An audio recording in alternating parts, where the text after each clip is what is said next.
Bienvenidos a Alexandria, donde la historia, la mitología y las culturas cobran vida a través de audiolibros. Por favor, suscríbete, dale me gusta y comenta para apoyarnos. Bienvenidos a la épica saga de Cleopatra, donde la historia y el romance se entrelazan para contar la historia de una de las figuras más cautivadoras que jamás hayan pisado el escenario mundial. En el capítulo 1, viajamos de regreso al antiguo Egipto, una tierra de belleza e intriga insondables. Aquí comienza la historia de Cleopatra, en medio de las fértiles tierras nutridas por el Nilo. Nacida de herencia griega y destinada a gobernar Egipto, su historia es una de pasión, poder y una implacable búsqueda de la soberanía. Mientras preparamos el escenario para una narrativa llena de amores prohibidos, maniobras políticas y el legado de una mujer que desafiaría a un imperio, únanse a nosotros para desentrañar las capas de la compleja existencia de Cleopatra.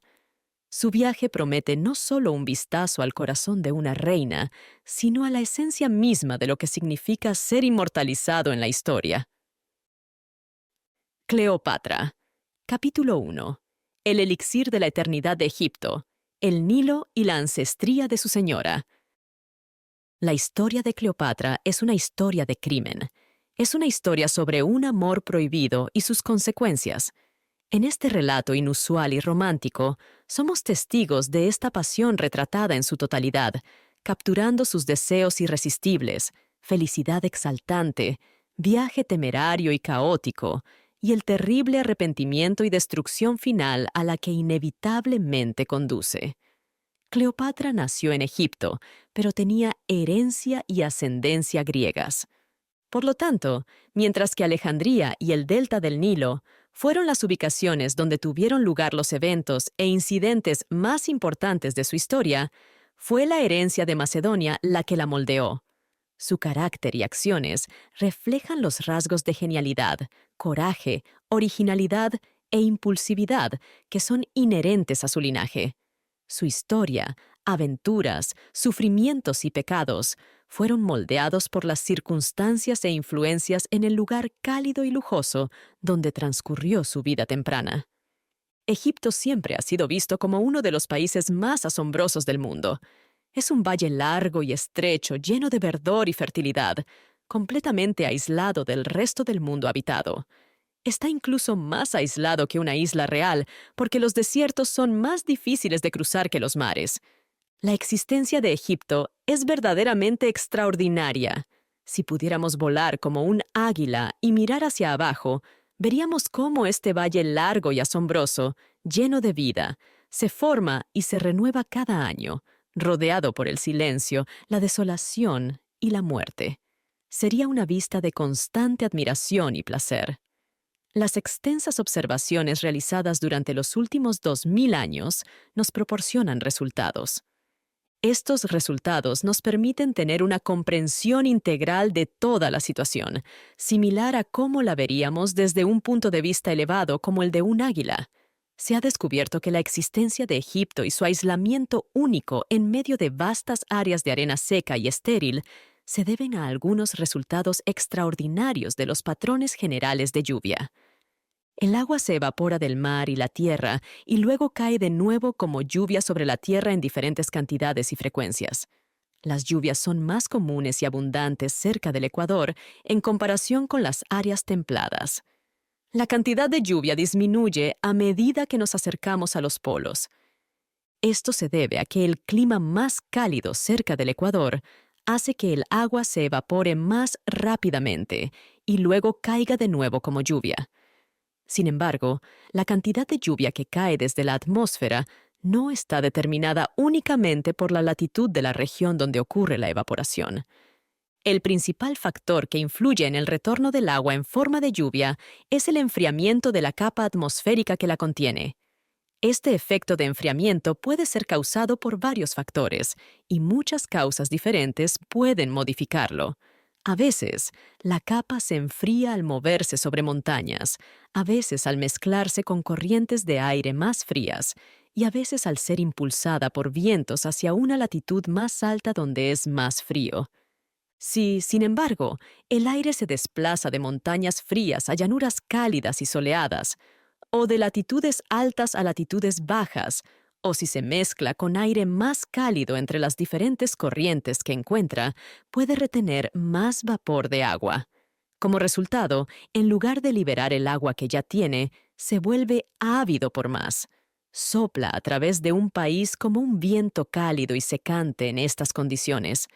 Si las circunstancias fueran diferentes, podría haber creado nieblas densas o incluso fuertes lluvias. Es evidente por estos puntos que la frecuencia de las lluvias y la cantidad de precipitaciones en diferentes regiones de la Tierra dependen de varios factores. Estos factores incluyen la calidez del clima, la presencia de montañas y mares, la dirección de los vientos y las propiedades reflectantes del suelo. Estos y factores similares crean una diferencia significativa en la cantidad de lluvia en diferentes áreas.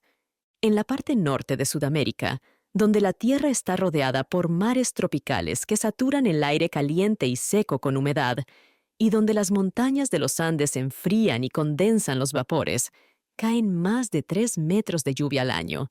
En San Petersburgo, sin embargo, la precipitación anual es de poco más de 30 centímetros. La enorme cantidad de lluvia que cae en Sudamérica inundaría completamente el país si se quedara donde cayó. A medida que fluye a través de los valles y alcanza el mar, los torrentes combinados crean el río más grande de la Tierra, el Amazonas. El calor y el suministro continuo de humedad estimulan el crecimiento abundante de la vegetación. El resultado es una masa densa y enredada de troncos, tallos y enredaderas que hacen difícil el ingreso de los humanos. Los vastos bosques se convierten en una jungla casi impenetrable, hogar de animales salvajes, reptiles peligrosos y grandes aves depredadoras. Ciertamente, la ciudad de San Petersburgo, con su invierno frío, sol débil y 30 centímetros de lluvia cada año, mostrará inevitablemente una diferencia notable en su vida vegetal y animal comparada con la fertilidad abundante de Nueva Granada. Sin embargo, no es exactamente lo opuesto completo. Algunas partes de la superficie terrestre no reciben lluvia alguna. Estas áreas son completamente diferentes de la vegetación exuberante y la vida abundante encontradas en el Amazonas. En estas regiones sin lluvia, solo hay silencio, vacío y ninguna señal de vida. Las plantas no pueden sobrevivir y los animales no pueden existir. El hombre siempre está completamente excluido. Cuando la vida animal y vegetal es abundante, lo mantiene alejado de regiones que son demasiado productivas debido al calor excesivo y la humedad. Por otro lado, la ausencia completa de ellas impide que tenga un hogar en esas regiones. Se convierten en grandes áreas de arenas secas y estériles donde no pueden crecer plantas, y áreas rocosas donde ni siquiera un líquen puede sobrevivir. La región más grande y notable de la Tierra sin lluvia es un área extensa que se extiende a través de la parte interior y norte de África, así como la parte suroeste de Asia. El Mar Rojo entra en esta área desde el sur, lo que rompe la forma de la Tierra pero no cambia su carácter. Divide la Tierra en diferentes partes, cada una con su nombre. La parte asiática es conocida como Arabia Deserta. La zona africana se llama Sahara. En el área cerca de Egipto, la región árida simplemente se refiere como el desierto. Sin embargo, toda la región comparte una característica común, la falta de plantas y, por lo tanto, de animales, debido a la ausencia de precipitaciones. La creación de montañas altas en medio de ella, causando que la humedad caiga del aire, podría potencialmente convertir toda la zona árida en una región verde, fértil y poblada, similar a cualquier otro lugar en la Tierra. Tal como está, no hay montañas aquí. Toda el área es casi plana y no muy alta sobre el nivel del mar. Incluso a cientos de millas tierra adentro, la Tierra solo se eleva a unos pocos cientos de pies sobre la superficie del Mediterráneo. Sin embargo, en Nueva Granada, que está a menos de 100 millas del mar, la cordillera de los Andes alcanza elevaciones de 10 a 15 mil pies. El aumento gradual de elevación a lo largo de cientos de millas no es fácilmente perceptible. Es por esto que las vastas regiones áridas de África y Asia, cuando son observadas por viajeros, parecen una enorme llanura que se extiende 1000 millas de ancho y 5000 millas de largo. El único lugar donde existe vida y productividad es el Valle del Nilo. Pero hay 3 interrupciones en la continuidad árida de esta llanura, aunque solo una de ellas la interrumpe significativamente. Todas son valles que corren de norte a sur, uno al lado del otro. El Valle Oriental es muy profundo y el agua del océano fluye hacia él desde el sur, creando una entrada larga y estrecha conocida como el Mar Rojo. A medida que esta entrada se conecta con el océano, su nivel de agua permanece consistente.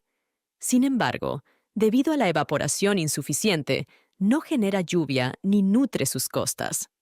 Aunque agrega alguna variación al paisaje árido proporcionando aguas en movimiento en lugar de arenas movedizas, ese es el alcance de su impacto.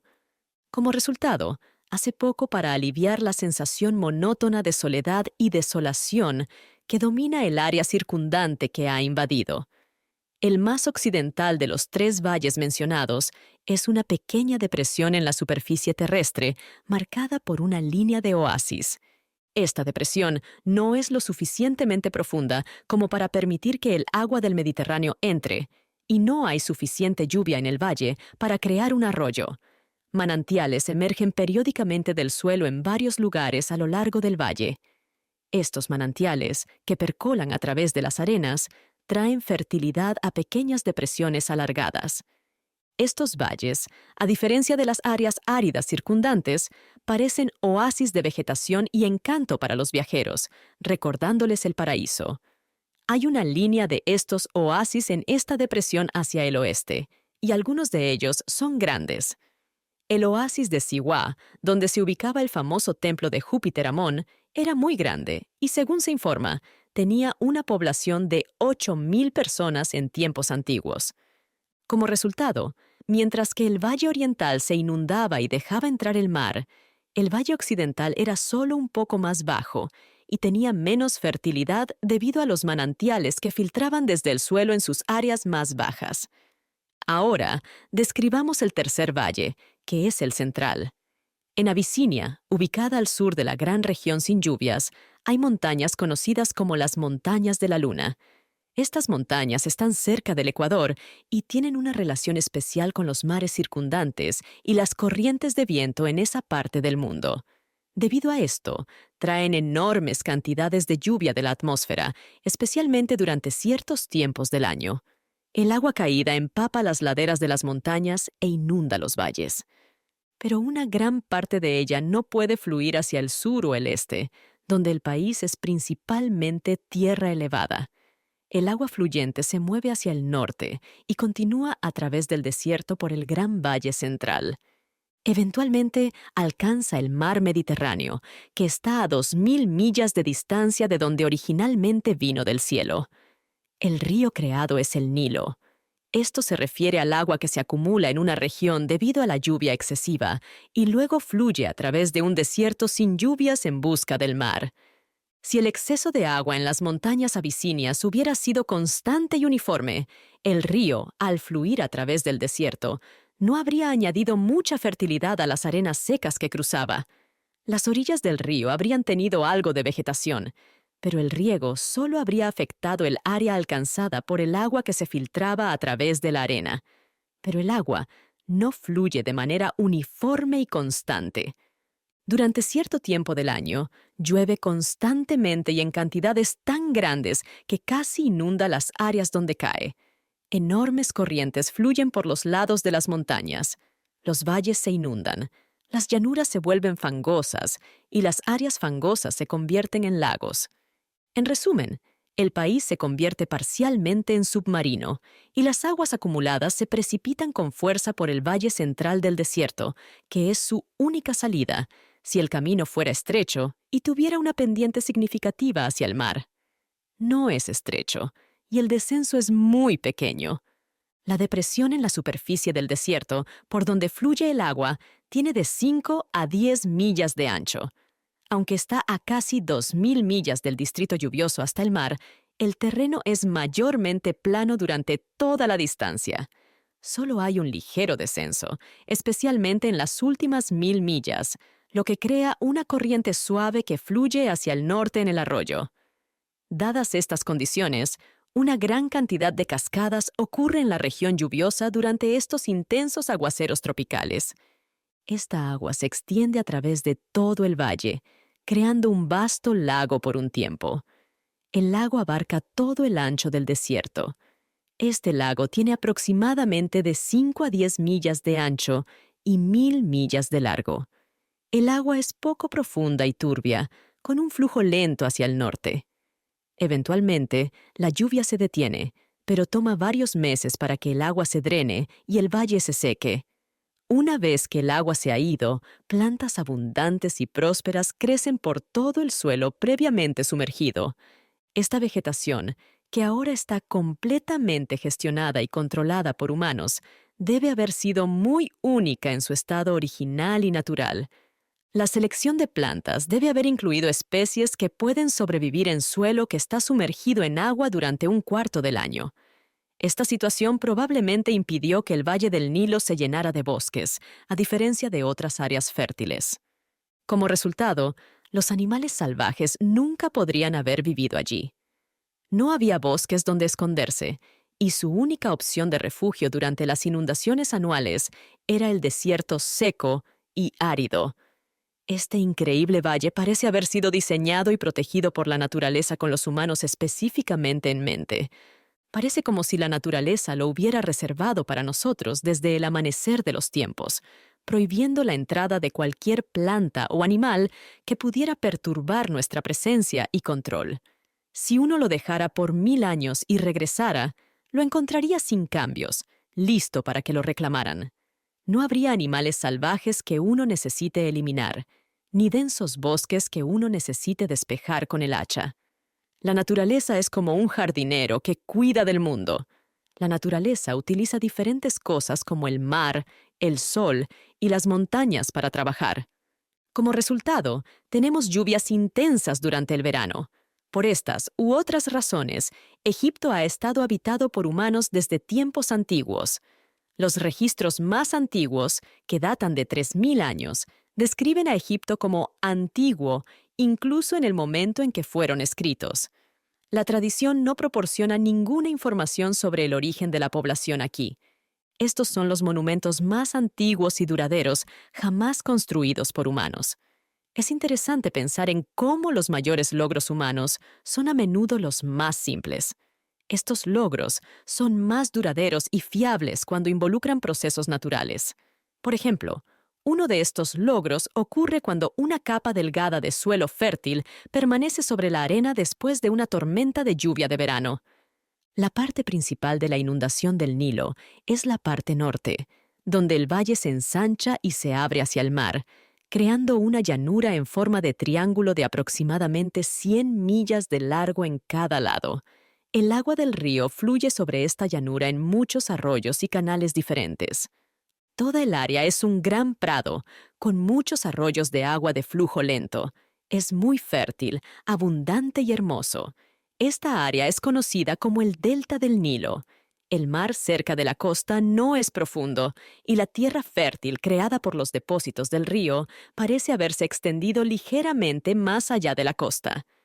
Sin embargo, dado que la tierra no se ha expandido notablemente en los últimos 1.800 años, es incierto si toda la protuberancia es resultado de la forma natural de la costa o de cambios causados por el río.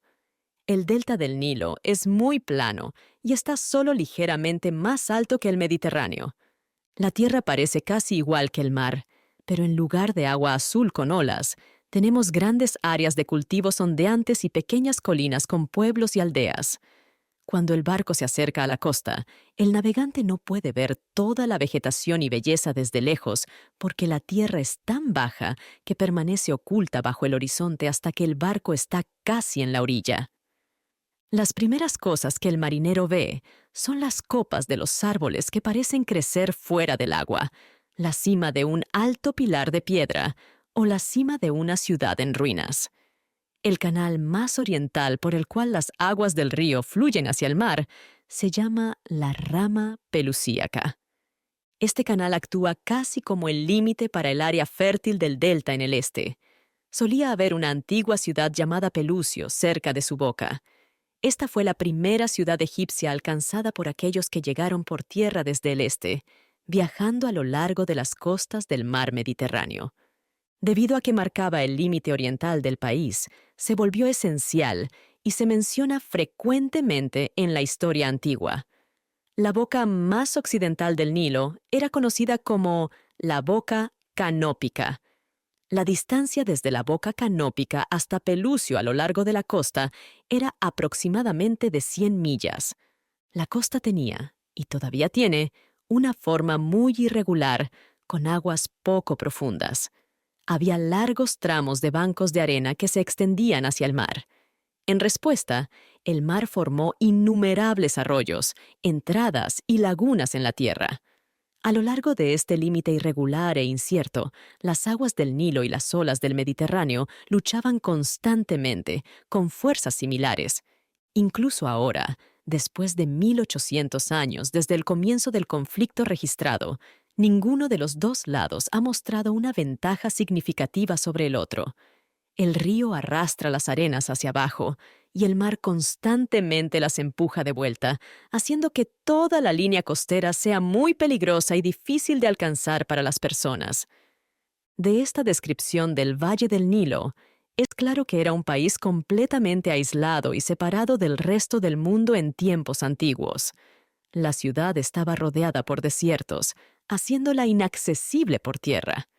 La costa traicionera, con sus bajíos, bancos de arena y otros peligros, hacía difícil acercarse por mar. Durante mucho tiempo, la ciudad permaneció bajo el control de sus reyes nativos. Las personas que vivían allí eran pacíficas y trabajadoras. Los eruditos de la ciudad eran mundialmente conocidos por su conocimiento, avances científicos e ideas filosóficas.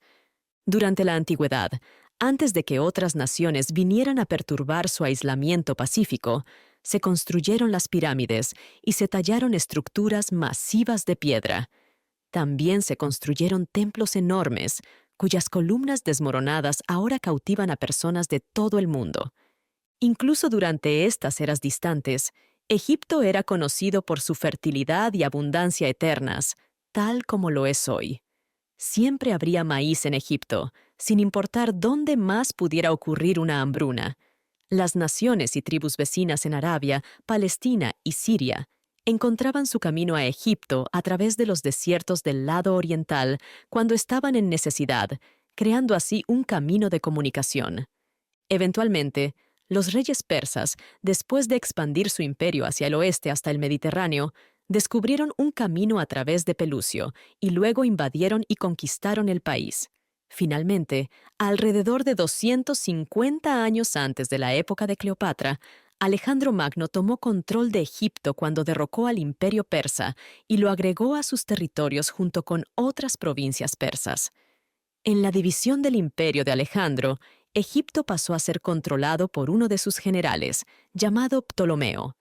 Ptolomeo reclamó el reino para sí mismo y lo pasó a sus herederos cuando murió. Muchos gobernantes le siguieron, conocidos como la dinastía tolemaica, que consistía en príncipes griegos gobernando sobre Egipto. Cleopatra era la hija del 11º gobernante de esta dinastía. La capital de los Ptolomeos era Alejandría. Antes de la conquista de Alejandro, Egipto no tenía un puerto marítimo. Había algunos lugares de desembarco a lo largo de la costa, pero ningún puerto adecuado. Egipto tenía muy poco comercio con el resto del mundo en ese momento, por lo que no necesitaba uno. Sin embargo, los ingenieros de Alejandro descubrieron un lugar cerca de la boca canópica del Nilo, donde el agua era profunda y había un lugar seguro para anclar, gracias a una isla. Alejandro decidió construir una ciudad en ese lugar y la nombró con su propio nombre. Mejoró el puerto excavando y construyendo muros. Se construyó un faro alto que servía como un punto visible durante el día y una luz guía brillante por la noche para los barcos en el mar Mediterráneo. Se construyó un canal para conectar el puerto con el Nilo y se edificaron almacenes para almacenar mercancías. En resumen, Alejandría rápidamente se convirtió en un importante centro comercial. Sirvió como la capital del poderoso gobierno tolemaico durante muchos siglos. Su ubicación estratégica fue tan bien elegida que incluso después de 20 siglos de revoluciones y cambios, sigue siendo uno de los principales centros de comercio en el Oriente. Cleopatra. Capítulo 2. Orígenes nobles pero aterradores. Los faraones griegos. El fundador de la dinastía ptolemaica, que se convirtió en gobernante de Egipto tras la muerte de Alejandro Magno, fue un general macedonio en el ejército de Alejandro. Su nacimiento y cómo llegó a servir a Alejandro fue inusual. Su madre, cuyo nombre era Arsínoe, era una amiga íntima y compañera de Filipo, rey de Macedonia, padre de Alejandro. Filipo finalmente arregló que Arsínoe se casara con un hombre llamado Lagos, quien era miembro de su corte.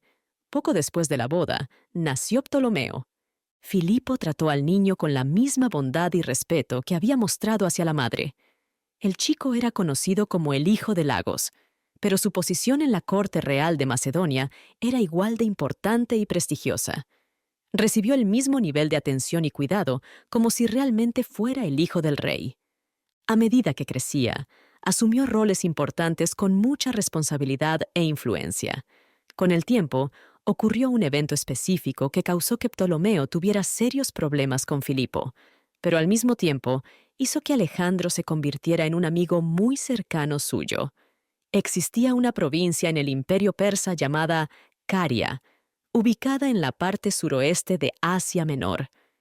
El gobernador de esta provincia había ofrecido a su hija a Filipo como esposa para uno de sus hijos llamado Arideo, quien era medio hermano de Alejandro. La madre de Alejandro, que no era madre de Arideo, estaba celosa de este matrimonio propuesto. Creía que era un plan para llevar a Arideo a la luz pública y eventualmente hacerlo heredero al trono de Filipo. Sin embargo, ella deseaba fervientemente que esta magnífica herencia se preservara para su hijo. En consecuencia, sugirió a Alejandro que debían enviar un mensaje secreto al gobernador persa. En el mensaje, explicarían que sería mejor tanto para el gobernador como para su hija que ella se casara con Alejandro en lugar de con Arideo. Intentarían convencer al gobernador para que pidiera a Filipo que hiciera este cambio. Alejandro se unió al plan de buena gana y varios cortesanos, incluido Ptolomeo, accedieron a ayudarlo. Enviaron una embajada para convencer al gobernador de Caria de apoyar el plan. El gobernador estuvo contento con el cambio propuesto.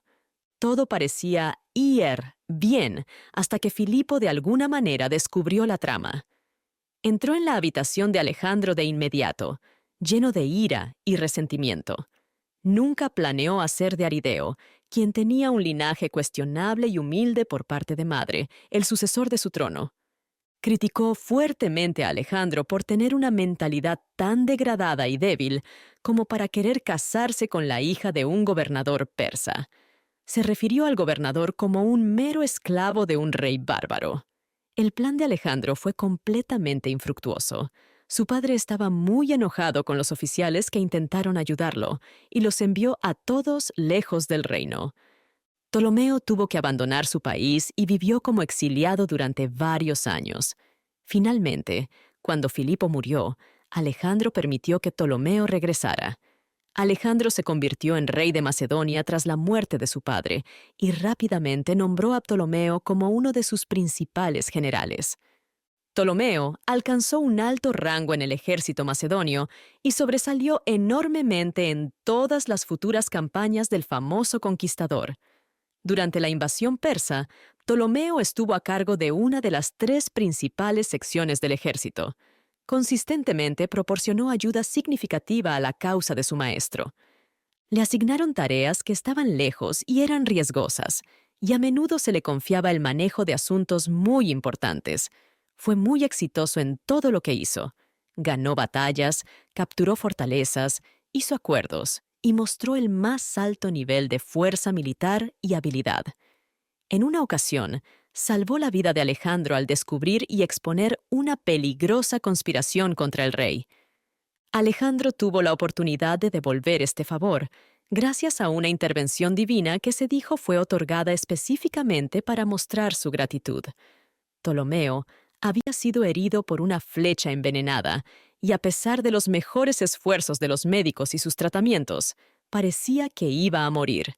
Sin embargo, Alejandro tuvo un sueño que reveló una cura exitosa, y como resultado, Ptolomeo fue salvado.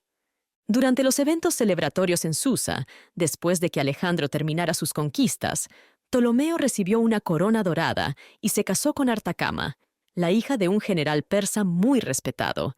La boda estuvo llena de grandeza y extravagancia. Después de una noche de bebida y fiesta en Babilonia, Alejandro murió inesperadamente. Dado que no tenía un hijo adulto que tomara el relevo, su vasto imperio fue dividido entre sus generales. A Ptolomeo le correspondió Egipto como su parte. Rápidamente fue a Alejandría con un gran ejército, muchos asistentes griegos y seguidores, y comenzó un largo y próspero reinado que duró 40 años. Los egipcios fueron naturalmente sometidos bajo su control y convertidos en esclavos. Los griegos ocuparon todas las oficinas del ejército y posiciones de confianza y responsabilidad en la vida civil. Alejandría, una ciudad griega, rápidamente se convirtió en un importante centro comercial en los mares circundantes. Los viajeros griegos y romanos descubrieron un idioma hablado en Egipto que podían entender. Esto permitió a los filósofos y eruditos satisfacer su curiosidad de larga data sobre las instituciones, monumentos y características físicas notables del país, mientras se sentían seguros y disfrutaban de sí mismos. En pocas palabras, la forma en que el gobierno griego estaba estructurado y las fuertes conexiones comerciales de Alejandría ayudaron a Egipto a salir del ocultamiento y el aislamiento. Esto permitió más interacción con otras personas y aumentó la atención del resto del mundo. Ptolomeo hizo de esto una prioridad para lograr estos objetivos. Invitó a muchos eruditos, filósofos, poetas y artistas griegos a venir a Alejandría y vivir allí. Reunió una enorme biblioteca, que más tarde se conocería como la Biblioteca Alejandrina. Era una de las colecciones de libros y manuscritos más famosas que jamás se hayan reunido. Discutiremos esta biblioteca con más detalle en el próximo capítulo. Además de llevar a cabo grandes planes para hacer de Egipto un país más poderoso, el rey Ptolomeo pasó la mayor parte de su reinado luchando constantemente guerras con naciones vecinas. Luchó estas guerras para expandir su imperio y protegerse de los ataques e invasiones de otras potencias. Finalmente logró establecer su reino sobre una base estable y duradera. Cuando estaba cerca del final de su vida, a más de 80 años, renunció a su trono y se lo entregó a su hijo menor, también llamado Ptolomeo. El padre, conocido como Ptolomeo Soter, fundó la dinastía. Su hijo se llama Ptolomeo Filadelfo. Este hijo, aunque el más joven, fue elegido sobre sus hermanos para heredar el trono porque era el hijo de la esposa más favorecida y amada del monarca. La decisión de Soter de abdicar él mismo fue motivada por su deseo de asegurar que su hijo favorito mantuviera el trono de manera segura antes de su muerte, evitando así cualquier disputa de los hermanos mayores sobre la sucesión. La coronación de Filadelfo fue una de las ceremonias más grandiosas e impresionantes jamás organizadas por la extravagancia y el espectáculo real. 2 años después, Ptolomeo, el padre, falleció y fue sepultado por su hijo con un esplendor casi tan grande como el de su coronación. Su cuerpo fue colocado en un hermoso mausoleo, construido para los restos de Alejandro. La gente admiraba mucho sus logros y su reinado, e incluso lo adoraban después de su muerte. Así comenzó la poderosa dinastía tolemaica. Algunos de los primeros gobernantes de la familia siguieron el buen ejemplo de su respetado fundador en cierta medida. Sin embargo, este buen ejemplo fue rápidamente olvidado y reemplazado por un periodo de gran decadencia y degradación. Los reyes y reinas que siguieron comenzaron a vivir y gobernar puramente por su placer y deseos. La búsqueda de placer puede comenzar con bondad, pero siempre termina en crueldad extrema e insoportable. Los Ptolomeos eventualmente se convirtieron en los tiranos más terribles y aterradores que el poder absoluto e irresponsable jamás haya visto. Hubo un vicio particular que parecían haber adoptado de las naciones asiáticas del Imperio Persa y resultó en consecuencias terribles. Este vicio fue el incesto. La ley de Dios, que no solo se menciona en las Escrituras, sino que también es entendida por nuestros instintos, prohíbe los matrimonios entre parientes cercanos. La necesidad de esta ley se basa en razones que no se pueden explicar completamente aquí. Sin embargo, estas razones provienen de factores que son inherentes en la naturaleza humana como seres sociales y tienen una influencia universal, continua e imparable. Para proteger a las personas de los efectos físicos y morales perjudiciales de ciertos matrimonios, la naturaleza ha instilado en todos un fuerte instinto que reconoce el mal en estas uniones. Este instinto es tan poderoso y extendido que ha llevado a la clara desaprobación de tales matrimonios en casi todos los conjuntos de leyes escritas a lo largo de la historia humana. Los gobernantes persas no estaban sujetos a ninguna ley y participaban en varios tipos de matrimonios incestuosos sin sentir ninguna vergüenza. Los Ptolomeos también siguieron su ejemplo. La historia del bisabuelo de Cleopatra, quien es la figura central en esta narrativa, ofrece una vívida ilustración de la naturaleza antiética y perjudicial de las relaciones incestuosas en el mundo antiguo. Él era Ptolomeo Fiscón, el séptimo en la línea. Para entender cómo Cleopatra misma entró en escena, necesitamos saber un poco sobre su historia familiar. El nombre Fiscón, que más tarde se convirtió en su apodo histórico, originalmente se le dio como un insulto y burla. Era bajo de estatura, pero su excesiva alimentación e indulgencia lo habían hecho extremadamente obeso, haciéndolo parecer más un monstruo que un hombre. La palabra fiscón, de origen griego, se usaba para describir burlonamente su figura ridícula. La manera en que Ptolomeo Fiscón se convirtió en rey muestra mucho sobre su carácter y nos da una imagen clara pero aterradora de cómo se comportaban las personas y en qué creían en aquellos tiempos. Había estado en una larga y cruel guerra con su hermano, quien fue rey antes que él. En esta guerra hizo muchas cosas terribles. Eventualmente, su hermano murió. La esposa de su hermano, que también era su hermana, y su joven hijo fueron los únicos que quedaron. Este hijo probablemente sería el próximo rey. Fiscón, siendo hermano, no tenía derecho, comparado con un hijo. El nombre de la reina era Cleopatra. Este era un nombre común entre las princesas de la línea ptolemaica. Cleopatra, además de su hijo, tenía una hija, que era una joven y hermosa chica en ese momento. Su nombre también era Cleopatra. Ella era, por supuesto, la sobrina, ya que su madre era la hermana, de Fiscón. El plan de Cleopatra, tras la muerte de su esposo, era hacer a su hijo el rey de Egipto y gobernar como regente hasta que alcanzara la mayoría de edad. Sin embargo, los amigos y partidarios de Fiscón formaron una poderosa facción a su favor. Solicitaron su presencia en Alejandría para afirmar sus reclamaciones al trono. Llegó, y estaba a punto de estallar una nueva guerra civil entre los hermanos. Sin embargo, la disputa se resolvió finalmente mediante un tratado. El tratado establecía que Fiscón se casaría con Cleopatra y se convertiría en rey. Además, se acordó que el hijo de Cleopatra de su matrimonio anterior sería nombrado como su sucesor. Este acuerdo se puso en acción para el matrimonio con la madre y la colocación de Fiscón en el trono. Sin embargo, el monstruo traicionero, en lugar de cumplir su promesa respecto al niño, decidió matarlo.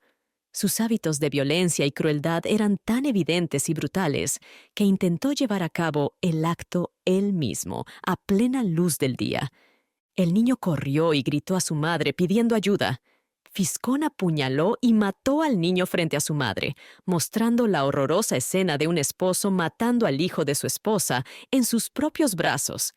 Es fácil entender el tipo de relación que existiría entre un esposo y una esposa después de tales acciones. No había amor entre ellos desde el inicio. El matrimonio era solo un acuerdo político. Fiscón despreciaba a su esposa y mató a su hijo. Para colmo, se enamoró sorprendentemente de su hija, demostrando su naturaleza cruel e impredecible. La joven, que encontraba al hombre repulsivo tanto física como mentalmente grotesco, estaba aterrorizada. Desafortunadamente, estaba completamente bajo su control. La forzó, usando violencia, a hacer lo que él quería. Rechazó a la madre e hizo que la hija se casara con él. Fiscón mostró el mismo comportamiento cruel y tiránico hacia sus súbditos como lo hizo en su propia familia. No podemos proporcionar detalles específicos, pero podemos decir que sus terribles acciones se volvieron completamente insoportables y estalló una rebelión muy seria. Como resultado, tuvo que huir del país. Apenas logró sobrevivir porque una gran multitud enfurecida había rodeado el palacio y comenzado a prenderle fuego. Querían quemar al tirano y a todos los involucrados en sus crímenes. Fiscón logró escapar. Huyó a Chipre, llevando consigo a un hermoso niño, su hijo de un matrimonio anterior con Cleopatra, de quien se había divorciado. Habían estado casados un tiempo antes del divorcio y tuvieron un hijo. Su madre lo amaba mucho, y Fiscón se lo llevó por esta razón, para mantenerlo como rehén para que su madre se comportara bien. Pensó que, cuando él se fuera, ella podría intentar recuperar el trono. Sus expectativas en este respecto se realizaron. La gente de Alejandría apoyó a Cleopatra y le pidió que se convirtiera en la gobernante. Ella aceptó, tal vez sintiéndose un poco preocupada por los riesgos que esta decisión podría representar para su hijo que estaba lejos. Se calmó pensando que estaba con su padre y no sería lastimado. Después de algún tiempo, Cleopatra tomó el control firme de Alejandría y se hicieron preparativos para una gran celebración de su cumpleaños. En el día de la celebración, toda la ciudad estaba dedicada a fiestas y felicidad. El palacio albergaba eventos extravagantes, mientras que juegos, espectáculos y obras de teatro se realizaban en diferentes partes de la ciudad. La propia Cleopatra disfrutaba de una espléndida fiesta en uno de los palacios reales, a la que asistían los nobles de la corte, damas y oficiales del ejército. En medio de toda la celebración y disfrute, se le informó a la reina que había llegado una gran caja para ella. La caja fue llevada a la habitación. Parecía contener un maravilloso regalo, enviado por un amigo para celebrar la ocasión. La reina tenía curiosidad por saber qué había dentro del misterioso cofre. Pidió que lo abrieran, y los invitados se reunieron alrededor, ansiosos por ver qué contenía. La caja, observada de cerca por todos, se abrió para revelar una vista impactante. Contenía los restos del único hijo de Cleopatra con Fiscón, desmembrado y colocado dentro de la caja. Fiscón había enviado la caja a Alejandría, con órdenes de que se guardara hasta la noche del cumpleaños, y luego se presentara públicamente a Cleopatra durante las festividades de la escena. Los gritos y llantos que ella emitió al ver la horrible escena y la tristeza larga e insoportable que vino después demostraron cuán efectivo fue el cruel plan del dictador para alcanzar su objetivo. No disfrutamos escribir estas impactantes historias de crueldad, y estamos seguros de que nuestros lectores tampoco disfrutarán leyéndolas. Sin embargo, es importante entender las dinámicas familiares que influenciaron al gran sujeto de esta historia para apreciar completamente su carácter. Necesitamos conocer las influencias y ejemplos que moldearon su vida temprana, los privilegios y ventajas, así como las influencias negativas que los jóvenes experimentan durante sus primeros años, impactan enormemente sus acciones y elecciones futuras. Esta comprensión es crucial al juzgar los errores y malas acciones en las que puedan incurrir más tarde. El monstruo Fiscón vivió unas generaciones antes de Cleopatra, pero el carácter de las generaciones intermedias permaneció en gran medida inalterado hasta su nacimiento. La crueldad, corrupción y vicio que gobernaban cada parte de la familia real aumentaron en lugar de disminuir. La sobrina de Fiscón, que inicialmente lo despreciaba y fue forzada a casarse con él, eventualmente se volvió tan ambiciosa, egoísta y cruel como él después de su muerte. Ella tuvo 2 hijos, Látiro y Alejandro. Cuando Fiscón murió, dejó el reino de Egipto a ella en su testamento, dándole la autoridad para elegir a uno de estos 2 hijos para gobernar con ella. La persona mayor tenía derecho a este privilegio porque habían nacido primero. Sin embargo, ella prefirió a la persona más joven porque creía que su poder sería más fuerte si gobernaban juntos, ya que tendría más control sobre él. Las personas en el poder en Alejandría, sin embargo, se opusieron a esta idea y exigieron que Cleopatra compartiera el gobierno del reino con su hijo mayor, Látiro. La hicieron traer a Látiro de vuelta del exilio y hacerlo el gobernante nominal. Cleopatra no tuvo más remedio que cumplir, pero hizo que su hijo divorciara a su esposa y se casara con otra mujer, a quien creía que podría controlar más fácilmente. La madre y el hijo continuaron juntos por un tiempo. Látiro era el rey de nombre, pero su hogar era un campo de batalla constante debido al deseo de su madre de controlarlo todo y sus esfuerzos por resistir su regla opresiva. Finalmente, Cleopatra capturó a varios de los sirvientes de Látiro, los eunucos que trabajaban en diferentes posiciones dentro del palacio.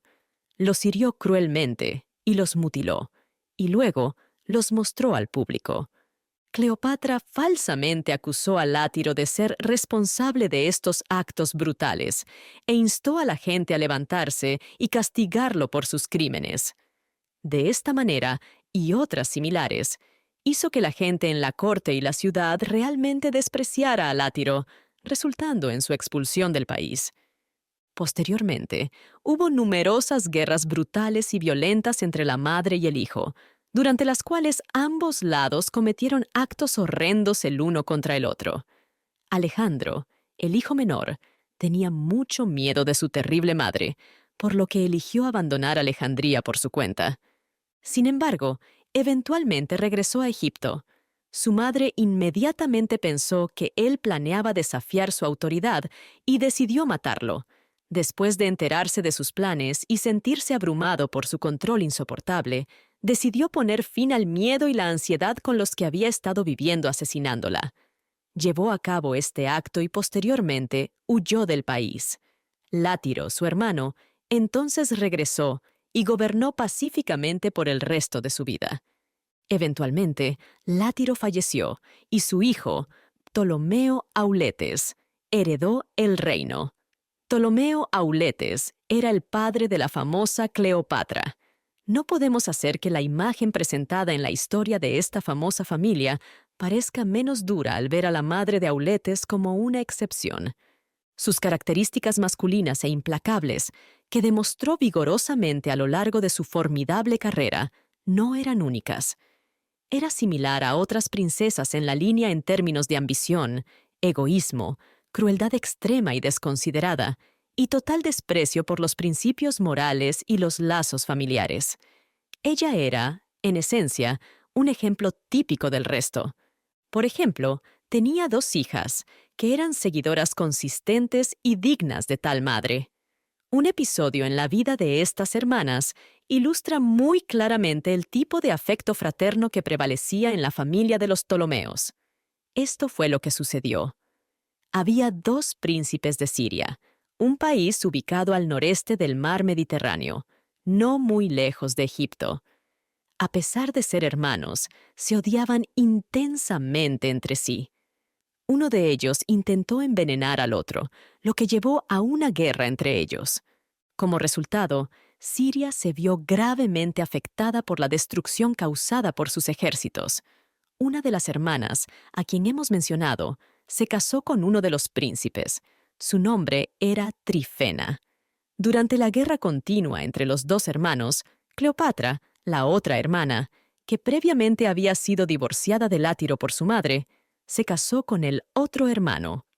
Trifena estaba muy enfadada con Cleopatra por casarse con el enemigo de su esposo, y la intensa hostilidad y odio entre las hermanas se añadieron a la previa exhibición de pasión asesina y antinatural de los hermanos, completando la muestra de este vergonzoso concurso al mundo. De hecho, durante este tiempo, Trifena parecía volverse más interesada y emocionada sobre el concurso porque quería vengarse de su hermana. Ella siguió de cerca el progreso del concurso y apoyó activamente la prosecución de la guerra. El partido del esposo, por varias razones, parecía estar ganando. El esposo de Cleopatra se vio obligado a moverse por el país y, eventualmente, para asegurar su seguridad, la dejó en Antioquía, una ciudad grande y bien protegida. Creía que estaría segura allí mientras él luchaba en otras áreas que necesitaban su atención. Al descubrir que su hermana estaba en Antioquía, Trifena convenció a su esposo de lanzar un ataque sobre la ciudad. Él lideró un gran destacamento del ejército y exitosamente asedió y capturó la ciudad. Cleopatra, para evitar ser capturada, buscó refugio en un templo cercano. En el pasado, un templo era visto como un lugar seguro que no podía ser violado. Así, los soldados la dejaron allí. Pero Trifena le pidió a su esposo que le entregara a su hermana, Cleopatra. Estaba determinada a matarla, dijo ella. Su esposo intentó convencerla de no hacer tal atrocidad y dijo: Sería cruel y sin sentido matarla. Ella no puede hacernos daño en la guerra futura. Matarla ahora solo hará que su esposo y amigos sean más fuertes. Además, ha buscado refugio en un templo, y si violamos ese santuario, incurriríamos en la ira del cielo. También, recuerda que ella es tu hermana, y matarla sería un crimen antinatural e imperdonable. Con eso, le dijo a Trifena que dejara de hablar del asunto porque se negó a permitir que algo malo le ocurriera a Cleopatra. Esta negativa de su esposo a hacer lo que ella pedía hizo que Trifena se enfadara y resentiera aún más. Se puso celosa al ver cuánto le importaba a su hermana y cuánto interés tenía en su destino. Pensó, o pretendió pensar, que su esposo la defendía tan apasionadamente porque la amaba. La persona que odiaba, que una vez fue solo una enemiga, ahora se convirtió en una rival a sus ojos. Se decidió a destruir a esta rival cueste lo que cueste. Para llevar a cabo su plan, ordenó a un grupo de soldados intrépidos que entraran por la fuerza en el templo y la capturaran. Cleopatra, temerosa, corrió hacia el altar en busca de seguridad y se aferró a él con fuerza. Los soldados lucharon por arrancarla de este santuario. En el caos, Cleopatra resultó trágicamente herida y, a pesar de sus esfuerzos por buscar refugio, sucumbió a sus heridas en el suelo del templo. Los terribles gritos que la pobre víctima soltó cuando comenzó a huir y a aterrorizarse gradualmente se convirtieron en las más espantosas maldiciones hacia su hermana, quien la había destruido por un odio implacable mientras su vida se extinguía. A pesar de los ejemplos que hemos mostrado del carácter y acciones de esta notable familia, el gobierno de esta dinastía siempre ha sido considerado como uno de los más progresistas, iluminados y exitosos en los tiempos antiguos. En el próximo capítulo, discutiremos la situación dentro del país durante el reinado de estos gobernantes agresivos. En el mundo actual, cuando vemos ambición, egoísmo, sesgo político, planes deshonestos y errores morales en las acciones de los líderes y políticos actuales, es fácil pensar que el carácter de las naciones ha empeorado con el paso del tiempo. Sin embargo, un estudio minucioso y atento de la historia de esta famosa dinastía puede desafiar significativamente esta creencia. Al examinar las acciones y el carácter de los gobernantes de tiempos antiguos, podemos ver que la narrativa proporciona una representación precisa y veraz de la naturaleza general de aquellos que gobernaron el mundo en el pasado. Esta reflexión podría revelar que los problemas en la gobernanza y liderazgo no son únicos de nuestra era, sino que han sido desafíos persistentes a lo largo de la historia. Cleopatra, capítulo 3. El Silicon Valley del mundo antiguo. No se debe suponer que las escenas de indulgencia extrema, crueldad y crimen, que frecuentemente se exhibían y llevaban a niveles extremos en los palacios de los reyes egipcios, fueran igualmente prevalentes en toda la comunidad durante su reinado. La administración interna del gobierno y las instituciones que regulaban las actividades industriales del pueblo mantenían la paz y el orden y hacían cumplir la justicia. Estaban gestionadas por individuos calificados que, en general, desempeñaban fielmente sus deberes. Como resultado, a pesar del comportamiento indulgente de los reyes, los asuntos regulares del gobierno y la vida diaria de la gente continuaron de manera relativamente pacífica, próspera y feliz. A lo largo de los 300 años de historia de los Ptolomeos, Egipto fue consistentemente una tierra bulliciosa de industria con interrupciones ocasionales. Las inundaciones llegaban en su momento esperado y luego se retiraban como de costumbre. Los vastos campos que habían sido nutridos por el agua se cultivaban en todas partes. Las tierras eran aradas, las semillas eran plantadas, y los canales y vías fluviales que se extendían desde el río en todas direcciones se abrían o cerraban según fuera necesario para controlar el riego. La gente estaba ocupada y, por lo tanto, virtuosa. Y dado que el cielo en Egipto casi nunca está cubierto por nubes y tormentas, la vista permanecía consistentemente hermosa con verdor y encanto, día tras día y mes tras mes, hasta que el grano cosechado era almacenado y la tierra se preparaba para la próxima inundación. Las personas a menudo se ven como virtuosas cuando están activamente trabajando.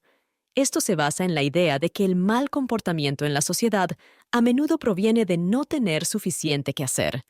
En las grandes comunidades, este problema es más común entre dos grupos: aquellos que son tan ricos que no necesitan trabajar, y aquellos que son tan pobres y desfavorecidos que no pueden conseguir buenos empleos. La riqueza, que es de libre disposición y controlable por su poseedor, les permite gestionarla como deseen. Si bien la riqueza a veces puede llevar a los individuos a comportarse mal, generalmente no corrompe a grupos enteros de personas, ya que no los hace perezosos. Pero si las instituciones de un país crean una clase privilegiada que depende de la riqueza heredada o de anualidades fijas para su ingreso, y no necesitan trabajar para vivir, inevitablemente terminarán siendo inactivos y ociosos. Los placeres viciosos y las indulgencias son el resultado inevitable para tal clase en su conjunto. Los simples placeres de los humanos están destinados a momentos de relajación en una vida ocupada, como lo intentó el autor de la naturaleza. Estos disfrutes siempre resultan insuficientes para satisfacer a alguien que hace del placer su único propósito en la vida. De manera similar, si existe un grupo de personas que están extremadamente desfavorecidas e incapaces de ser motivadas por el trabajo regular debido a factores sociales o circunstancias incontrolables, es probable que se vuelvan corruptas e inmorales. Por esto, el término degradación suele asociarse con el vicio en todos los idiomas. Hay muchas excepciones, es cierto, a estas leyes generales. Muchas personas activas son muy malvadas, y ha habido frecuentes instancias de la más exaltada virtud entre nobles y reyes. Aún así, como ley general, es indudablemente cierto que el vicio es resultado de la ociosidad, y las áreas donde se encuentra el vicio están en la cima y en la base de la sociedad, siendo estas las regiones donde prevalece la ociosidad. La mejor manera de combatir el vicio es proporcionando empleo. Para crear una sociedad virtuosa, es importante que todos, independientemente de su posición, tengan algo con qué ocupar su tiempo. Siguiendo estos principios, se hace evidente que, a pesar de la aparente dominancia de actos extremos y terribles en los palacios de los Ptolomeos y entre sus nobles de corte, la situación era diferente en la gobernanza. Los ministros del Estado, responsables del funcionamiento diario del gobierno, ejecutaron sus deberes con sabiduría y dedicación. En todos los niveles normales de la sociedad, generalmente había un alto nivel de trabajo duro, prosperidad y felicidad. Esta prosperidad era generalizada, no solo en áreas rurales como el delta y a lo largo del Nilo, sino también entre los comerciantes, navegantes y artesanos en Alejandría. Alejandría rápidamente se convirtió en una ciudad bulliciosa e importante tras su fundación. Varios factores contribuyeron a su ascenso como un importante centro comercial. En primer lugar, servía como la ubicación principal para exportar el excedente de grano y productos agrícolas que se producían abundantemente a lo largo del valle egipcio. Este producto era transportado por barcos al punto más alto del delta, donde se dividían las ramas del río. Luego, era llevado por la rama canópica hacia la ciudad. La ciudad en sí no estaba ubicada directamente en esta rama, sino en una estrecha franja de tierra cerca del mar, a corta distancia. Era difícil entrar directamente en el canal debido a las barras y bancos de arena en su desembocadura, causados por la constante batalla entre el río y el mar. Sin embargo, los ingenieros de Alejandro encontraron un lugar profundo donde se construyó la ciudad. Establecieron el puerto allí y luego excavaron un canal para conectarlo con el Nilo. Esto permitió un fácil acceso entre el río y el mar. Los cultivos del valle eran transportados río abajo y a través del canal hacia la ciudad. En la ciudad se construyeron grandes almacenes y graneros para almacenar los cultivos hasta que los barcos llegaran al puerto para transportarlos. Los barcos llegaban de varios lugares como Siria, las costas de Asia Menor, Grecia y Roma. Traían productos agrícolas y artículos manufacturados de sus propios países. Estos los vendían a los comerciantes de Alejandría y compraban a cambio los productos de Egipto. El puerto de Alejandría siempre estaba ocupado y animado. Los barcos mercantes estaban siempre llegando y partiendo, o quedándose quietos en el agua cerca de la orilla. Los marineros izaban velas, levantaban anclas o remaban sus grandes barcos por el agua, cantando mientras tiraban de los remos. En la ciudad había actividad constante.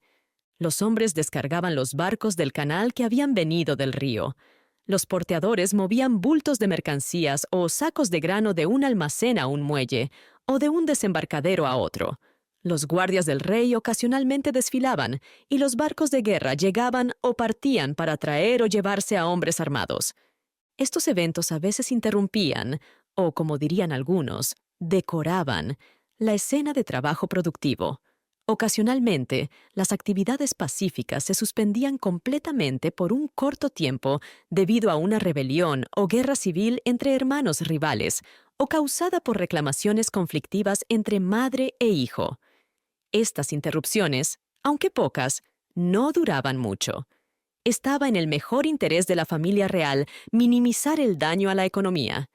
La prosperidad de las actividades comerciales y agrícolas determinaba los ingresos.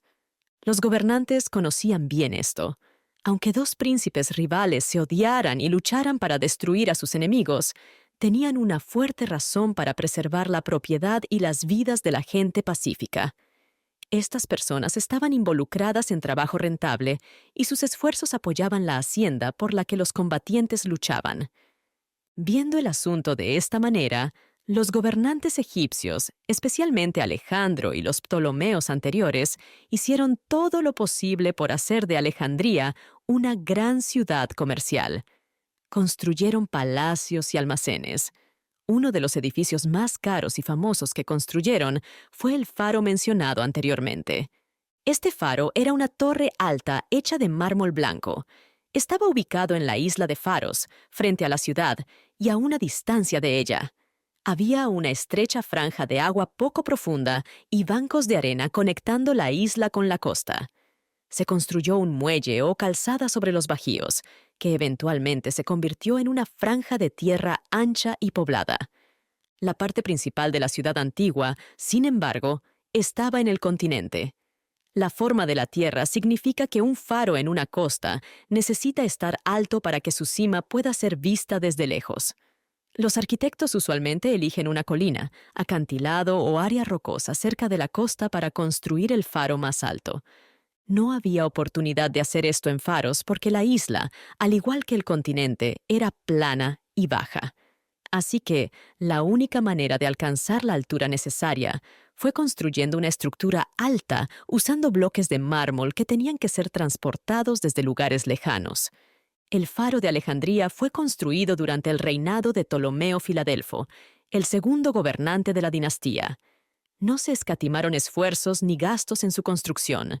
Su fama se debía en parte a su ubicación prominente en la entrada del mayor centro comercial de su época. Estaba allí como un faro guía, atrayendo la atención de cada marinero cuyo barco entraba en vista y ofreciendo reaseguro y orientación. La luz en la cima de la torre era creada por un fuego, hecho de materiales que producirían una llama muy brillante. Este fuego ardía lentamente durante el día y se encendía nuevamente al caer el sol. Se reabastecía continuamente a lo largo de la noche.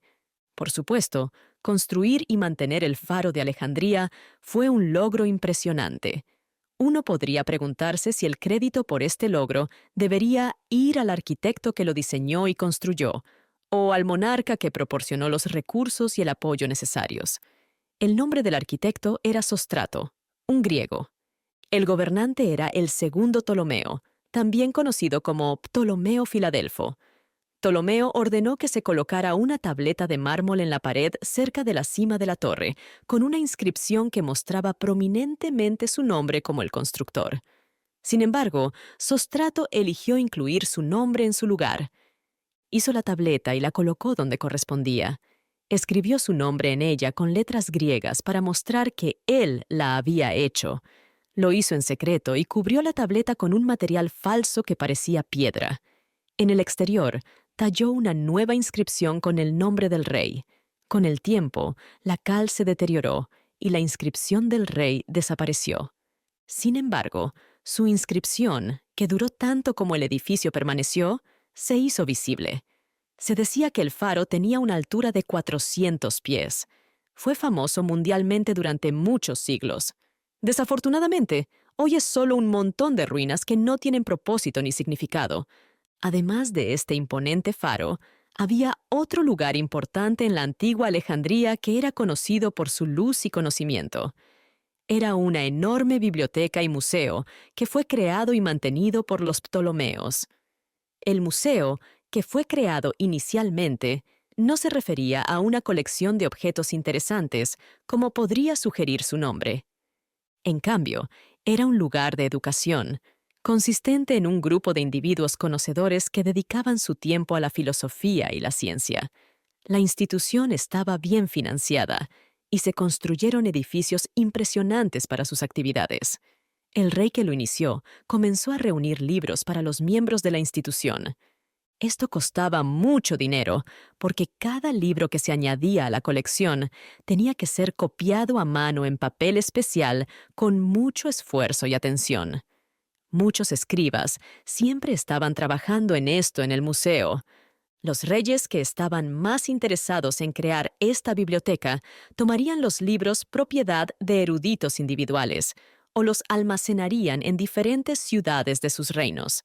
Luego hacían que los escribas del museo hicieran hermosas copias de estos libros, guardando los originales para la gran biblioteca de Alejandría y dando las copias a las personas o ciudades que habían sido privadas de ellos. Al igual que hacían con los viajeros en Egipto, tomaban prestados cualquier libro valioso que tuvieran y hacían copias para devolver, mientras mantenían los originales. Con el tiempo, la biblioteca creció hasta alcanzar los 400.000 volúmenes. Los edificios del museo no podían acomodar más libros, pero había un gran templo llamado el Serapeón en otra parte de la ciudad. Este templo, dedicado al dios Serapis, era un espléndido complejo de edificios. Los orígenes e historia del templo eran fascinantes. La historia es la siguiente. Uno de los dioses adorados por los antiguos egipcios se llamaba Serapis. Esta deidad había sido venerada por los egipcios mucho antes de que se estableciera la ciudad de Alejandría o los Ptolomeos gobernaran. Coincidentemente, había una estatua con el mismo nombre en una ciudad bulliciosa llamada Sinope. Esta ciudad estaba ubicada en la punta de una península que se proyectaba desde Asia Menor hacia el Mar Negro. Sinope era como la Alejandría del norte. Era el principal centro de comercio en esa región. El Serapis de Sinope era adorado por los marineros como su protector. Los marineros que visitaban la ciudad ofrecían sacrificios y oraciones a Serapis, creyendo que él tenía el poder de mantenerlos a salvo durante las tormentas. Difundían el nombre y las historias de sus intervenciones imaginadas por todos los lugares a los que viajaban. Como resultado, la reputación del dios creció y alcanzó todas las costas del Mar Negro, y más tarde se extendió a regiones y reinos lejanos. El Serapis de Sinope llegó a ser visto como la deidad protectora de los marineros en todas partes. En consecuencia, cuando el primer gobernante de la dinastía ptolemaica estaba haciendo planes para embellecer y expandir Alejandría, recibió un mensaje divino en un sueño. El mensaje le instruía traer la estatua de Serapis desde Sinope y colocarla en un templo que construiría en honor al dios. Estaba claro que este proyecto traería beneficios significativos para la ciudad. En primer lugar, construir un templo dedicado al dios Serapis haría que se destacara ante la población rural, que probablemente asumiría que la deidad, siendo honrada, es su dios antiguo. Además, Alejandría se convertiría en el principal centro religioso para las comunidades marítimas y náuticas, que tradicionalmente habían adorado al dios de Sinope. Esto sucedería si su ídolo venerado pudiera ser transportado y colocado en un nuevo y gran templo específicamente construido para él en Alejandría. Alejandría nunca podría convertirse en el principal puerto y estación para barcos en el mundo, a menos que tuviera el santuario y el santuario del dios de los marineros. Por lo tanto, Ptolomeo envió un mensaje al rey de Sinope y ofreció comprar el ídolo. Sin embargo, la embajada no tuvo éxito. El rey se negó a entregar el dios. Las negociaciones continuaron durante 2 años, pero sin éxito. Eventualmente, debido a una hambruna causada por condiciones climáticas anormales en la costa, los habitantes de la ciudad acordaron entregar su deidad a los egipcios a cambio de maíz. Ptolomeo proporcionó el maíz y tomó posesión del ídolo. Luego construyó un templo que, una vez completado, superó en grandeza y magnificencia a casi todos los otros edificios religiosos del mundo. Este templo almacenaba los libros adicionales para la biblioteca de Alejandría cuando las salas del museo estaban llenas. En total, había 400.000 rollos o volúmenes en el museo y 300.000 en el Serapeón. El museo era conocido como la biblioteca principal, mientras que el Serapeón se consideraba su subsidiario. Ptolomeo Filadelfo estaba muy interesado en recolectar libros para su biblioteca. Quería reunir todos los libros del mundo. Contrató a eruditos y viajeros para averiguar qué libros existían en otros países. Cuando se enteró de estos libros, hizo todo lo posible por obtener los libros originales o las mejores copias de ellos. Envió a Atenas y obtuvo copias de las obras de los famosos historiadores griegos. Luego, como en otros casos, hizo que se realizaran buenas copias. Envió las copias de vuelta a Atenas junto con mucho dinero para compensar la diferencia de valor entre las obras originales y las copias en este intercambio. Durante su investigación de nuevos libros para agregar a su biblioteca, Ptolomeo se enteró de que los judíos poseían escrituras sagradas en su templo en Jerusalén. Estas escrituras contenían una historia detallada y fascinante de su nación desde tiempos antiguos, así como otros libros de profecía y poesía. Estos libros, que eran las escrituras hebreas del Antiguo Testamento, eran completamente desconocidos para todas las naciones excepto los judíos. Entre los judíos, solo eran conocidos por sacerdotes y eruditos. Estos libros se consideraban sagrados y se guardaban en Jerusalén. Los judíos habrían pensado que era incorrecto mostrarlos a las naciones no judías. Las personas educadas de otros países no habrían podido leerlos porque los judíos se mantenían separados de todos los demás. Así, su idioma apenas se escuchaba fuera de Judea y Galilea en aquel entonces. Ptolomeo pensó que sería grandioso tener copias de estos libros sagrados en su biblioteca. Estos libros eran la literatura completa de una nación que era, de ciertas maneras, la nación más extraordinaria que jamás haya existido. Ptolomeo tuvo la idea de no solo añadir una copia de estas escrituras en hebreo a su biblioteca, sino también de traducirlas al griego.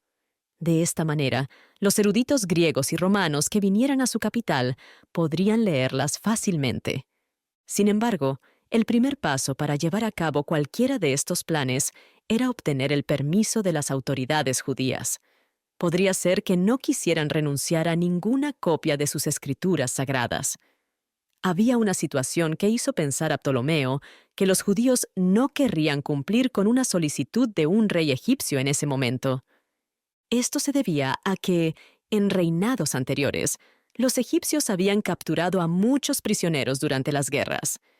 Estos prisioneros fueron traídos a Egipto y vendidos como esclavos a la gente que ahora vive allí. Eran empleados como trabajadores en los campos o manejando grandes bombas de agua. Los amos de estos desafortunados esclavos creían, como otros dueños de esclavos, que poseían a sus esclavos como propiedad. En cierto modo, esto era parcialmente cierto porque los habían comprado al gobierno después de la guerra. Aunque esto no les daba un derecho legítimo para poseer a los esclavos como individuos, se podría argumentar que creaba una reclamación válida contra el gobierno en caso de una emancipación futura. Ptolomeo o su ministro, ya que no se sabe quién fue responsable, decidieron liberar a estos esclavos y enviarlos de vuelta a su país de origen. Esto se hizo en un intento de apaciguar a los judíos y hacerlos más abiertos a la solicitud que estaba a punto de hacer para obtener una copia de sus textos sagrados.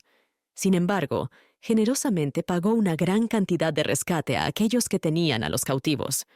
Según los historiadores antiguos, que siempre embellecen sus historias con exageraciones, el número de esclavos liberados en esta ocasión fue de 120,000, y la compensación pagada a los propietarios fue de 600 talentos, equivalente a $600,000.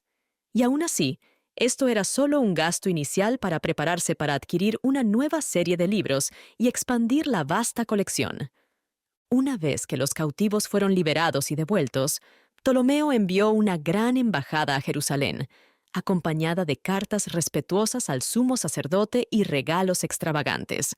Los embajadores fueron recibidos con el máximo respeto. Ptolomeo solicitó tener copias de los libros sagrados para su biblioteca, y los sacerdotes accedieron felizmente. Hicieron copias de todas las escrituras sagradas, que fueron bellamente realizadas y decoradas con letras doradas. El gobierno judío también, a petición de Ptolomeo, eligió un grupo de eruditos hebreos, 6 de cada tribu, que conocían tanto el griego como el hebreo.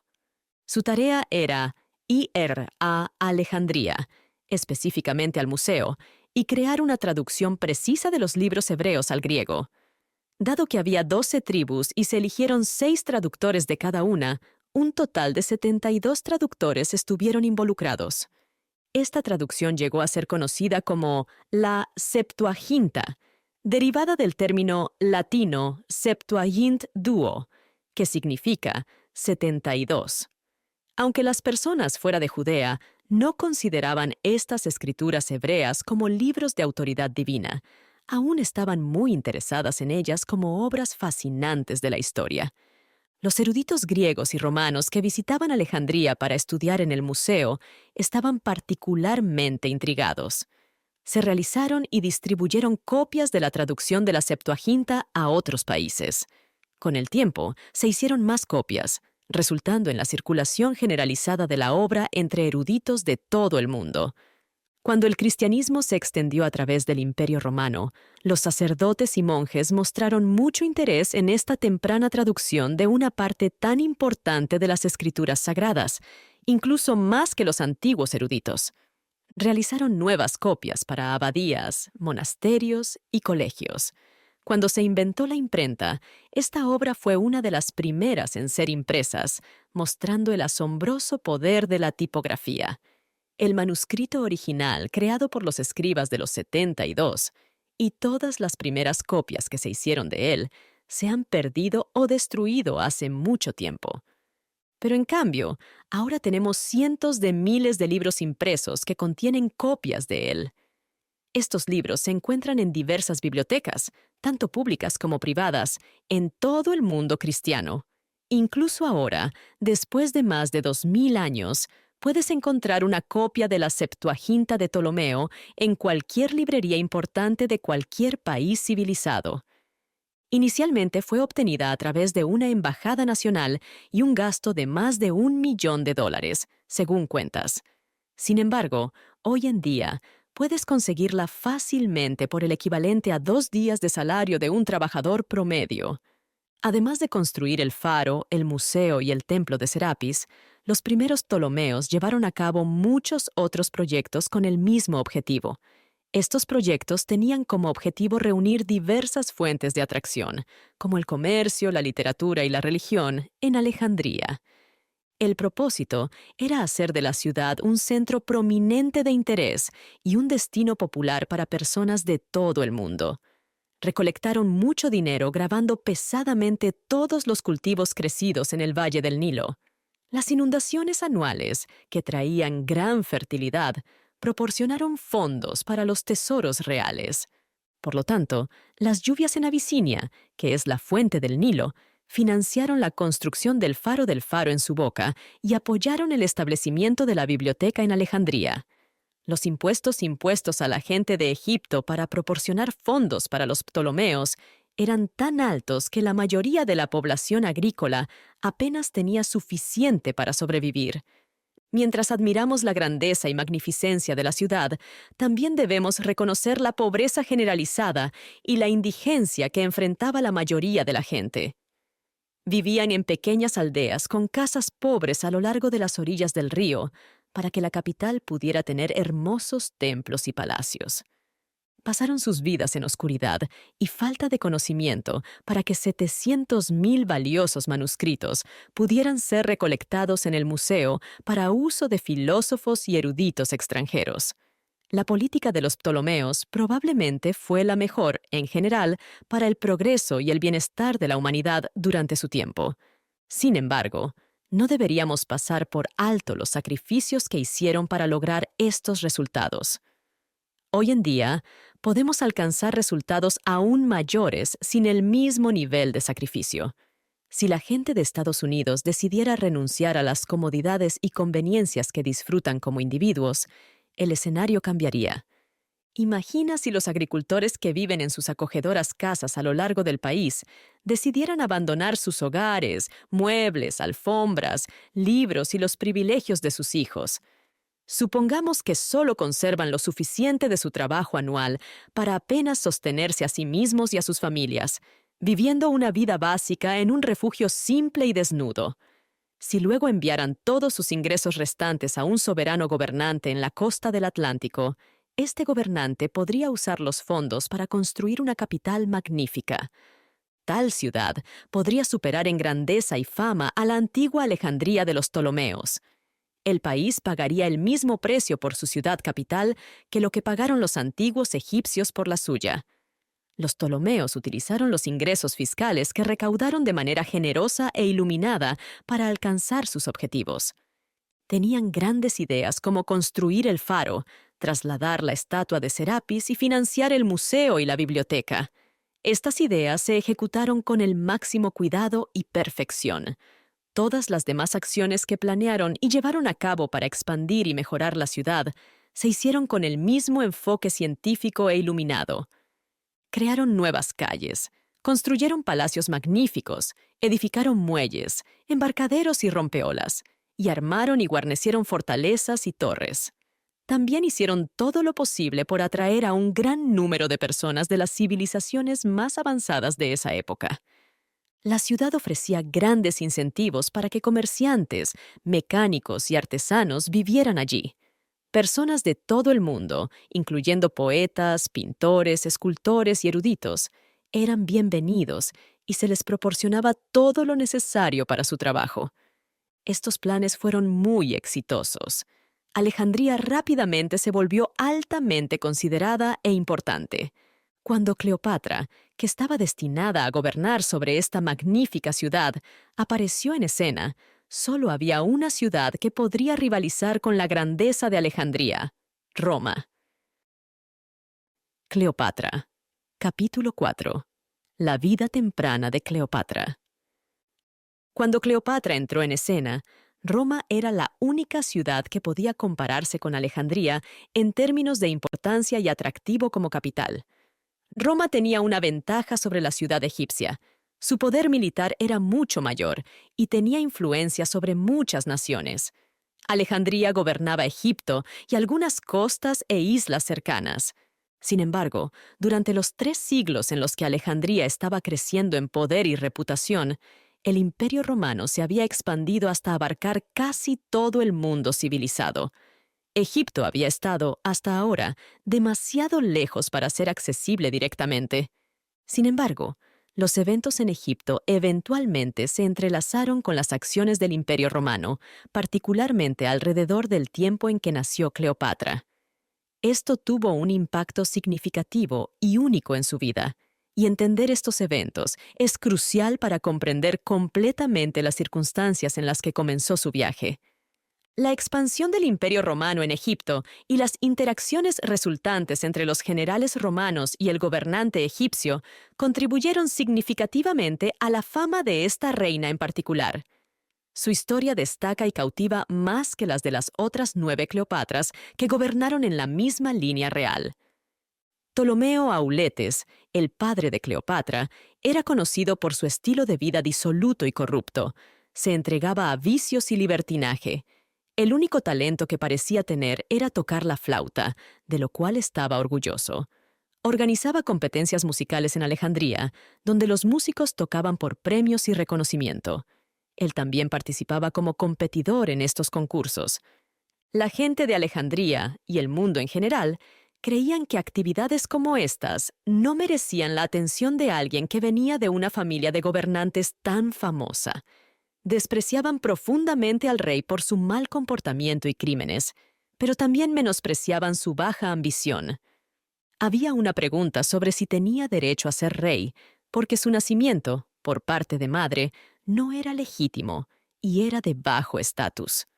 En lugar de tratar de confirmar y asegurar su poder con un gobierno fuerte y exitoso, ignoraba completamente los asuntos públicos. Para protegerse de ser derrocado, ideó un plan para ser reconocido en Roma como uno de los aliados del pueblo romano. Una vez que esto ocurriera, creía que el gobierno romano se sentiría obligado a apoyarlo y mantenerlo en el trono si había algún peligro.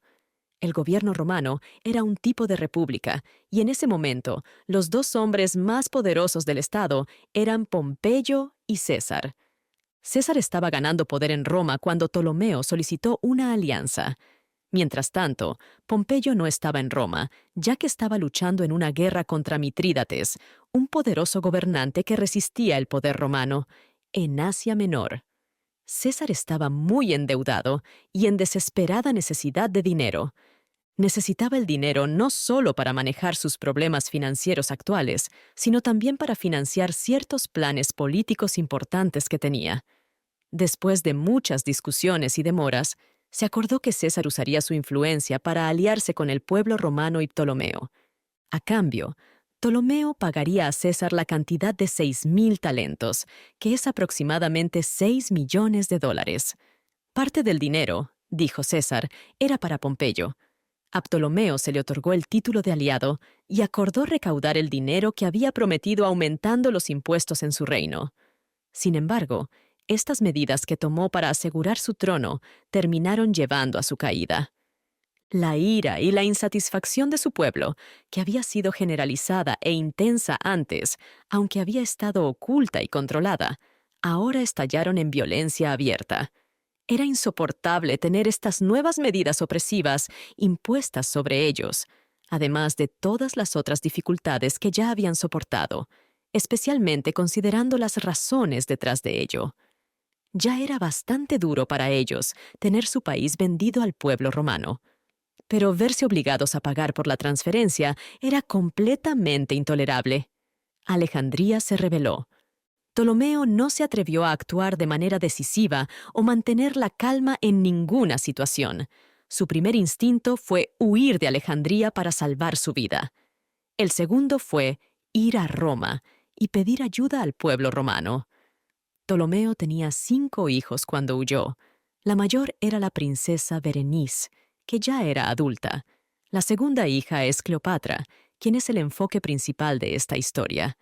Cleopatra tenía alrededor de 11 años en ese momento. También había dos hijos jóvenes, uno llamado Ptolomeo.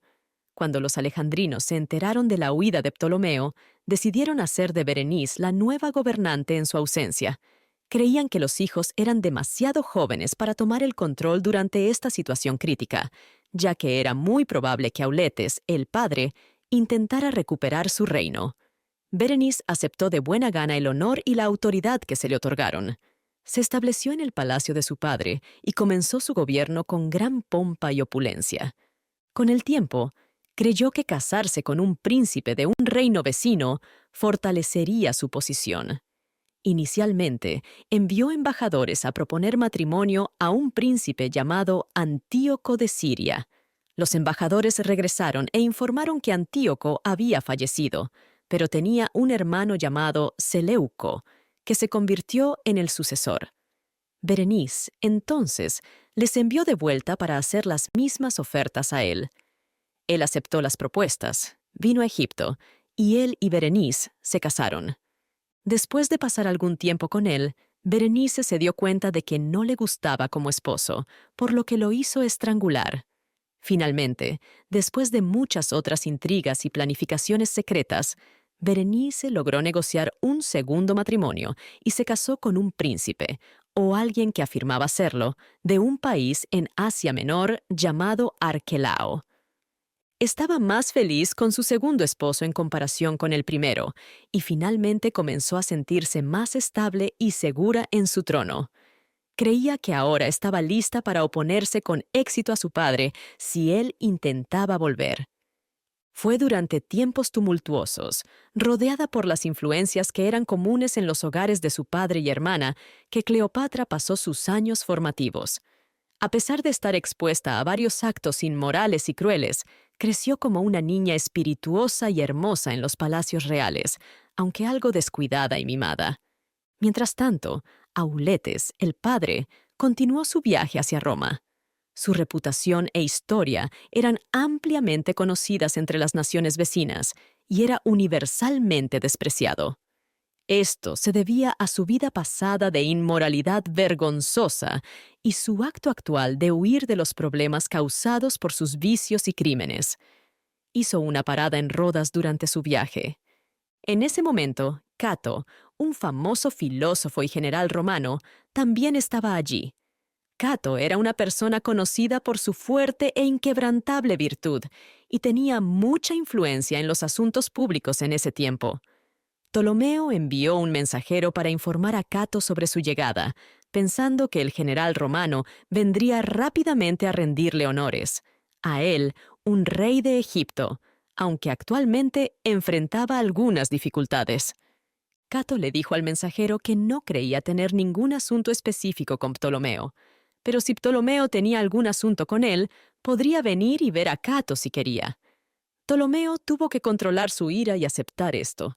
Quería ver a Cato porque era importante para sus planes. Quería obtener el apoyo y la ayuda de Cato. Así que Ptolomeo se preparó para visitar a Cato en lugar de que Cato lo visitara a él. Planeó ir tan real y impresionantemente como pudo. Se presentó en el lugar de Cato al día siguiente, vestido elegantemente y con mucha gente con él. Cato, por otro lado, estaba vestido muy sencillamente y su habitación también era simple. Cuando el rey entró, Cato ni siquiera se levantó. Simplemente señaló una silla y le dijo al visitante que se sentara. Ptolomeo comenzó a presentar su caso a Cato, esperando ganar el apoyo de Cato para persuadir al pueblo romano de ayudarlo. Sin embargo, Cato no mostró ninguna inclinación a apoyar a Ptolomeo. En lugar de eso, Cato criticó a Ptolomeo por abandonar su reino y convertirse en víctima de los codiciosos líderes romanos. Cato señaló que en Roma nada se podía lograr sin sobornos y que incluso todos los recursos de Egipto no serían suficientes para satisfacer el insaciable deseo de dinero de los romanos. Terminó sugiriendo que debería regresar a Alejandría y depender de su determinación e iniciativa para superar los desafíos que enfrentaba. Ptolomeo se sintió avergonzado por este rechazo, pero después de discutirlo con sus compañeros y seguidores, concluyeron que ya era demasiado tarde para volver atrás. Así que todo el grupo regresó a sus barcos y continuó su viaje hacia Roma. Ptolomeo descubrió que al llegar a la ciudad, César no estaba allí porque estaba en la Galia. Por otro lado, Pompeyo, que había regresado triunfante de sus campañas contra Mitrídates, ahora era un líder poderoso e influyente en el Capitolio. Este cambio de situación no era necesariamente malo, porque Ptolomeo tenía una buena relación con Pompeyo, al igual que la tenía con César. Le ayudó en sus guerras contra Mitrídates, enviándole un grupo de soldados de caballería, como parte de su estrategia de construir buenas relaciones con el pueblo romano de cualquier manera que pudiera. Además, Pompeyo recibió una parte del dinero que Ptolomeo había pagado a César por la alianza romana. Recibiría más si Ptolomeo alguna vez era restituido. Pompeyo quería ayudar al rey que había escapado. Le dio la bienvenida en su palacio, lo trató bien y tomó medidas para presentar su caso ante el Senado romano.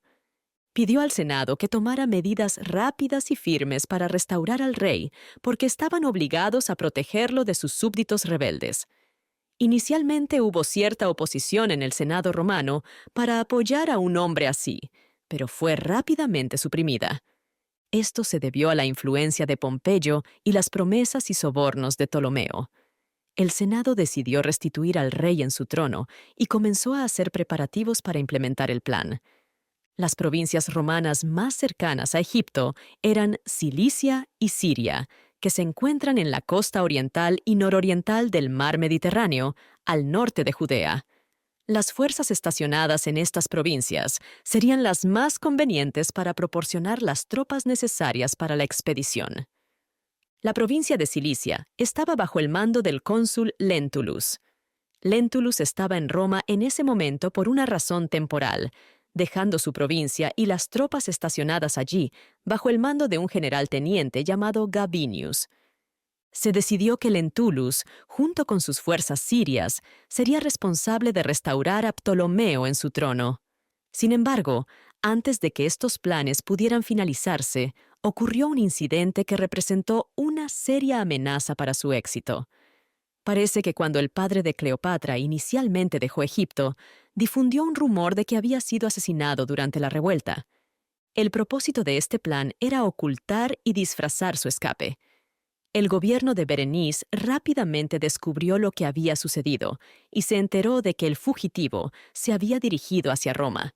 Concluyeron rápidamente que él iba a pedir ayuda al pueblo romano y decidieron que, si eso era cierto, el pueblo romano debería escuchar primero su versión de la historia antes de decidir a su favor. Inmediatamente se prepararon para enviar una gran embajada a Roma. La delegación consistía en más de 100 personas. El propósito de Berenice al enviar tal cantidad no era solo mostrar respeto por el pueblo romano y la importancia del asunto, sino también para prevenir que Ptolomeo intentara detener la embajada o sobornar a sus miembros. El número, aunque grande, no era suficiente para lograr este objetivo. El mundo romano entero estaba en un estado de desorden y violencia en ese momento, bajo el control de líderes militares desesperados e imprudentes que permitían amplias oportunidades para la comisión de cualquier crimen imaginable. Ptolomeo planeó, con la ayuda de sus fuertes partidarios que estaban profundamente invertidos en su éxito, emboscar y eliminar a muchos miembros de este grupo antes de que llegaran a Roma. Algunos fueron asesinados, algunos fueron envenenados, algunos fueron manipulados e influenciados por sobornos. Unos pocos sobrevivientes llegaron a Roma, pero estaban demasiado asustados por los peligros que los rodeaban para tomar alguna acción pública respecto a la tarea que se les había confiado.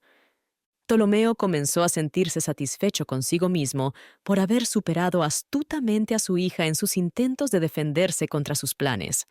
Sin embargo, se hizo evidente que esta terrible traición tuvo el efecto opuesto de lo que los perpetradores pretendían. A medida que más gente en Roma se enteraba de los hechos, se indignaban cada vez más. El grupo que inicialmente se había opuesto a la causa de Ptolomeo utilizó esto como una oportunidad para fortalecer su oposición. Ganaron un apoyo significativo debido a la ira generalizada causada por los crímenes de Ptolomeo, lo que hizo extremadamente difícil para Pompeyo mantener su posición. El partido opositor eventualmente descubrió, o afirmó haber descubierto, un pasaje en los oráculos sibilinos, que eran libros sagrados mantenidos por los sacerdotes. Se creía que estos libros contenían profecías sobre cómo se deberían conducir los asuntos públicos, y el pasaje decía: Si un rey de Egipto te pide ayuda, sé amigable pero no le des tropas. Si lo haces estarás en gran peligro. Esto creó un problema para los amigos de Ptolomeo. Inicialmente, intentaron evitar esta estricta orden alegando que el pasaje no existía. Argumentaron que todo había sido inventado por sus enemigos. Sin embargo, este argumento fue rechazado, y luego intentaron interpretar el pasaje de una manera diferente a su significado obvio. Finalmente, argumentaron que, aunque no se les permitía proporcionar tropas directamente a Ptolomeo, nada les impedía enviar sus fuerzas armadas a Egipto. Creían que al hacerlo, podrían ayudar a suprimir la rebelión y derrocar al gobierno de Berenice. Después, podrían invitar a Ptolomeo a regresar pacíficamente a su reino y reclamar su corona. Insistieron en que esto no se consideraría como proporcionarle tropas, y por lo tanto, no estarían desobedeciendo el oráculo. Estos intentos de evitar seguir el consejo del oráculo por parte de los amigos de Ptolomeo solo hicieron que los argumentos y desacuerdos entre ellos y sus enemigos fueran aún más intensos que antes. Pompeyo hizo todo lo que pudo para apoyar a Ptolomeo, pero Lentulus, después de un largo periodo de incertidumbre y demora, concluyó que no sería sabio involucrarse. Eventualmente, Gabinius, el lugarteniente a cargo de Siria, decidió asumir la tarea. Estaba convencido por ciertas promesas de Ptolomeo que se cumplirían si tenía éxito, y con algún aliento informal de Pompeyo respecto al uso de tropas romanas bajo su mando. Gabinius entonces decidió marchar hacia Egipto. Su camino seguiría naturalmente las costas del mar Mediterráneo y lo llevaría a través del desierto hasta Pelusio, que se mencionó anteriormente como la ciudad fronteriza de este lado de Egipto. Desde Pelusio, marcharía a través del corazón del delta hasta Alejandría. Si la invasión es exitosa, planea derrocar al gobierno de Berenice y Arquelao. Luego, invitará a Ptolomeo a regresar y reinstalarlo en el trono. Gabinius dependía en gran medida de la asistencia de un hombre notable que era su segundo al mando. Este hombre jugaría un papel significativo en la futura historia de Cleopatra. Su nombre era Marco Antonio. Antonio nació en Roma, en una familia muy distinguida. Sin embargo, su padre falleció cuando él era muy joven. Gastó la herencia de su padre en comportamientos imprudentes y dañinos. Continuando por este camino destructivo, rápidamente acumuló deudas masivas y se encontró enredado en problemas insuperables. Sus acreedores no dejaban de molestarlo por dinero y tomaron acciones legales para obligarlo a pagar, aunque no podía permitírselo. También fue constantemente perseguido por muchos enemigos que había hecho en la ciudad debido a su comportamiento violento y actividades criminales. Finalmente, huyó y se fue a Grecia. Durante su viaje a Siria, Gabinius se encontró con Antonio y le ofreció un puesto en su ejército. Antonio, siendo orgulloso y ambicioso, rechazó la oferta a menos que se le diera un mando. Reconociendo la naturaleza audaz y enérgica de Antonio, Gabinius accedió a sus términos, viendo las cualidades que se valoraban en un soldado exitoso en ese tiempo. Lo nombró líder de sus soldados de caballería. Antonio demostró su excelencia en las campañas militares subsiguientes en Siria, y ahora estaba muy ansioso por participar en esta empresa egipcia. En realidad, fue principalmente su pasión y entusiasmo por emprender esta tarea lo que convenció a Gabinius de acceder a las sugerencias de Ptolomeo. El desafío y obstáculo que consideraban como el aspecto más preocupante de toda la expedición era cruzar el desierto para llegar a Pelusio. De hecho, Egipto siempre había confiado en su aislamiento como su principal defensa. El desierto arenoso y vacío, sin agua, era muy difícil y peligroso de cruzar, incluso para un grupo pacífico de viajeros.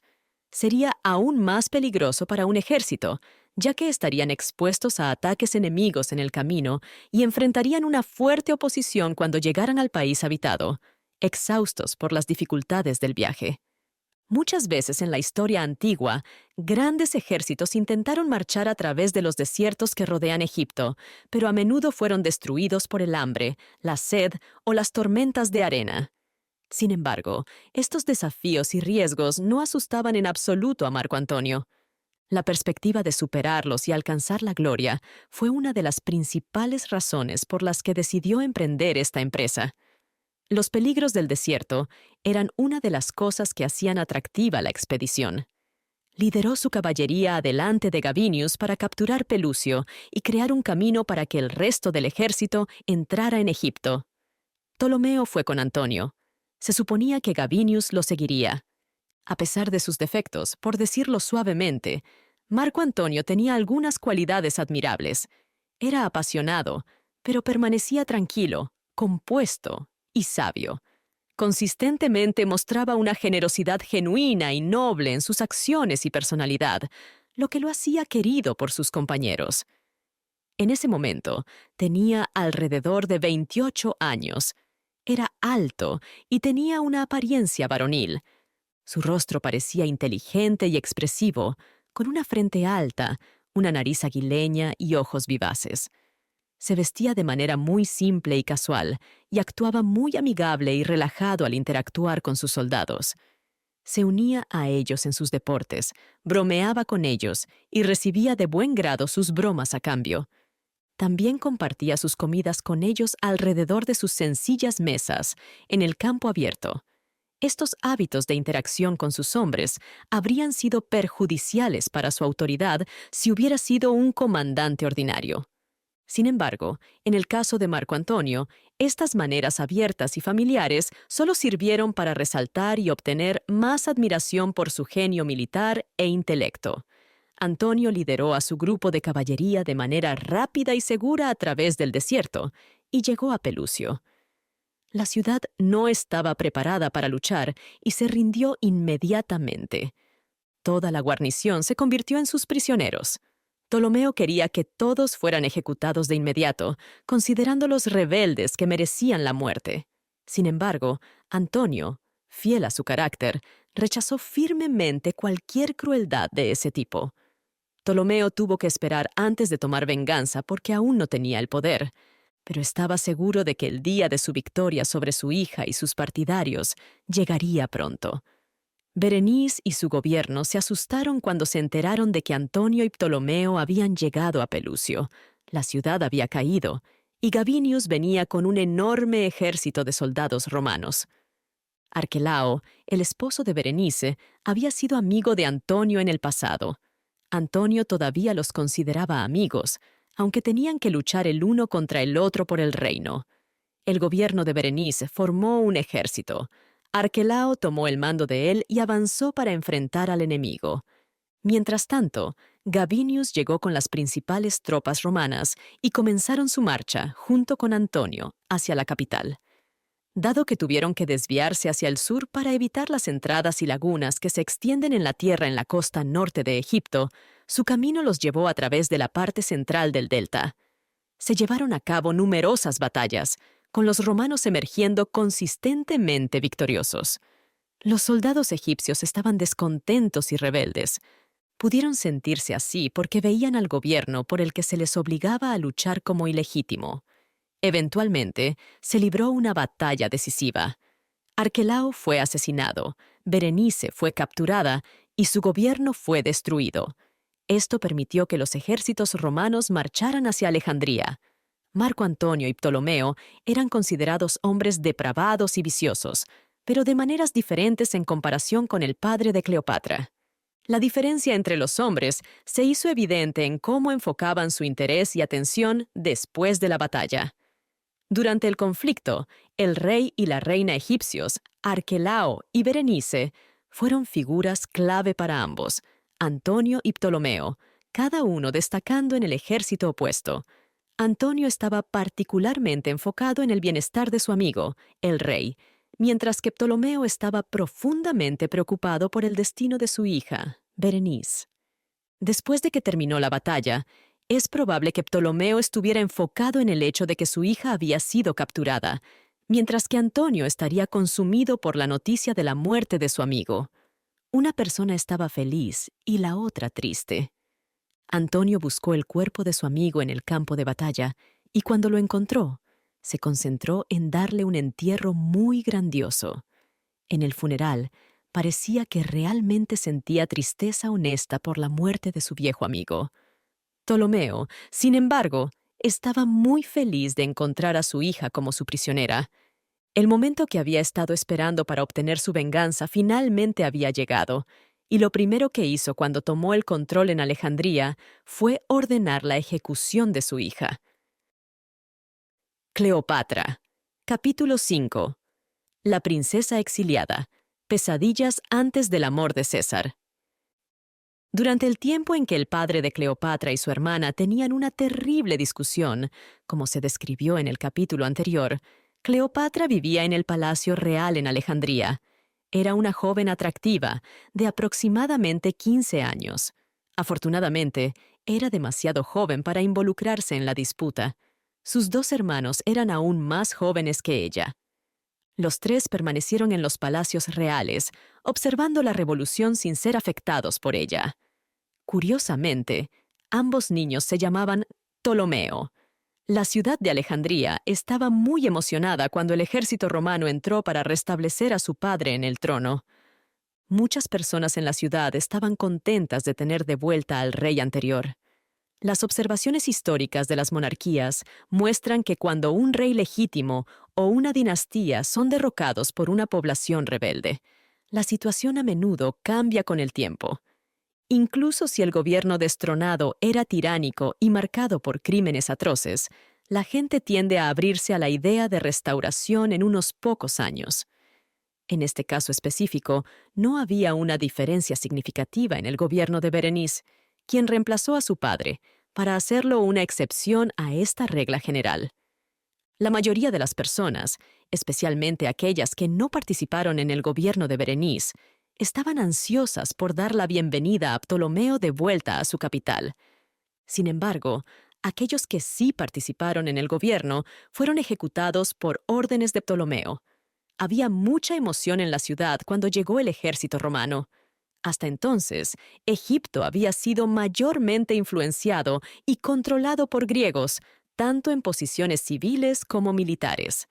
La llegada de los romanos trajo un nuevo nivel de interés y añadió a la ya diversa gama de excitación en la capital. El regreso de Ptolomeo se celebró con juegos, espectáculos y diversas celebraciones. Naturalmente, además del rey mismo, los generales extranjeros que jugaron un papel clave en lograr este objetivo fueron el principal foco de atención y atracción durante estas celebraciones públicas. Marco Antonio era especialmente estimado y admirado por el público en ese momento. Su comportamiento distinto y su actitud honesta y directa lo distinguían. Su elección de ropa simple y su comportamiento adicionalmente destacaban su singularidad. Sus esfuerzos para salvaguardar las vidas de los soldados de Pelucio capturados y para asegurar funerales honorables para los combatientes enemigos muertos por su ejército hicieron que la gente viera un lado noble y generoso de su carácter. A pesar de sus defectos, estas acciones le valieron una amplia admiración y elogios. Los defectos de tal persona a menudo parecen virtudes para el mundo. Por ejemplo, hay una historia sobre Antonio. Una vez, quiso dar un regalo a alguien que le había hecho un favor. Le dijo a su tesorero que enviara una cantidad de dinero mayor de la necesaria como un gesto de gratitud, mostrando su naturaleza impulsiva y generosa. El tesorero, siendo más cauteloso que su maestro, quería reducir la cantidad de dinero pero dudaba en sugerirlo directamente. En cambio, contó el dinero y lo organizó en un montón donde Antonio lo vería. Al ver la gran suma, pensó que Antonio se daría cuenta de que era excesiva. El tesorero dijo que había enviado un regalo a una persona específica, según las instrucciones. Antonio entendió la intención del tesorero y sugirió enviar el doble de la cantidad porque esperaba que hiciera una mejor impresión. Decidir, en tales circunstancias, duplicar un derroche solo para frustrar el esfuerzo sincero de un servidor leal para reducirlo, es un error. Sin embargo, es uno de esos errores que el mundo, a lo largo de la historia, siempre admirará y elogiará a la persona responsable. En resumen, Antonio se convirtió en el centro de atención y recibió favor durante su tiempo en Alejandría. No está claro si captó específicamente la atención de Cleopatra en ese momento o no. Sin embargo, ella captó su atención. Admiraba su belleza juvenil, su vivacidad e inteligencia y sus diversos talentos. Sin embargo, ella aún era muy joven, solo 15 años, mientras que Antonio tenía casi 30, por lo que probablemente no hizo una impresión muy fuerte en él. Poco después, Antonio regresó a Roma y no volvió a ver a Cleopatra durante muchos años. Cuando los dos generales romanos dejaron Alejandría, dejaron una parte significativa del ejército bajo el mando de Ptolomeo para ayudarlo a mantenerse en el trono. Antonio volvió a Roma. Se hizo famoso por su marcha a través del desierto y por invadir con éxito Egipto y restaurar a Ptolomeo. También recibió mucho dinero de Ptolomeo, lo que ayudó a reponer sus fondos. Ptolomeo acordó pagar una enorme cantidad de 2.000 talentos, que equivale a $10 millones, como precio por su restauración. Esto muestra cuán grande e importante fue esta famosa campaña. Ptolomeo obtuvo una cantidad significativa de dinero para sus pagos al quitar las propiedades de los amigos del gobierno de Berenice que fueron asesinados por sus órdenes. Se rumoreaba que el número de los condenados a muerte aumentó considerablemente porque Ptolomeo necesitaba sus activos para cumplir con sus obligaciones. Antonio, como resultado de esta campaña, pasó de ser un fugitivo deshonrado y sin hogar a convertirse en uno de los hombres más ricos y famosos de Roma. Esto también lo convirtió en uno de los individuos más poderosos de la ciudad. En ese momento estalló una gran guerra civil entre César y Pompeyo, y Antonio apoyó la causa de César. Mientras tanto, durante la guerra civil entre César y Pompeyo, Ptolomeo logró mantener su posición en el trono durante aproximadamente 3 años. Esto fue posible con la ayuda de los soldados romanos que habían sido dejados atrás por Antonio y Gabinius. A medida que envejecía y su vida se acercaba a su fin, comenzó a pensar a quién debería dejar su reino. Cleopatra era la hija mayor y mostraba un gran potencial en términos de inteligencia y apariencia. Sus hermanos eran mucho más jóvenes que ella. Aunque tradicionalmente un hijo tendría un reclamo más fuerte, los talentos excepcionales de Cleopatra y su creciente influencia hicieron incierto si sería sabio pasarla por alto. El padre resolvió el asunto de la manera típica utilizada por la familia Ptolomeo para superar tales dificultades. Decidió que Cleopatra debería casarse con su hermano mayor y que gobernarían juntos. Continuando con la prioridad de la alianza entre Egipto y Roma, que había sido el enfoque principal de su reinado, confió oficialmente la implementación de su voluntad y el cuidado de sus hijos al Senado romano. El Senado estuvo de acuerdo con el nombramiento y eligió a Pompeyo para actuar como su representante, para cumplir con las responsabilidades del cargo. Sin embargo, Pompeyo estaba preocupado por la guerra civil contra César y no tomó ninguna acción inmediata respecto a su nombramiento. Afortunadamente, parecía que no se requería ninguna acción, ya que todos en Alejandría parecían dispuestos a aceptar y apoyar los arreglos hechos por el rey antes de su muerte. Cleopatra se casó con su hermano menor, que tenía solo unos 10 años. En ese momento, Cleopatra tenía alrededor de 18 años. Dado que ambos eran demasiado jóvenes para gobernar, el reino estaba gobernado por 2 ministros elegidos por su padre. Potino, un eunuco, sirvió como secretario de Estado, mientras que Aquilas fue el comandante en jefe de los ejércitos. Así, aunque técnicamente Cleopatra fue llamada reina debido a estos eventos, aún no había ascendido realmente al trono. Todavía había muchos desafíos y riesgos que superar antes de que pudiera convertirse en gobernante.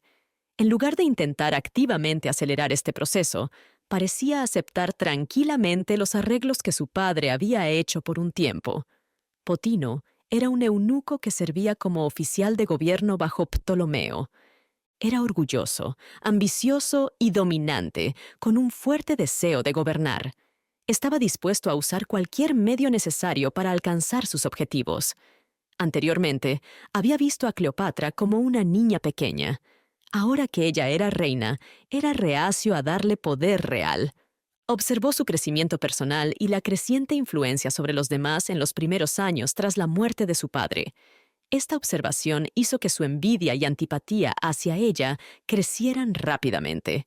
Su apariencia, sus habilidades y un cierto encanto inexplicable que estaba presente en todo lo que hacía, contribuyeron a que ella tuviera mucha influencia personal. Pero, mientras estas cosas hacían que otras personas se interesaran en Cleopatra y se apegaran a ella, solo hacían que Potino sintiera más celos. Cleopatra se estaba convirtiendo en su competidora. Intentó obstaculizarla y superarla en astucia. Se comportó de manera irrespetuosa y dominante hacia ella, con el objetivo de mantenerla en una posición subordinada, ya que creía que era su deber. Esto se debía a que él seguía siendo el tutor tanto de Cleopatra como de su esposo, así como el gobernante del reino. Cleopatra tenía un espíritu fuerte y se enojó por este trato. Potino hizo un esfuerzo por conseguir que su joven esposo, Ptolomeo, se pusiera de su lado a medida que continuaba la lucha. Ptolomeo era más joven y no tan decidido como Cleopatra. Potino se dio cuenta de que podía controlarlo fácilmente por más tiempo en comparación con Cleopatra. Logró hacer que el joven Ptolomeo sintiera celos de la creciente influencia de su esposa y lo convenció de unirse a los esfuerzos para oponerse y socavarla. Estos intentos de hacer que su esposo le tomara antipatía solo enfurecieron más a Cleopatra. Ella no era alguien que pudiera ser forzada. El palacio estaba lleno de discusiones entre los rivales. Potino y Ptolomeo comenzaron a tomar medidas para poner al ejército de su lado. Eventualmente, tuvieron una gran pelea y Cleopatra fue expulsada del reino. Se fue a Siria. Siria era el lugar más cercano de seguridad. También era el país que había ayudado a su padre a recuperar el trono después de haber sido expulsado muchos años antes. Aunque inicialmente su padre había ido a Roma, el apoyo que recibió había venido de Siria. Cleopatra creía que podría recibir una ayuda similar yendo directamente allí. No se decepcionó. Consiguió un ejército y comenzó a marchar hacia Egipto, tomando la misma ruta que Antonio y Gabinius habían tomado cuando vinieron a restaurar a su padre. Potino levantó un ejército y salió a confrontarla. Nombró a Aquilas como comandante de las tropas y al joven Ptolomeo como el gobernante nominal, mientras que él, como tutor y ministro principal del joven rey, mantenía el poder real. Las tropas de Potino se movieron hacia Pelucio. Se encontraron con las fuerzas de Cleopatra que venían del este. Los ejércitos establecieron campamentos cercanos entre sí y comenzaron a prepararse para la batalla. Sin embargo, la batalla no ocurrió. Se detuvo debido a algunos eventos mayores e inesperados que ocurrieron de repente en la historia de Egipto. Estos eventos cambiaron completamente el curso de los asuntos de maneras que no se anticiparon. La guerra civil entre los generales romanos, César y Pompeyo, y sus seguidores, comenzó poco después de la muerte del padre de Cleopatra. Esta guerra ha continuado desde entonces con gran violencia. La gente en Egipto podía escuchar los sonidos de la guerra desde lejos, pero no causaba mucha preocupación allí. Los enormes ejércitos de estos dos poderosos conquistadores se movían lentamente, como dos fieros pájaros de presa, volando y luchando en el aire. Viajaron por Italia hacia Grecia, y de Grecia a través de Macedonia hasta Tesalia. A medida que avanzaban, libraban terribles batallas entre ellos, dejando destrucción a su paso. Finalmente tuvo lugar una batalla decisiva en Farsalia. Pompeyo sufrió una derrota completa. Había escapado a la orilla del mar con unos pocos barcos y un pequeño grupo de seguidores, sintiéndose perdido y desesperado. César lo persiguió implacablemente con una pequeña flota de galeras, llevando alrededor de 2,000 o 3,000 hombres. Aunque esta fuerza era adecuada para perseguir a un fugitivo, era completamente inadecuada para cualquier otro propósito. Pompeyo recordó su apoyo anterior a Ptolomeo Auletes en Roma, que llevó con éxito a la restauración del monarca y permitió que el joven Ptolomeo se convirtiera en rey. Pompeyo entonces llegó a Pelucio y solicitó a Ptolomeo que lo recibiera y le proporcionara protección. Ancló su flota cerca de la orilla antes de enviar la solicitud. Potino, el verdadero comandante del ejército de Ptolomeo, accedió a la solicitud respecto a Pompeyo. Declaró que Pompeyo debería ser bienvenido y protegido, y que él organizaría un bote para transportarlo a la orilla. Pompeyo tenía algunas dudas sobre esta oferta de hospitalidad, pero finalmente decidió ir a la orilla en el bote que Potino envió para él. Una vez que llegó, los egipcios, siguiendo las órdenes de Potino, lo apuñalaron y decapitaron en la arena. Potino y su consejo decidieron que esta era la opción más segura. Si acogían a Pompeyo, pensaban que César se convertiría en su enemigo. Si se negaban a recibirlo, Pompeyo mismo estaría molesto, y no sabían cuál de las dos opciones sería más segura para enfadar. Tampoco sabían cómo terminaría la guerra si se permitía que ambos generales vivieran. Decían que, Pero al matar a Pompeyo, definitivamente complaceremos a César, y Pompeyo quedará fuera del juego. mientras tanto, César, sin saber el paradero de Pompeyo en Egipto, se dirigió directamente a Alejandría. Se puso en gran peligro al hacerlo, porque las fuerzas bajo su mando no eran suficientes para protegerlos y tenía problemas con las autoridades allí. Además, una vez que llegó a la costa egipcia, sería difícil para él salir de nuevo. En esta época del año, había un viento regular que soplaba hacia esa parte de la costa. Este viento facilitaba que una flota de barcos llegara a Alejandría, pero casi imposible que regresaran. César no tenía miedo al peligro en sus empeños y planes, aunque generalmente era cuidadoso. Sin embargo, su fuerte deseo de perseguir a Pompeyo superaba cualquier preocupación por su seguridad. Alcanzó Alejandría, pero Pompeyo no estaba allí. Atracó sus barcos en el puerto, desembarcó sus tropas y estableció una base en la ciudad.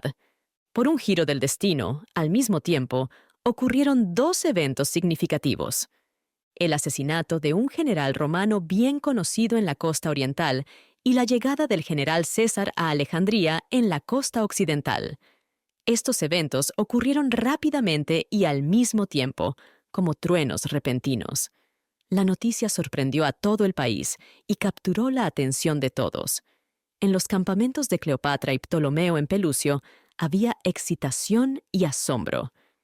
En lugar de prepararse para la batalla, ambos lados estaban ocupados especulando sobre los posibles resultados del giro inesperado de los eventos en los asuntos públicos. Naturalmente, todos estaban enfocados en Alejandría. Potino rápidamente fue a la ciudad con el joven rey, mientras que Aquilas fue con ellos o se unió a ellos poco después. Llevaron consigo la cabeza de Pompeyo, que habían cortado de su cuerpo en la orilla donde lo habían matado. También tenían un sello que habían quitado de su dedo. Cuando llegaron a Alejandría, enviaron la cabeza, envuelta en un paño, junto con el sello, como regalos para César. Considerando las acciones despiadadas y la naturaleza cruel de los Ptolomeos, creían que César se complacería al ver la cabeza cortada y horrorosa de su formidable oponente y enemigo. En lugar de esto, quedó impactado y descontento y ordenó que la cabeza fuera enterrada con las ceremonias funerarias más solemnes e imponentes. Sin embargo, aceptó y guardó el sello. La imagen grabada en él era de un león sosteniendo una espada en su pata, un símbolo adecuado del carácter de los hombres. Aunque eran nobles y justos de muchas maneras, sus argumentos infundían miedo y terror en todo el mundo. El ejército de Ptolomeo se quedó en Pelucio mientras él y sus asesores iban a Alejandría. El ejército debía vigilar a Cleopatra. Cleopatra quería ir a Alejandría y pedir ayuda a César, pero no podía porque estaba fuera del país y sus enemigos tenían un ejército fuerte para detenerla. Así que se quedó en Pelucio, sin saber qué hacer. Mientras tanto, César pronto se encontró en una situación incómoda en Alejandría. Había estado acostumbrado a tener poder completo y absoluto durante muchos años, sin importar dónde estuviera. Ahora que su rival Pompeyo estaba muerto, creía que era el gobernante del mundo. Sin embargo, en Alejandría no tenía suficientes recursos para apoyar y hacer valer sus reclamaciones. Pero no era de los que se echaban atrás al avanzar en sus reclamos, ni siquiera un poco, por eso. Se instaló en los palacios de Alejandría como si fuera el rey. Desfilaba por las calles de la ciudad, rodeado de sus guardias, y mostraba los símbolos de poder utilizados en Roma. Exigió los 6.000 talentos que Ptolomeo Auletes le había prometido por asegurar un tratado con Roma, y pidió a Potino que pagara el monto restante adeudado. También declaró que el pueblo romano había sido elegido por Auletes para llevar a cabo su voluntad. Como cónsul romano y representante del pueblo romano, era su responsabilidad asumir esta tarea. Necesitaba resolver el conflicto entre Ptolomeo y Cleopatra. Solicitó a Ptolomeo que proporcionara una declaración escrita explicando sus reclamaciones y las razones por las que creía que debería ser el gobernante en lugar de Cleopatra. Por otro lado, Potino, no acostumbrado a reconocer a nadie como superior a sí mismo, luchaba con la autoridad de César. A pesar de que el poder de César era más limitado en alcance, Potino era obstinado y resistía constantemente todas las demandas de César. Sin embargo, los métodos que utilizaba estaban en línea con su mente débil y deshonorable. Provocaba peleas entre la gente de Alejandría y los soldados de César en las calles. Pensaba que, dado que César tenía solo un pequeño número de tropas en la ciudad y pocos barcos en el puerto, podría hostigar a los romanos sin ninguna repercusión. Sin embargo, le faltaba el valor para lanzar un ataque abierto contra ellos. Pretendía ser un amigo, o al menos no un enemigo, pero los trataba de manera grosera y despectiva. Aceptó proporcionarles comida, pero les dio provisiones de mala calidad y dañadas. Cuando los soldados se quejaron, les dijo que, dado que vivían a expensas de otros, no deberían quejarse de la comida. Reemplazó los platos de oro y plata del palacio por unos de madera y cerámica, alegando que había tenido que venderlos para cumplir con las demandas de César. También intentó crear hostilidad en la ciudad contra la propuesta de César de escuchar y decidir la disputa entre Cleopatra y Ptolomeo. Ptolomeo se proclamaba gobernante y se negaba a someterse a cualquier autoridad extranjera. En lugar de tomar acciones directas y efectivas, eligió crear obstáculos causando constantemente pequeñas, irritantes e inútiles molestias. Las peticiones de César podrían haber sido injustas, pero eran directas, valientes y honestas. La oposición del eunuco podría haber estado justificada, pero su enfoque fue visto como deshonroso y despreciable. Como resultado, los espectadores del conflicto generalmente apoyaban a César en sus opiniones. César, con solo una pequeña fuerza a su mando, se encontró en una ciudad grande y poderosa. La guarnición y la población de la ciudad se volvieron más hostiles hacia él cada día, lo que lo llevó a reconocer rápidamente el peligro creciente de su situación. No podía retirarse de la escena. Probablemente no se habría retirado aunque hubiera podido. Así que se quedó en la ciudad, comportándose con precaución y cuidado, pero aún mantenía el mismo comportamiento confiado y superior de siempre. Inmediatamente envió un mensajero a Siria, que era el país controlado por los romanos más cercano, con órdenes de enviar rápidamente varias legiones a Alejandría. Cleopatra. Capítulo 6. Hermosa princesa en presencia de César, el sol de Egipto. Mientras tanto, mientras ocurrían los eventos mencionados en el capítulo anterior en Alejandría, Cleopatra se sentía preocupada e insegura en su campamento. Ella estaba incierta sobre el mejor curso de acción. Quería estar en Alejandría porque sabía que César tenía el control completo de la situación en Egipto. Quería presentarle su caso, pero Ptolomeo y Potino estaban hablando con el juez y ella ni siquiera sabía si intentaban ganarse su favor. Mientras tanto, ella estaba lejos y nadie sabía de su situación o incluso si aún existía. Por supuesto, en esta situación, quería ir a Alejandría. pero estaba muy confundida sobre cómo hacerlo. No podía liderar un ejército allí, porque el ejército del rey estaba en Pelusio bloqueando el camino. No podía ir sola o con pocas personas, porque Potino tenía guarniciones y oficiales en cada pueblo y aldea, y la detendrían. No tenía barcos, así que no podía viajar por mar. Si lograba llegar a las puertas de Alejandría, aún enfrentaría el desafío de hacer su camino de manera segura hasta el palacio de César. La ciudad, excepto el área controlada por César, estaba bajo el control del gobierno de Potino. Los desafíos que enfrentaba para alcanzar su objetivo parecían casi imposibles de superar. Cleopatra estaba decidida a intentarlo. Ella envió un mensaje a César, preguntándole si podía presentarse ante él y defenderse. César estuvo de acuerdo y la animó a venir. Viajó en barco con solo unos pocos asistentes a lo largo de la costa hasta Alejandría.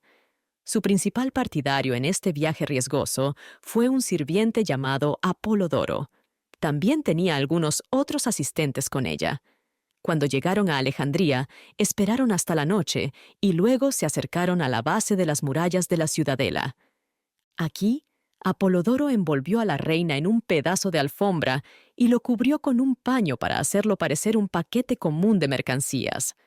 Luego, cargó el bulto en su hombro y entró en la ciudad. Cleopatra tenía alrededor de 21 años en ese momento, pero tenía una figura delgada y elegante, así que la carga no fue demasiado pesada para él. Apolodoro llegó a las puertas del palacio donde se hospedaba César. Los guardias le preguntaron qué llevaba. Él dijo que era un regalo para César, así que le permitieron pasar, y el porteador fingido llevó su paquete de manera segura. Cuando se desenrolló y Cleopatra salió a la vista, César quedó perfectamente encantado con el espectáculo. En tales situaciones, ella experimentaba una gama de emociones conflictivas que no podía suprimir. Estas emociones añadieron una doble capa de intriga a su ya, de por sí bonito y expresivo rostro, así como a sus maneras naturalmente cautivadoras. Estaba emocionada por la aventura que había pasado y aún complacida con su estrecha escapada de sus peligros. Sintió una fuerte curiosidad e interés por la importante figura ante la cual había sido inesperadamente presentada. Sin embargo, esto se moderó por un sentido de timidez, común en situaciones nuevas e inesperadas como esta, especialmente al saberse observada detenidamente por hombres. Esta mezcla de emociones es una parte natural de la experiencia de una mujer en tales circunstancias. La conversación entre César y Cleopatra causó una fuerte impresión en él. La inteligencia de Cleopatra, su vivacidad, ideas únicas y su manera de expresarlas la hacían una compañera muy entretenida y agradable, además de sus encantos. Ella capturó completamente el corazón del gran conquistador. Debido a su fuerte apego hacia ella, César se volvió incapaz de actuar imparcialmente en la disputa entre Cleopatra y su hermano sobre sus derechos al trono. A menudo nos referimos a Ptolomeo como el hermano de Cleopatra, a pesar de ser su esposo, porque su matrimonio fue probablemente más una formalidad. Esto es especialmente plausible considerando que Ptolomeo tenía solo 10 o 12 años cuando Cleopatra fue expulsada de Alejandría. César, que tenía alrededor de 52 años en ese momento, tenía una esposa llamada Calpurnia. Habían estado casados por cerca de 10 años. Calpurnia vivía tranquilamente en Roma en ese entonces. Era una mujer amable y gentil que amaba profundamente a su esposo. Era paciente y comprensiva con sus defectos, pero también preocupada e infeliz por los desafíos y riesgos que la naturaleza ambiciosa de él a menudo traía. César rápidamente desarrolló un fuerte interés en apoyar la causa de Cleopatra. Le mostró un gran afecto, y ella naturalmente comenzó a devolverle su amabilidad.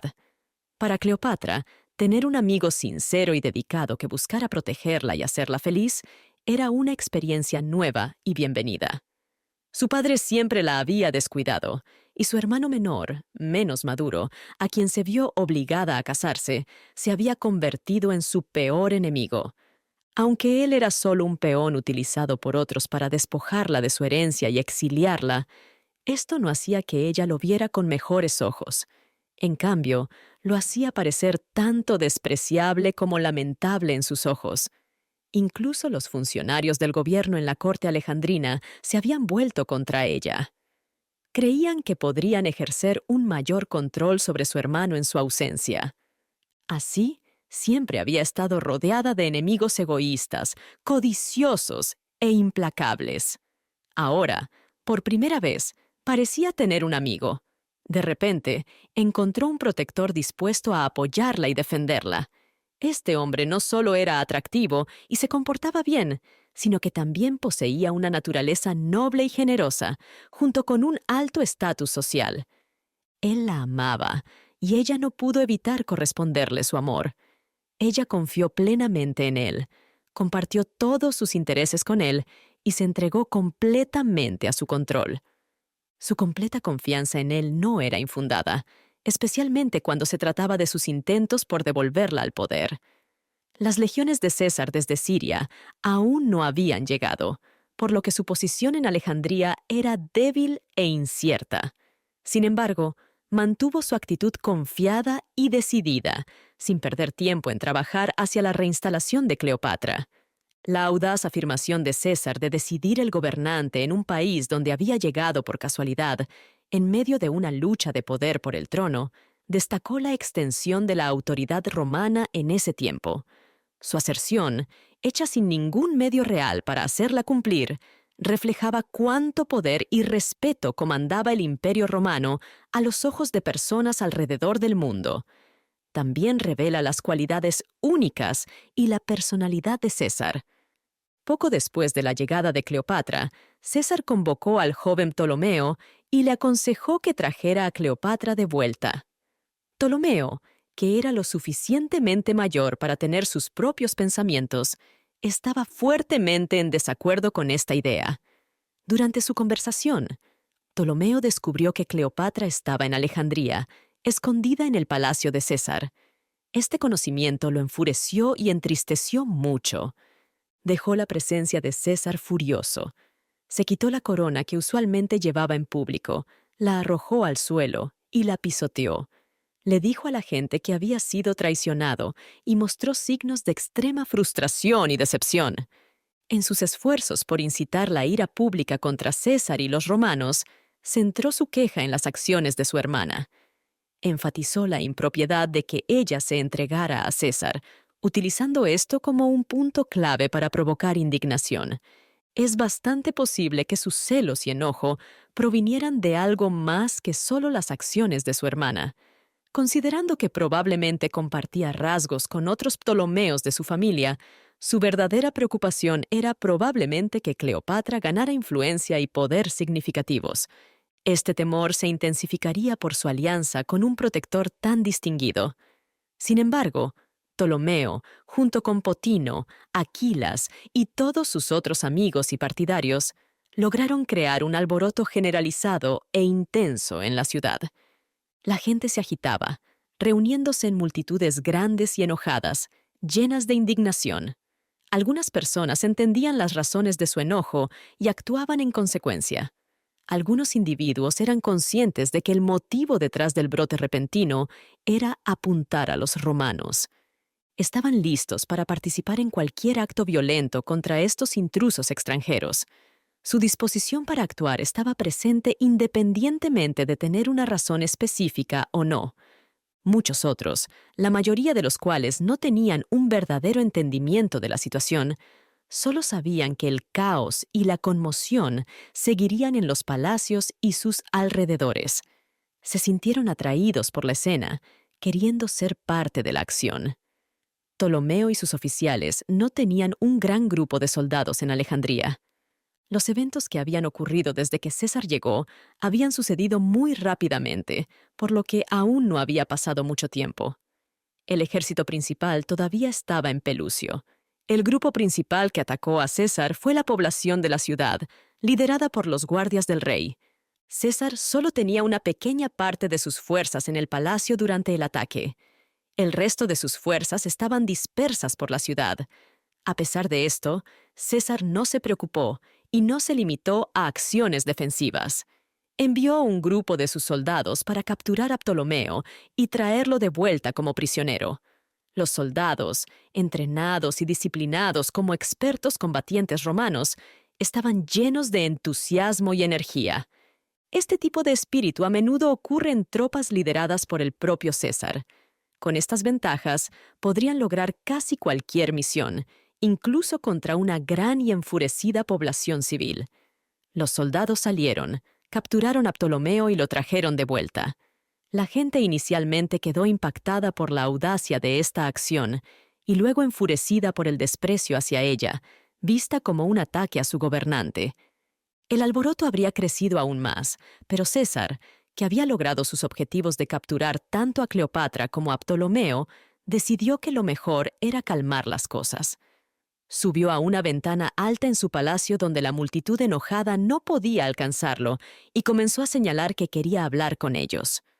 Cuando se hizo el silencio, les dio un discurso que tenía la intención de calmarlos. Explicó que no estaba afirmando su autoridad para elegir entre Cleopatra y Ptolomeo como su superior.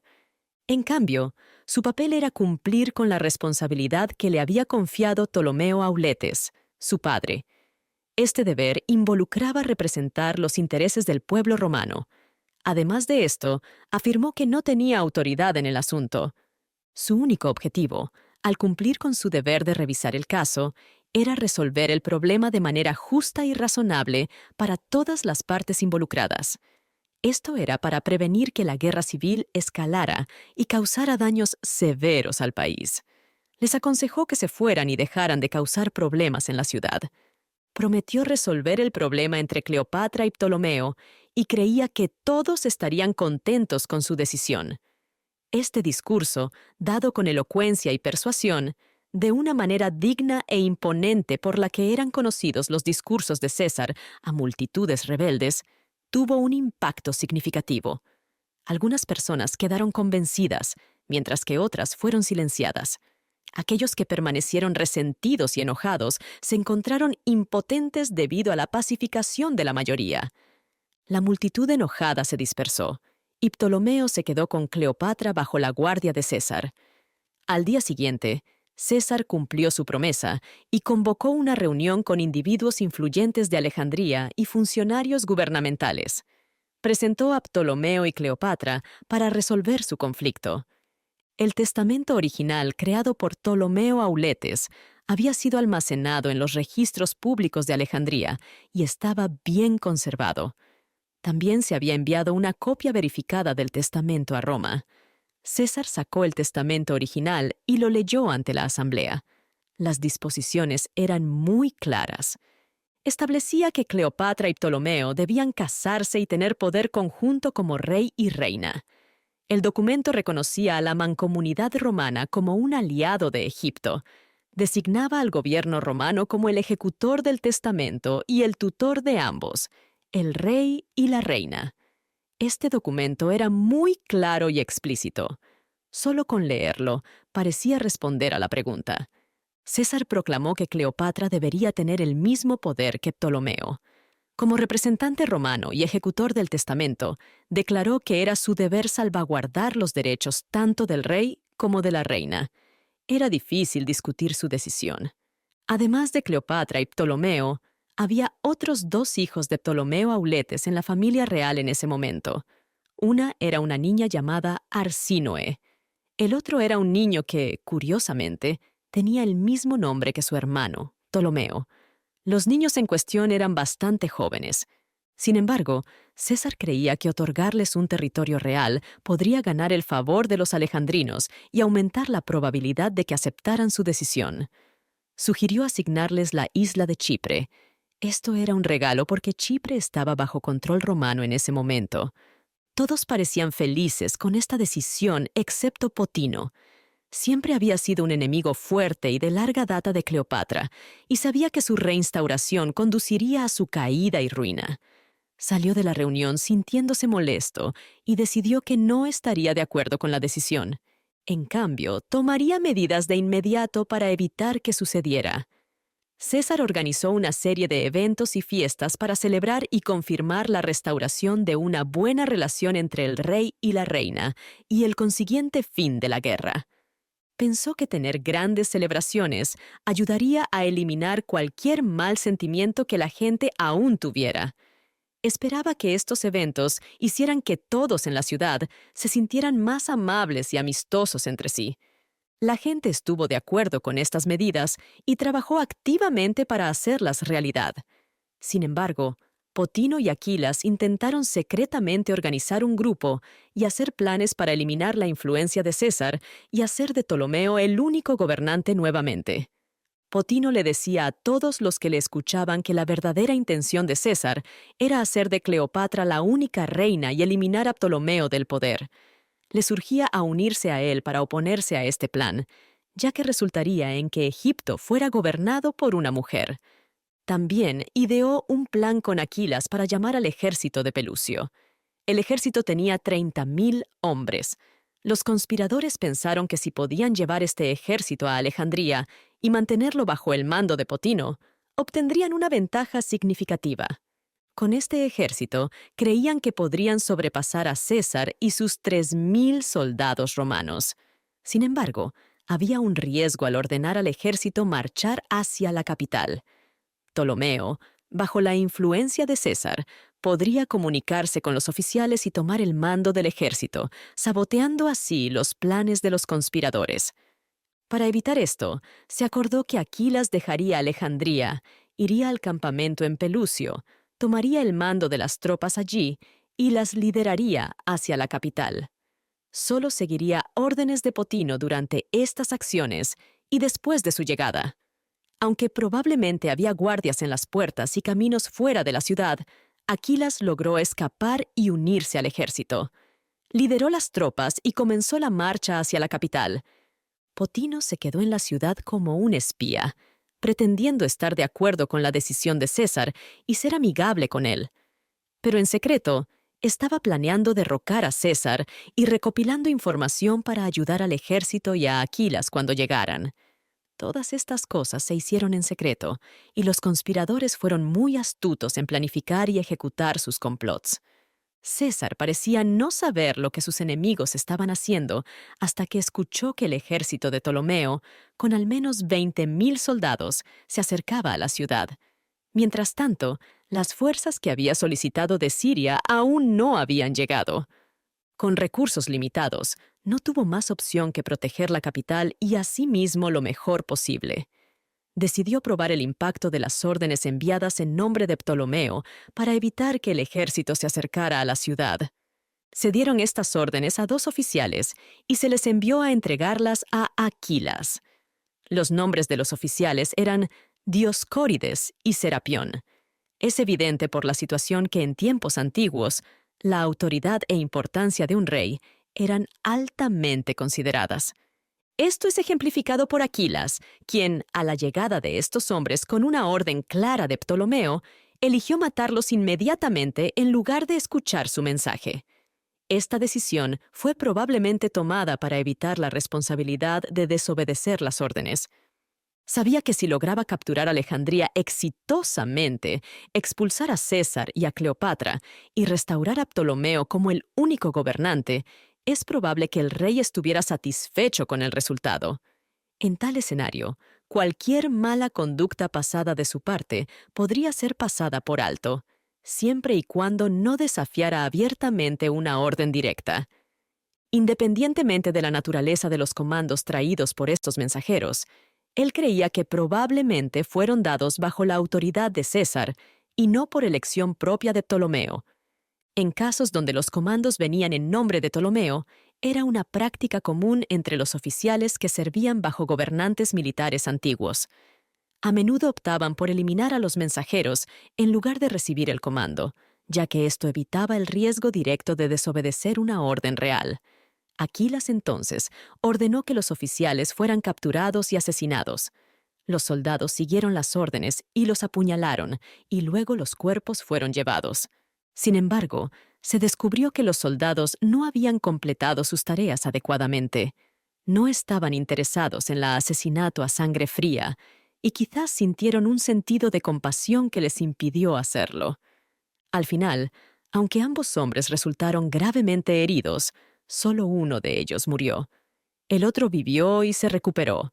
Aquilas continuó avanzando hacia la ciudad. César, al darse cuenta de que la situación se volvía muy seria, tomó el mando de la capital y comenzó a hacer los arreglos necesarios para defenderse allí. Sus números eran demasiado pequeños para defender toda la ciudad contra la gran fuerza que venía a atacarla. Así, colocó sus tropas en los palacios, la ciudadela y otras partes de la ciudad que podían ser defendidas. Bloqueó todas las calles y caminos hacia estos lugares y fortaleció las puertas. Y mientras hacía lo mejor que podía con los medios limitados de defensa que tenía, también hizo esfuerzos para obtener ayuda desde el exterior. Envió barcos a varios lugares accesibles desde Alejandría, como Siria, Chipre y Rodas, donde podrían estar estacionados soldados romanos.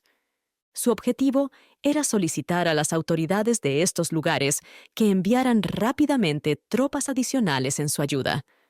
Durante este tiempo, Cleopatra y Ptolomeo permanecieron en el palacio con César, supuestamente trabajando juntos con él para defender la ciudad de Aquilas. Cleopatra cooperó genuinamente, pero el apoyo de Ptolomeo no era muy confiable.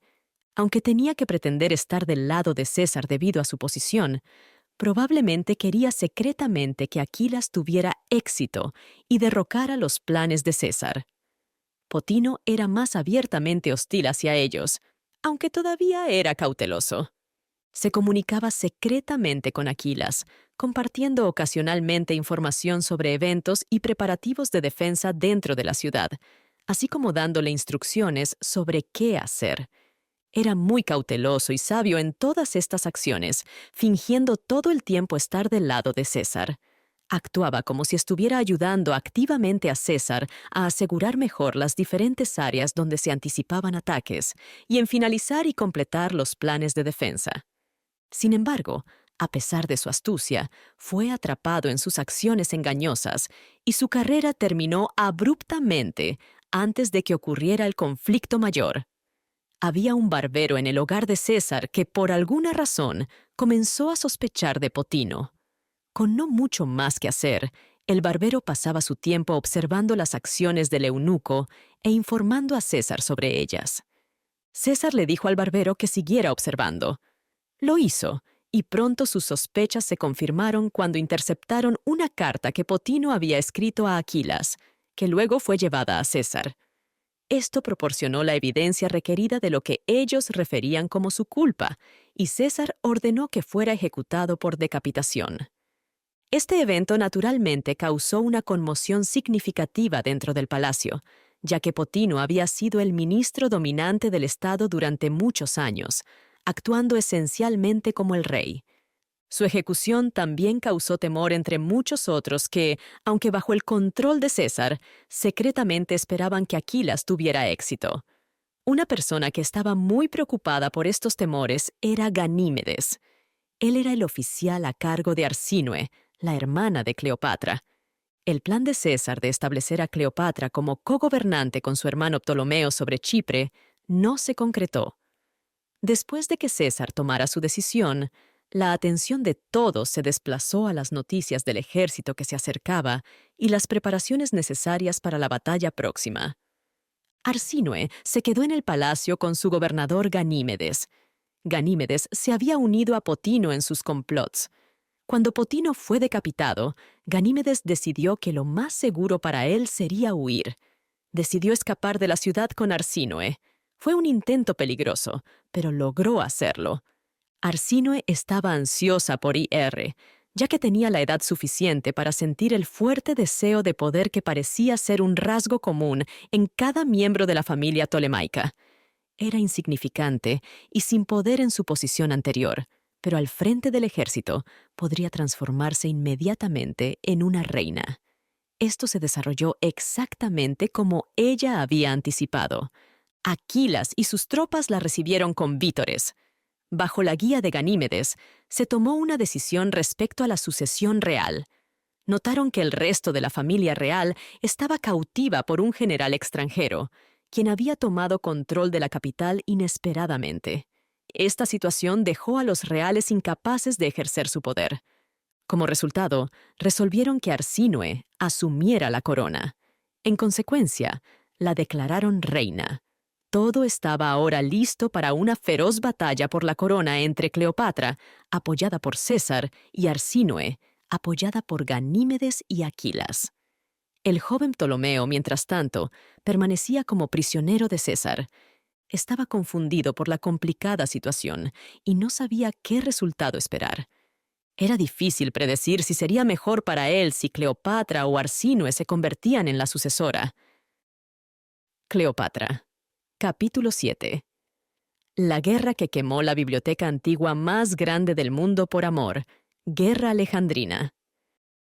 La guerra que se desencadenó como resultado de las intrigas y maniobras descritas en el último capítulo es conocida en la historia de Roma y Julio César como la Guerra Alejandrina. Los eventos que ocurrieron durante su desarrollo y su final, con la victoria de César y Cleopatra, serán discutidos en este capítulo.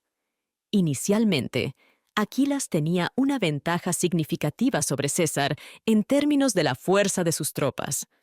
César, de hecho, solo tenía un grupo de 3.000 a 4.000 soldados con él. Los había reunido rápidamente y los había embarcado en una pequeña flota de galeras rodias para perseguir a Pompeyo a través del Mediterráneo.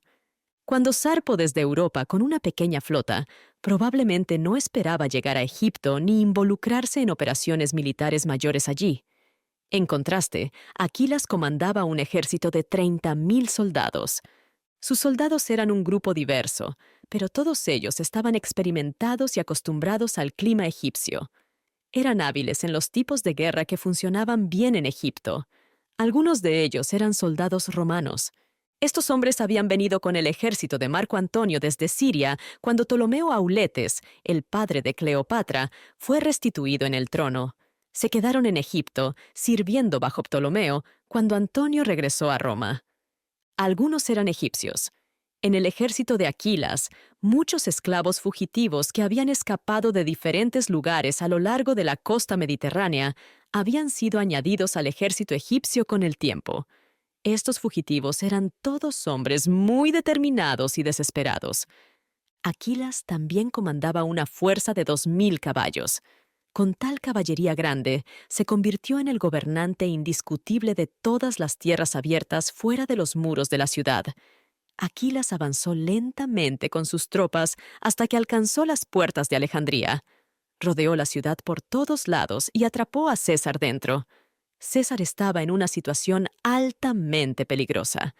Sin embargo, estaba acostumbrado a salir de situaciones peligrosas, por lo que ni él ni su ejército parecían preocupados por el resultado. César personalmente se sentía orgulloso y feliz de enfrentar los desafíos y riesgos que se presentaban, porque Cleopatra estaba con él.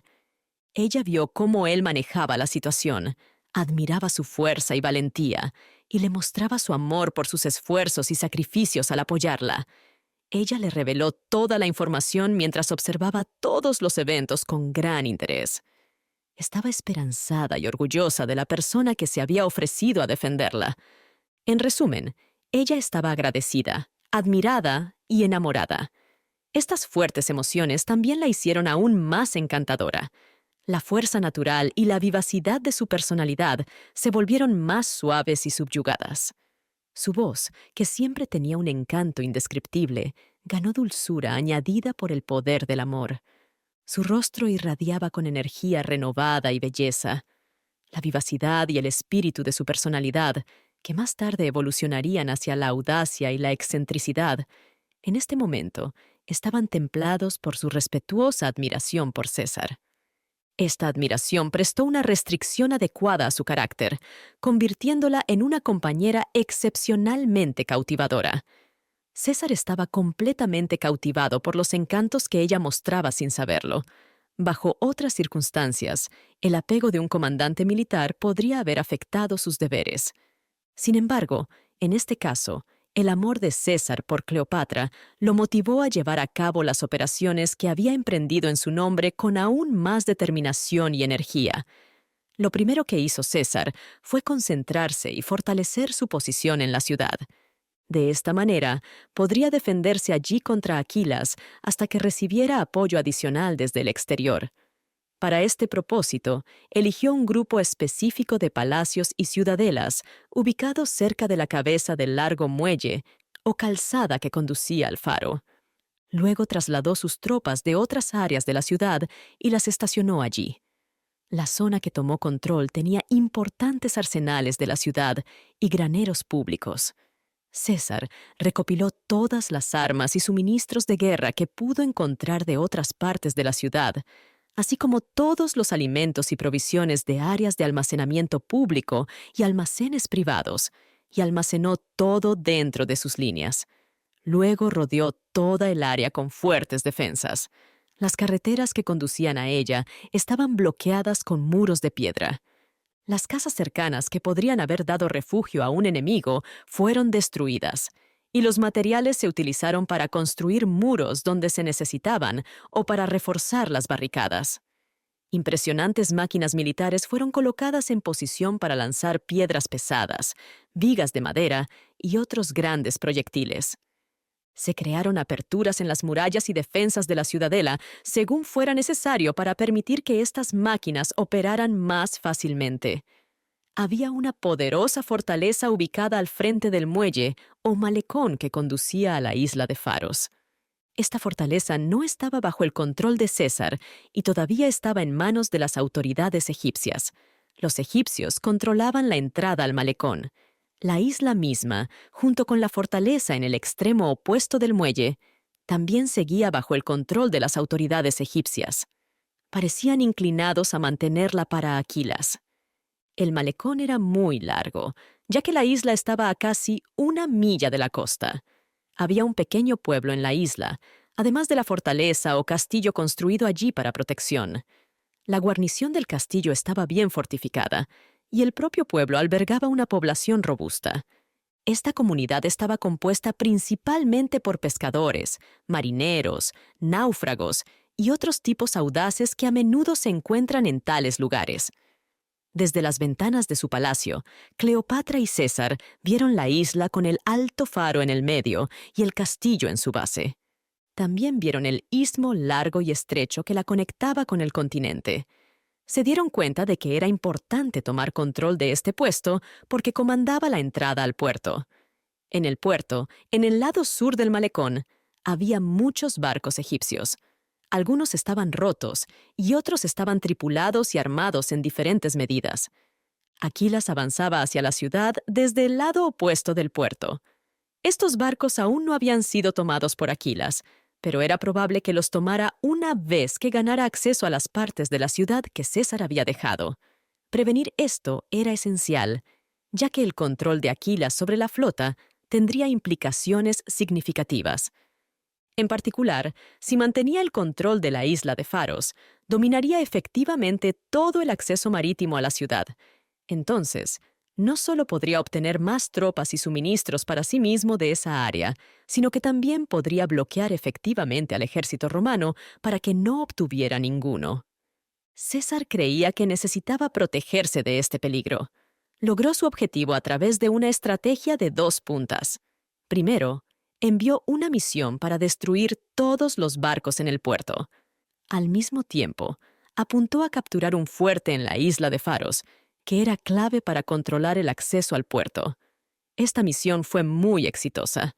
Los soldados quemaron los barcos, capturaron el fuerte, expulsaron a los soldados egipcios y los reemplazaron con soldados romanos. Luego, regresaron de manera segura a las líneas de César. Cleopatra observó estas acciones desde las ventanas de su palacio y admiró enormemente la valentía y determinación de sus protectores romanos. Los barcos egipcios fueron quemados en esta acción, lo cual fue afortunado para Cleopatra y César. Sin embargo, resultó en una catástrofe que ha sido llorada por todo el mundo civilizado desde entonces. Algunos de los barcos ardientes fueron arrastrados por el viento hacia la costa, provocando que incendiaran los edificios cercanos. El fuego se extendió y causó un gran incendio que destruyó la mayor parte de la biblioteca. Esta biblioteca era la única colección de escritos antiguos que se había hecho jamás, y nunca fue reemplazada. La destrucción de la flota egipcia también llevó a la caída y ruina de Aquilas. Desde que Arsínoe llegó al campamento, ha habido una rivalidad y celos constantes entre él y Ganímedes, el eunuco que vino con Arsínoe cuando ella huyó. El ejército se dividió en dos grupos, algunos apoyando a Aquilas y otros a Ganímedes. Arsínoe apoyó los intereses de Ganímedes. Después de que la flota fue quemada, acusó a Aquilas de ser responsable de la pérdida debido a su negligencia o incompetencia. Aquilas fue juzgado, encontrado culpable y ejecutado. Ganímedes luego tomó el control de la administración del gobierno de Arsínoe como su ministro de Estado y el comandante en jefe de sus ejércitos. Durante ese tiempo, el ejército egipcio se trasladó a las áreas de la ciudad que César había dejado. Esto causó pánico y confusión, como siempre ocurre cuando hay un cambio súbito y contundente de control militar dentro de una ciudad. Las tropas de Ganímedes rodearon las ciudadelas y fortificaciones de César, atrapándolo dentro. Bloquearon todas las rutas terrestres a las líneas de César y comenzaron a prepararse para atacar. Construyeron armas para derribar las murallas y establecieron tiendas y forjas por toda la ciudad para hacer flechas, lanzas y otro equipo militar. Él construyó torres altas sobre ruedas grandes, con la intención de llenarlas de soldados armados. Estas torres se moverían hacia las murallas de las ciudadelas y palacios, permitiendo que sus tropas atacaran desde una posición más alta. Recolectó dinero de ciudadanos ricos y reclutó trabajadores e individuos armados por la fuerza. Envió mensajeros a través del país para reunir a la gente y pedir apoyo financiero y suministros militares. Se instruyó a los mensajeros para que transmitieran un mensaje crítico a la gente. Debían advertir que si César y su ejército no eran expulsados rápidamente de Alejandría, Egipto enfrentaba una amenaza significativa de perder su independencia nacional para siempre. Se dice que los romanos habían expandido sus conquistas a casi todo el mundo. Anteriormente, habían enviado un ejército a Egipto, liderado por Marco Antonio, afirmando restaurar a Ptolomeo Auletes al trono. Ahora, otro comandante con una fuerza diferente había llegado, proporcionando diferentes razones para involucrarse en sus asuntos. Los mensajeros debían comunicar que estas invasiones romanas podrían llevar a que Egipto fuera dominado completamente por una potencia extranjera. Para prevenir esto, instarían a la gente del país a unirse, enfrentar la amenaza con valentía y expulsar a los invasores. César controlaba la isla de Faros y el puerto, por lo que Ganímedes no pudo evitar que obtuviera más soldados y armas del extranjero. Ganímedes tampoco pudo limitar el suministro de alimentos de César, porque César tenía abundante maíz almacenado en los graneros y almacenes en su parte de la ciudad. Había una última cosa que el ejército sitiado necesitaba para sobrevivir, y era mucha agua. Los palacios y ciudadelas de César se abastecían de agua a través de muchos acueductos subterráneos. Estos acueductos traían agua del Nilo a grandes cisternas subterráneas. Desde allí, el agua se elevaba usando cubos y motores hidráulicos para el uso del ejército. Al considerar esta situación, Ganímedes ideó el plan de excavar secretamente un canal para desviar el agua de mar hacia los acueductos. Ejecutó con éxito este plan, resultando en un cambio gradual en el agua dentro de las cisternas. Inicialmente, se volvió ligeramente salobre, luego progresivamente más salada y amarga, hasta que finalmente se volvió completamente inutilizable. Por un tiempo, los soldados dentro del ejército no entendieron estos cambios. Cuando finalmente se dieron cuenta de la razón, se aterrorizaron ante la idea de que ahora estaban completamente vulnerables a sus enemigos. Sin agua, todos morirían. Creían que era inútil continuar resistiendo y le pidieron a César que abandonara la ciudad, se embarcara en sus barcos y se alejara. Sin embargo, en lugar de hacer esto, César ordenó que todas las otras operaciones se detuvieran. Utilizó a todos los trabajadores bajo su mando guiados por los capitanes de cada compañía, para excavar pozos en toda su área designada de la ciudad.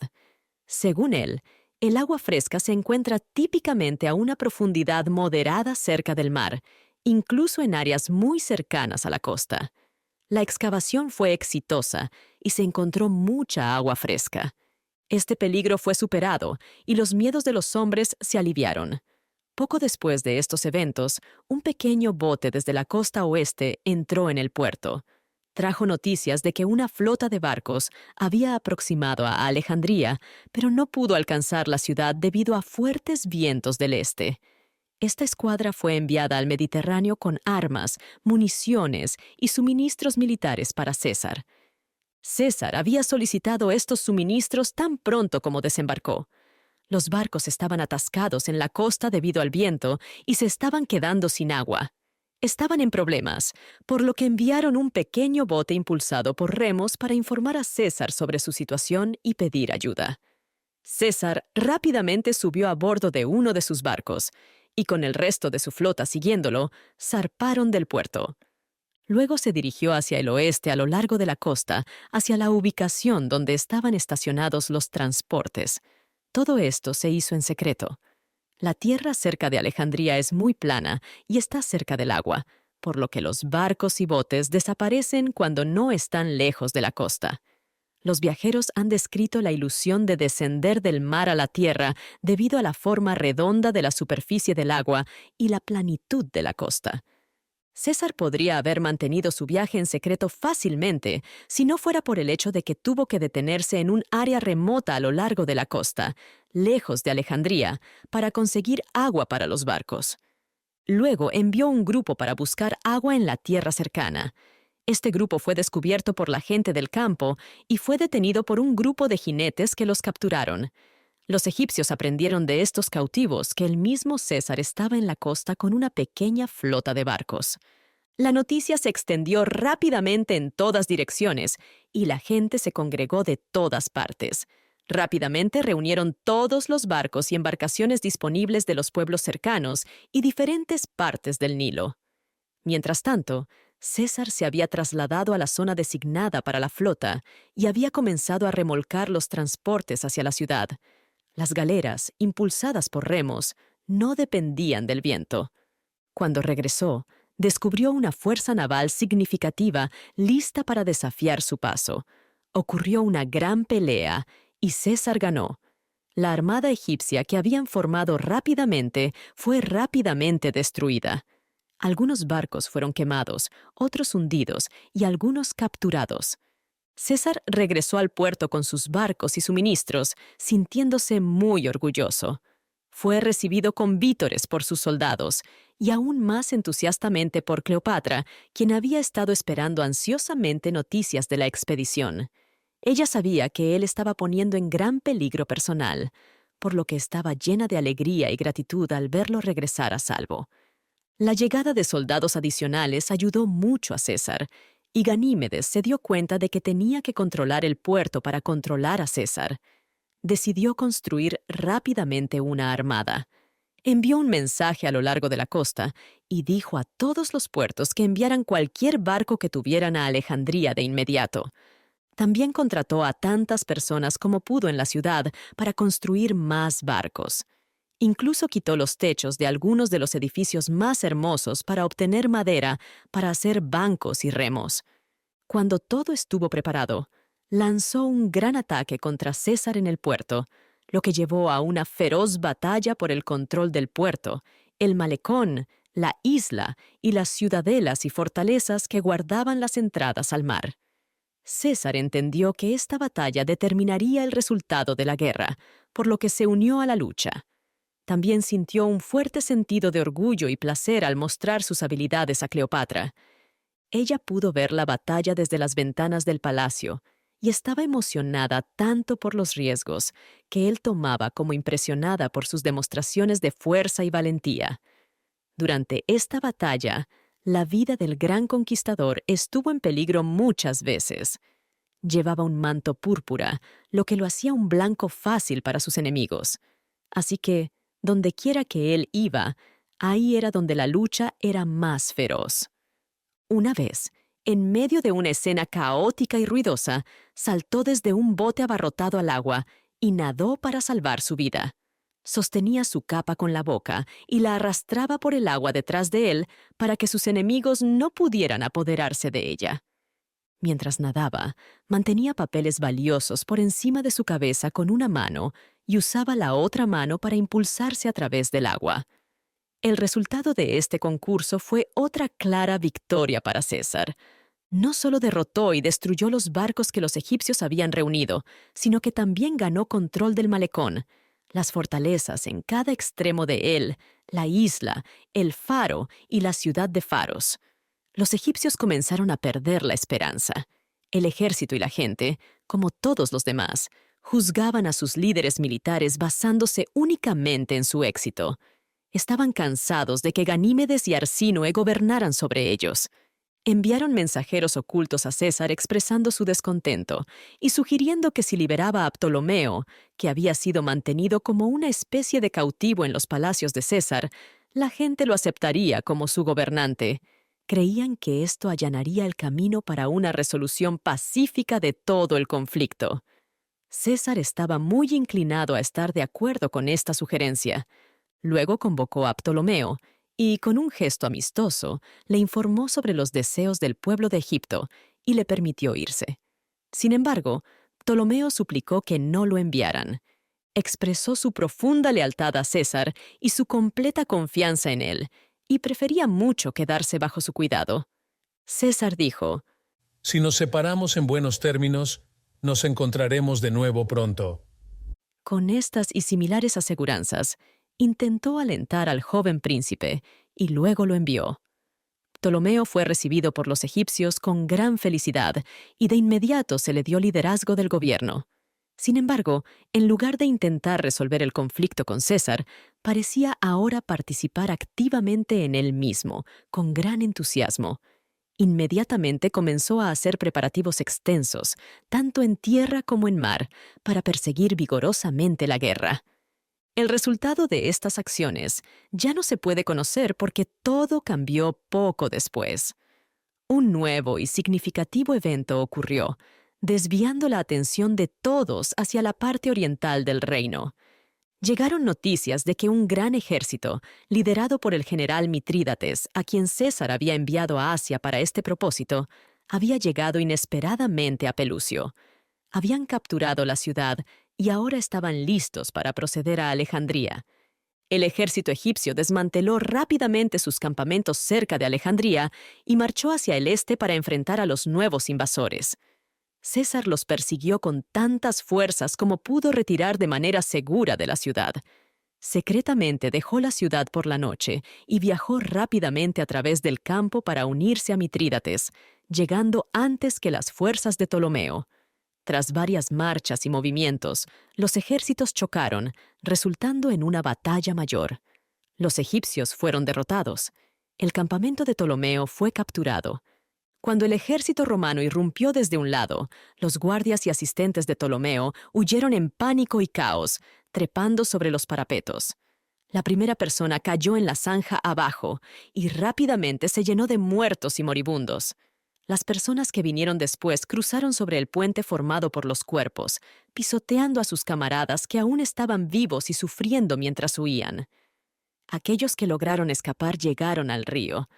Se agruparon en un bote que estaba en la orilla y partieron desde la costa. El bote llevaba demasiadas personas, por lo que se hundió poco después de dejar tierra. Los romanos sacaron los cuerpos que flotaban hacia la orilla de nuevo al banco. Entre ellos, encontraron un cuerpo que llevaba la coraza real, el emblema y armadura tradicional de los reyes egipcios. Lo reconocieron como el cuerpo de Ptolomeo. La victoria de César en la batalla y la muerte de Ptolomeo terminaron la guerra. Todo lo que quedaba era que César liderara las fuerzas combinadas de regreso a Alejandría. Las fuerzas egipcias en la ciudad no ofrecieron resistencia y él entró triunfante. Capturó a Arsínoe. Ordenó que Cleopatra se convirtiera en reina y se casara con su hermano menor, el otro Ptolomeo, que en ese momento tenía cerca de 11 años. Casarse con alguien tan joven era solo una ceremonia. Cleopatra continuó siendo la compañera de César. Sin embargo, César recibió críticas por descuidar sus responsabilidades como cónsul romano y comandante en jefe de los ejércitos del imperio. La gente sentía que no debería involucrarse en los conflictos de un reino distante y no relacionado, que no tenía un impacto significativo en la mancomunidad romana. Sus amigos y las autoridades en Roma le seguían diciendo que regresara. Estaban especialmente enojados porque estaba descuidando sus deberes al estar en Egipto con la reina, a pesar de que se suponía que debía estar cuidando del Estado. Esto también estaba causando mucho dolor a su esposa Calpurnia y a su familia en Roma. Pero César estaba tan cautivado por la belleza de Cleopatra y el extraño poder que ella tenía sobre él que no escuchó ninguna de estas quejas. Incluso después de que la guerra terminó, se quedó en Egipto durante varios meses para estar con su compañera favorita. Pasaban noches enteras juntos, festejando y celebrando. Después de la guerra, emprendió un magnífico viaje con ella por todo Egipto, acompañado por un gran séquito de guardias romanos. Ideó un plan para llevarla a Roma y casarse con ella allí, y tomó medidas para cambiar las leyes de la ciudad para hacerlo posible, a pesar de ya estar casado. Muchos amigos de Julio César y soldados en el ejército romano se volvieron infelices y desilusionados debido a ciertos eventos y decisiones. El pueblo de Egipto también criticó duramente a Cleopatra por sus acciones. En ese tiempo, Cleopatra tuvo un hijo, y el pueblo de Alejandría lo nombró Cesarión, en honor a su padre, César. Sin embargo, en lugar de ser comprensivos o empáticos con Cleopatra en su nuevo rol como madre, la gente la juzgaba y condenaba. Cleopatra continuó creciendo en talento y belleza durante este periodo. Sin embargo, su encanto e inocencia vivaces y espíritu comenzaron a volverse más asertivos y audaces. Es la naturaleza del amor verdadero y legítimo suavizar y calmar el corazón e infundir un espíritu gentil y tranquilo en todas sus acciones. Por otro lado, el amor que ignora los límites establecidos por Dios y la naturaleza tiende a hacer que las mujeres sean más masculinas y seguras, adormeciendo sus emociones y erosionando el comportamiento gentil y tímido que realza su atractivo. Cleopatra comenzó a sentir estos efectos. No le importaba lo que sus súbditos pensaran y solo quería mantener su dominio culpable sobre César tanto tiempo como pudiera. Sin embargo, César finalmente decidió regresar a la capital. Dejando a Cleopatra con suficiente fuerza para mantener su poder, se embarcó en sus barcos y se alejó. Llevó consigo a la desafortunada Arsínoe, planeando exhibirla como símbolo de sus victorias en Egipto cuando llegó a Roma. Cleopatra. Capítulo 8. La caída de un rey. El ascenso de una reina. La guerra por la cual César restableció a Cleopatra en el trono no tuvo una duración muy larga. César llegó a Egipto para encontrar a Pompeyo a principios de agosto. La guerra terminó y Cleopatra fue establecida de manera segura a finales de enero. Por lo tanto, el conflicto, aunque intenso, fue muy corto. Solo interrumpió las actividades pacíficas y comerciales de los alejandrinos por unos pocos meses. La guerra y sus consecuencias no llegaron lejos al interior del país. La ciudad de Alejandría y las costas cercanas fueron las principales áreas del conflicto hasta que Mitrídates llegó a Pelucio. Él marchó a través del delta y la última batalla tuvo lugar tierra adentro. Sin embargo, solo una pequeña parte de Egipto fue impactada directamente por la guerra. La mayoría de la gente, que vivía en las tierras fértiles cerca del Nilo y en el largo valle que se extendía profundamente en el continente, desconocía el conflicto, excepto por rumores vagos y distantes. Los agricultores continuaron su trabajo sin interrupciones, y todo transcurrió bien. Cuando el conflicto finalmente terminó y Cleopatra tomó el control de manera pacífica, descubrió que los recursos de su imperio apenas se vieron afectados. Ella utilizó los abundantes ingresos que recibió para vivir una vida de lujo, magnificencia y esplendor. Los daños a los palacios y otros edificios públicos en Alejandría causados por el fuego y el asedio fueron reparados. Los puentes rotos fueron reparados. Los canales obstruidos fueron reabiertos. Se impidió que el agua de mar entrara en las cisternas del palacio. Los escombros de las casas demolidas fueron despejados. Las barricadas fueron retiradas de las calles. Los daños a los palacios causados por el equipo militar o la ocupación de los soldados romanos fueron arreglados. En resumen, la ciudad fue rápidamente restaurada a su orden y belleza anteriores tanto como fue posible. Los manuscritos quemados de la biblioteca alejandrina, que sumaban 500,000, no pudieron ser recuperados. Sin embargo, en todos los demás aspectos, la ciudad pronto recuperó su esplendor anterior.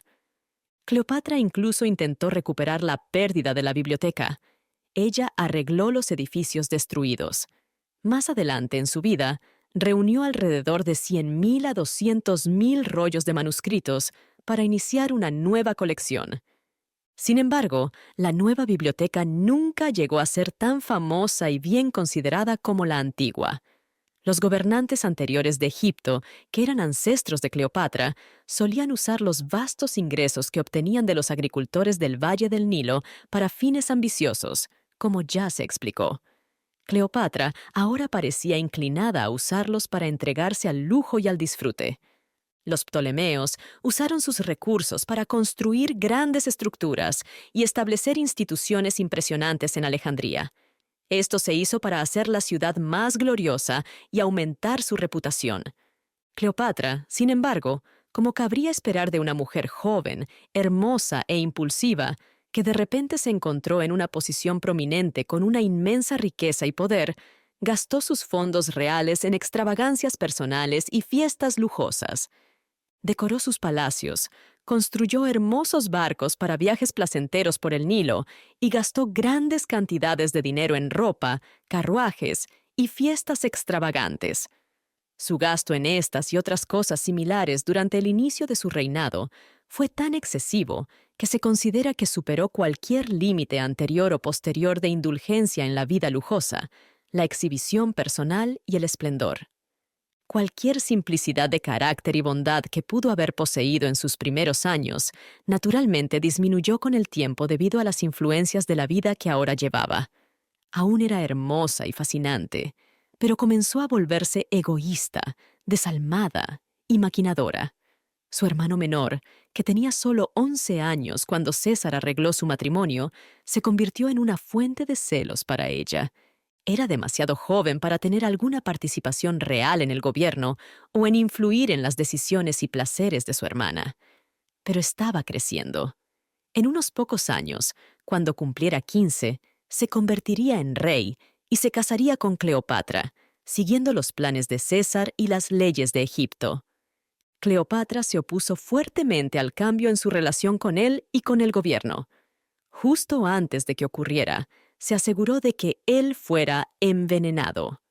Su muerte la liberó de todas las restricciones, tal como ella lo deseaba. Desde ese momento en adelante, gobernó de manera independiente.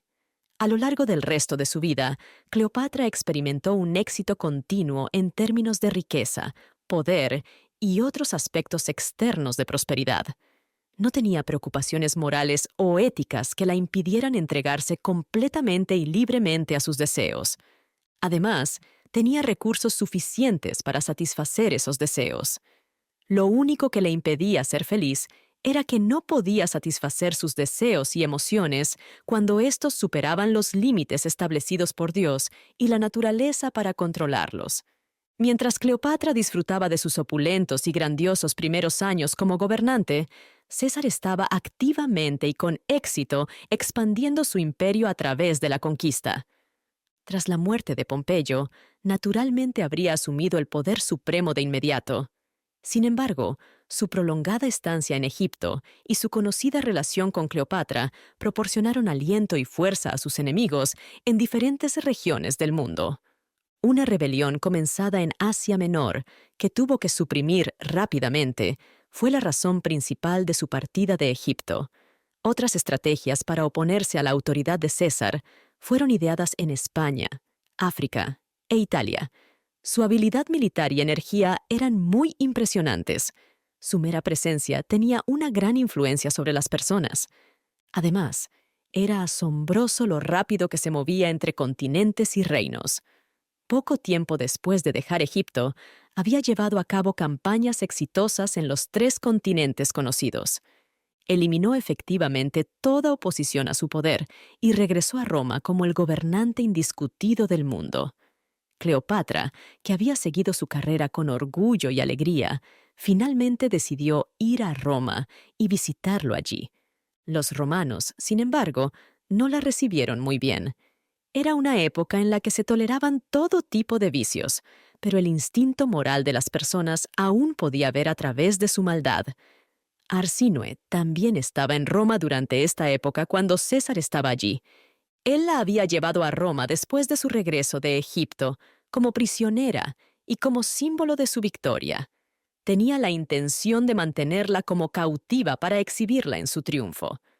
Un triunfo, como practicaban los antiguos romanos, era una gran celebración otorgada por el Senado a los comandantes militares principales al regresar de campañas distantes, donde lograban conquistas notables o victorias extraordinarias. César combinó todas sus victorias en una. Fueron celebradas cuando regresó a Roma por última vez, después de haber conquistado el mundo exitosamente.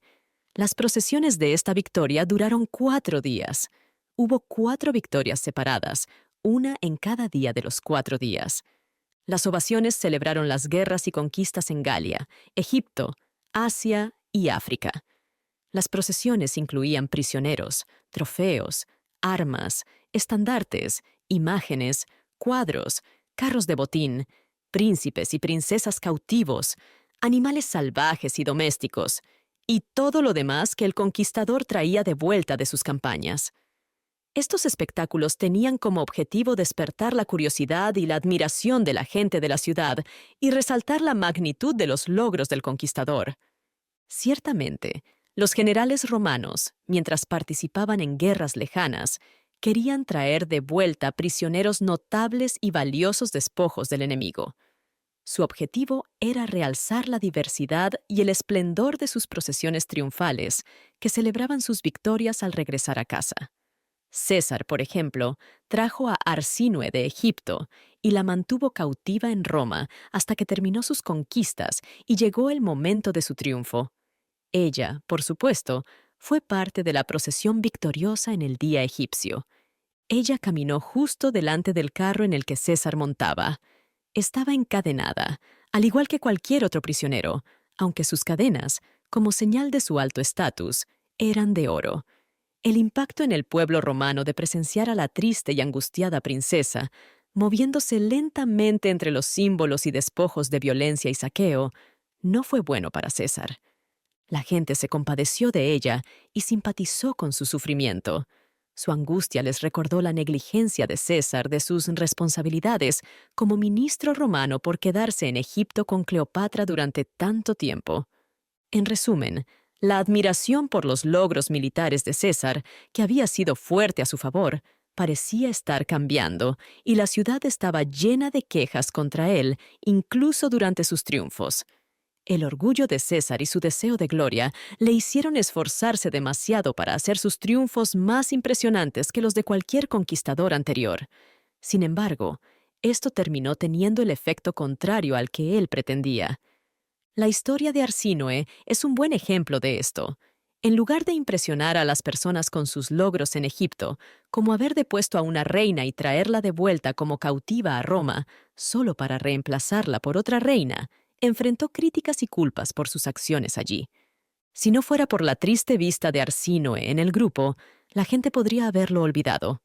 Había otros ejemplos similares, como los festines. César gastó grandes cantidades de dinero en festines y espectáculos para que el pueblo celebrara su triunfo, usando el botín que obtuvo de sus campañas. Mientras que muchas personas estaban complacidas con las ofrendas extravagantes, la mayoría del pueblo romano estaba enfadada por el derroche y la extravagancia que eran evidentes en todas partes. Durante varios días, Roma estuvo llena de disturbios y fiestas salvajes. La gente, en lugar de estar feliz con esta abundancia, creía que César debía haber extorsionado una gran cantidad de dinero para poder permitirse tal comportamiento extravagante y derrochador. También había otra manera en que César hacía que la gente le tomara antipatía intensamente, usando los mismos métodos que intentaba para hacer que le quisieran. Los romanos disfrutaban viendo varios tipos de combates en la ciudad. Estos combates incluían luchas entre animales feroces, como perros entre sí o toros, leones o tigres. Muchos animales se usaban para este propósito. Eran intencionalmente enojados y agresivos para luchar. Ocasionalmente, hombres que habían sido capturados en la guerra y traídos a Roma como gladiadores también eran utilizados en estas peleas. Estos hombres eran obligados a luchar contra animales salvajes o entre ellos en los anfiteatros.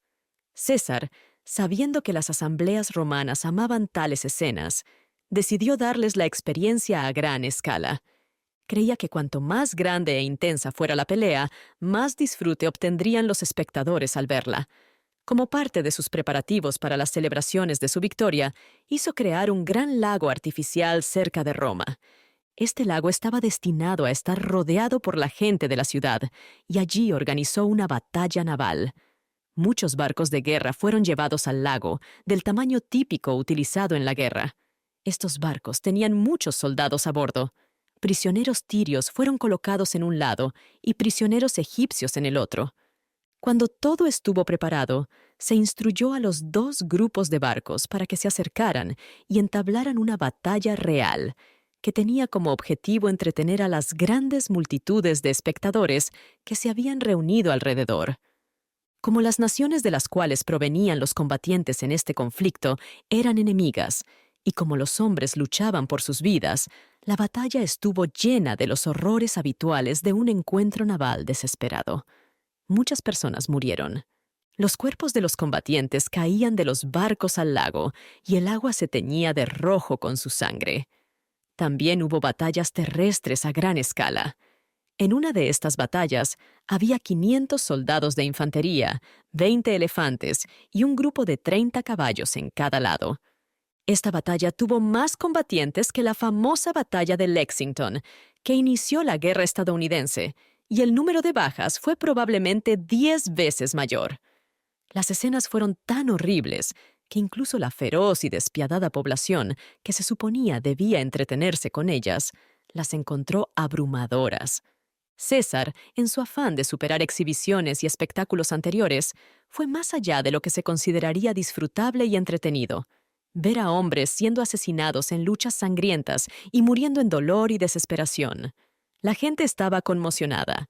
Condenaron la crueldad de César junto con otros reproches y acusaciones que fueron suprimidas. Cleopatra vivió abiertamente con César en su residencia durante su visita a Roma, y esto disgustó mucho a muchas personas.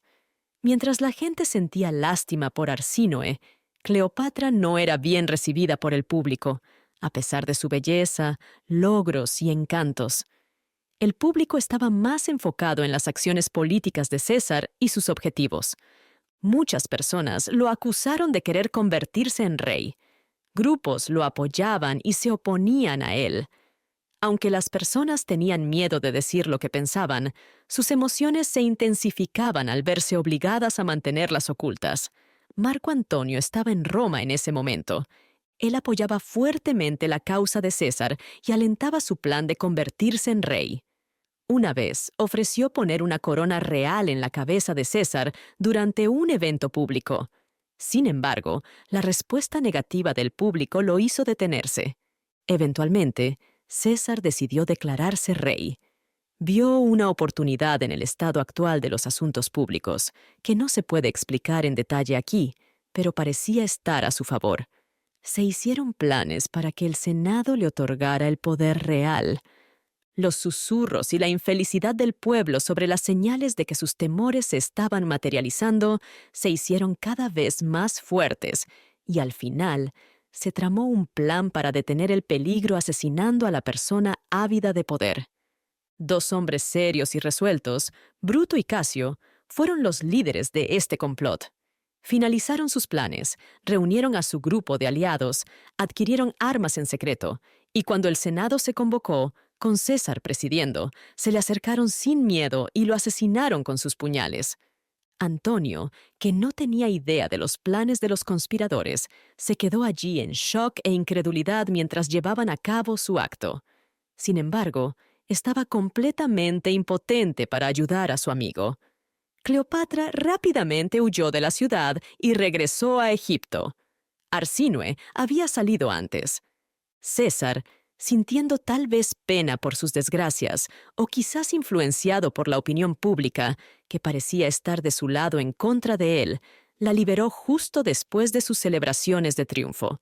Sin embargo, no le permitió volver a Egipto, quizás porque temía que pudiera de alguna manera perturbar el gobierno de Cleopatra. Ella se fue a Siria como exiliada, ya no como cautiva. Más adelante descubriremos qué le sucedió allí. Calpurnia lloró la muerte de su esposo sinceramente y con genuina emoción.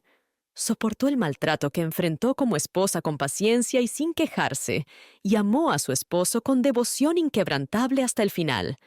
Nada es más conmovedor que los signos de su cuidado y preocupación preocupada en la noche antes del asesinato. Notó algunos signos pequeños e inciertos de peligro que su atención devota a su esposo le permitió ver, aunque los otros amigos de César no los percibieron. Estos signos la hicieron sentir preocupada y ansiosa. Y cuando finalmente trajeron el cuerpo ensangrentado a su casa desde la casa del Senado, ella se llenó de tristeza y desesperanza. No tenía hijos. Por lo tanto, consideraba a Marco Antonio como su amigo más cercano y protector. Al día siguiente, cuando había caos y miedo en la ciudad, rápidamente recogió el dinero, los objetos valiosos, los libros y los papeles de su esposo de la casa. Los envió a Antonio para mantenerlos seguros. Cleopatra. Capítulo 9. La influencia de la reina. La apuesta de Cleopatra en una Roma destrozada. Cuando se anunció por primera vez la noticia del asesinato de César a la gente de Roma, todos quedaron impactados y confundidos. Personas de todos los estratos sociales no sabían cómo reaccionar. Muchos en la comunidad eran amigos de César, mientras que otros se oponían fuertemente a él. Era imposible decir qué lado prevalecería. Como resultado, hubo un período de incertidumbre e indecisión. Marco Antonio inmediatamente salió al frente y asumió el papel de representante de César y líder del partido de ese lado. En las posesiones de César se descubrió un testamento. Al abrirlo, el documento mostraba que había asignado cantidades considerables de dinero a los ciudadanos romanos. Además, legó grandes sumas a su sobrino, Octavio, quien será mencionado con más detalle más adelante. Antonio fue nombrado administrador del testamento. Estos y otros factores parecían darle la autoridad para surgir como el cabeza y líder del partido de César. Bruto y Casio, que se quedaron en la ciudad tras su acto desesperado, fueron los líderes reconocidos del grupo opuesto. Mientras tanto, la mayoría de la gente inicialmente quedó impactada por la enormidad y la abruptez de la revolución causada por el asesinato público de César, un prominente aspirante al rol que más tarde sería conocido como el emperador romano por el Senado romano. Estaban inseguros de cómo reaccionar o qué decir. De hecho, el asesinato de Julio César fue el asesinato más notable y chocante en la historia. Involucró a individuos altamente influyentes, tuvo lugar en un escenario público y, considerando el alto estatus de César, fue un evento extraordinario. Toda la población de Roma parecía estar sorprendida y conmocionada por las noticias durante algunos días. Eventualmente, grupos distintos comenzaron a formarse. Las divisiones entre ellos se establecieron lentamente y la gente comenzó a alinearse más claramente de un lado o del otro. Durante un breve periodo, la dominancia de Antonio sobre la facción de César fue aceptada y tolerada. Sin embargo, más tarde descubrió que tenía dos rivales fuertes dentro de sus filas. Estos rivales eran Octavio y Lépido. Octavio, como se mencionó anteriormente, era un joven altamente capacitado y refinado de aproximadamente 19 años. Era hijo de la sobrina de Julio César, Nota al pie. Octavio, tras convertirse en emperador, recibió el nombre de Augusto César, que es típicamente utilizado para referirse a él en la historia. Sin embargo, al inicio de su carrera, se le llamaba Octavio, y por el bien de la claridad, continuaremos refiriéndonos a él por este nombre a lo largo de nuestra historia. Siempre fue muy querido por su tío. Su educación recibió mucha atención, y César ya lo había promovido a posiciones importantes en la vida pública. César lo adoptó como su hijo y lo nombró su heredero. Cuando César murió, estaba en Apolonia, una ciudad en Ilírico, al norte de Grecia.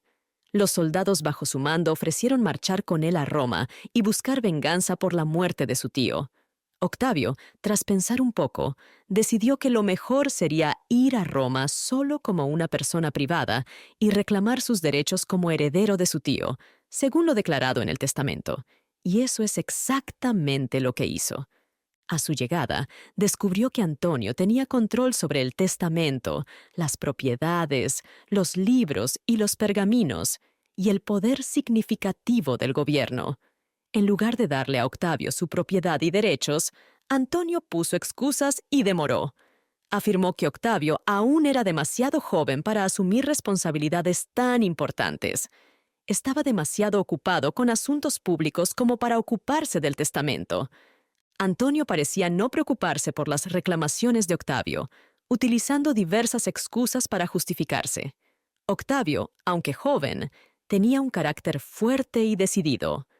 Rápidamente ganó aliados influyentes en Roma y dentro del Senado romano. Era incierto si Octavio o Antonio tendrían más influencia entre los partidarios de César. La batalla por esta lucha de poder duró 2 o 3 años, resultando en una compleja red de esquemas, conflictos y guerras civiles. Sin embargo, no entraremos en los detalles aquí. Otro oponente que Antonio tuvo que enfrentar fue un general romano bien conocido llamado Lépido. Lépido era un oficial de alto rango en el ejército cuando César murió. Estaba en la Cámara del Senado el día del asesinato. Después de que se realizó la acción, salió tranquilamente y fue al campamento militar fuera de la ciudad. Rápidamente tomó el mando de las fuerzas, lo que le dio mucho poder. Durante los conflictos que siguieron entre Antonio y Octavio, jugó un papel importante y tuvo cierta influencia sobre ambos. Finalmente, la competencia terminó cuando los 3 rivales formaron un famoso triunvirato. Se dieron cuenta de que ninguno de ellos podría lograr una victoria clara sobre los otros, por lo que decidieron unir fuerzas. Este triunvirato luego sostuvo la autoridad más alta en el mundo romano durante algún tiempo. Los rivales se reunieron en una isla en una de las ramas del río Po, en el norte de Italia, para discutir su reconciliación. Durante esta reunión, eran muy cautelosos y escépticos el uno del otro. Se construyeron 2 puentes para conectar la isla, uno desde cada lado del río. El ejército de Antonio estaba en un lado, mientras que el ejército de Octavio estaba en el otro. Lépido cruzó el puente para llegar primero a la isla. Después de inspeccionar cuidadosamente el área para asegurarse de que no había enemigos ocultos, hizo señas a los otros líderes. Cada líder se acercó usando su puente, acompañado por 300 guardias que se quedaron en el puente para proporcionar una ruta de escape si era necesario. La reunión duró 3 días, durante los cuales se discutieron y firmaron todos los acuerdos. Esta liga fue creada y los 3 aliados unieron fuerzas contra los conspiradores. Bruto y Casio seguían liderando este partido conspirador. Los conflictos entre Octavio, Antonio y Lépido tuvieron lugar principalmente en Italia y otros países centrales europeos.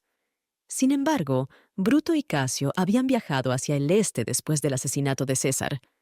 En ese momento, estaban en Asia Menor, activamente reuniendo sus fuerzas y formando alianzas con poderes orientales. También estaban reclutando tropas, convenciendo a las legiones romanas en el área para que se unieran a ellos, incautando suministros y asegurando apoyo financiero de los patrocinadores de su causa. Entre otros mensajes que enviaron, uno fue a Egipto para pedir ayuda a Cleopatra. Cleopatra, sin embargo, decidió apoyar al lado opuesto en el conflicto. Era comprensible que ella se sintiera agradecida con César por su apoyo y sacrificios en su nombre, y que estuviera inclinada a apoyar a sus aliados.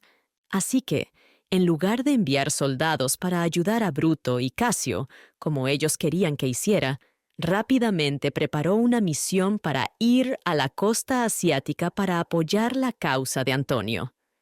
Casio, al descubrir que Cleopatra estaba decidida a unirse a sus enemigos, decidió ir a Egipto y tomar control del país. También estacionó una fuerza militar en Taenaro, el promontorio sur de Grecia, para esperar y detener la flota de Cleopatra tan pronto como llegara a las costas europeas. Sin embargo, todos estos planes, tanto los que Cleopatra hizo contra Casio como los que Casio hizo contra ella, no tuvieron éxito. Los barcos de Cleopatra enfrentaron una severa tormenta que los dispersó y destruyó. Varios barcos terminaron en la costa africana, pero nada pudo ser salvado para el propósito previsto. El viaje planeado de Casio a Egipto no ocurrió. Los peligros inminentes de Italia y Roma comenzaron a amenazarlo. A petición de Bruto, abandonaron el plan egipcio, y ambos generales concentraron sus fuerzas para enfrentarse a los ejércitos avanzados del triunvirato. Para lograr esto, cruzaron el Helesponto de Sesto a Abido y entraron en Tracia.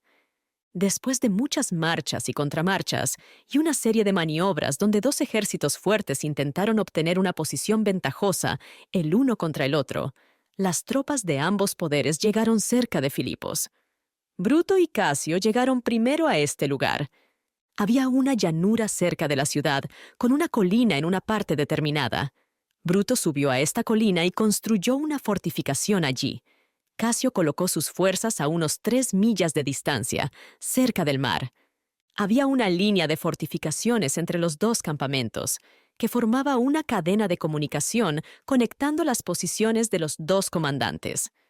Los ejércitos estaban en una buena posición. Tenían el río Estrimón y un pantano a su izquierda, y la llanura frente a ellos, con el mar detrás. Estaban esperando a que llegaran sus enemigos. Antonio, que se encontraba en Anfípolis, una ciudad cercana a Filipos, se enteró de que Bruto y Casio se habían posicionado en preparación para un ataque. Se movió rápidamente hacia adelante y estableció el campamento en la llanura. Octavio, que estaba en la ciudad de Dirraquio, no demasiado lejos, no pudo unirse a ellos debido a una enfermedad. Antonio lo esperó. Después de 10 días, finalmente llegó, pero tuvo que ser llevado en una litera porque estaba demasiado enfermo para viajar de otra manera. Antonio estableció su campamento frente al de Casio, cerca del mar, mientras que Octavio se posicionó frente a Bruto.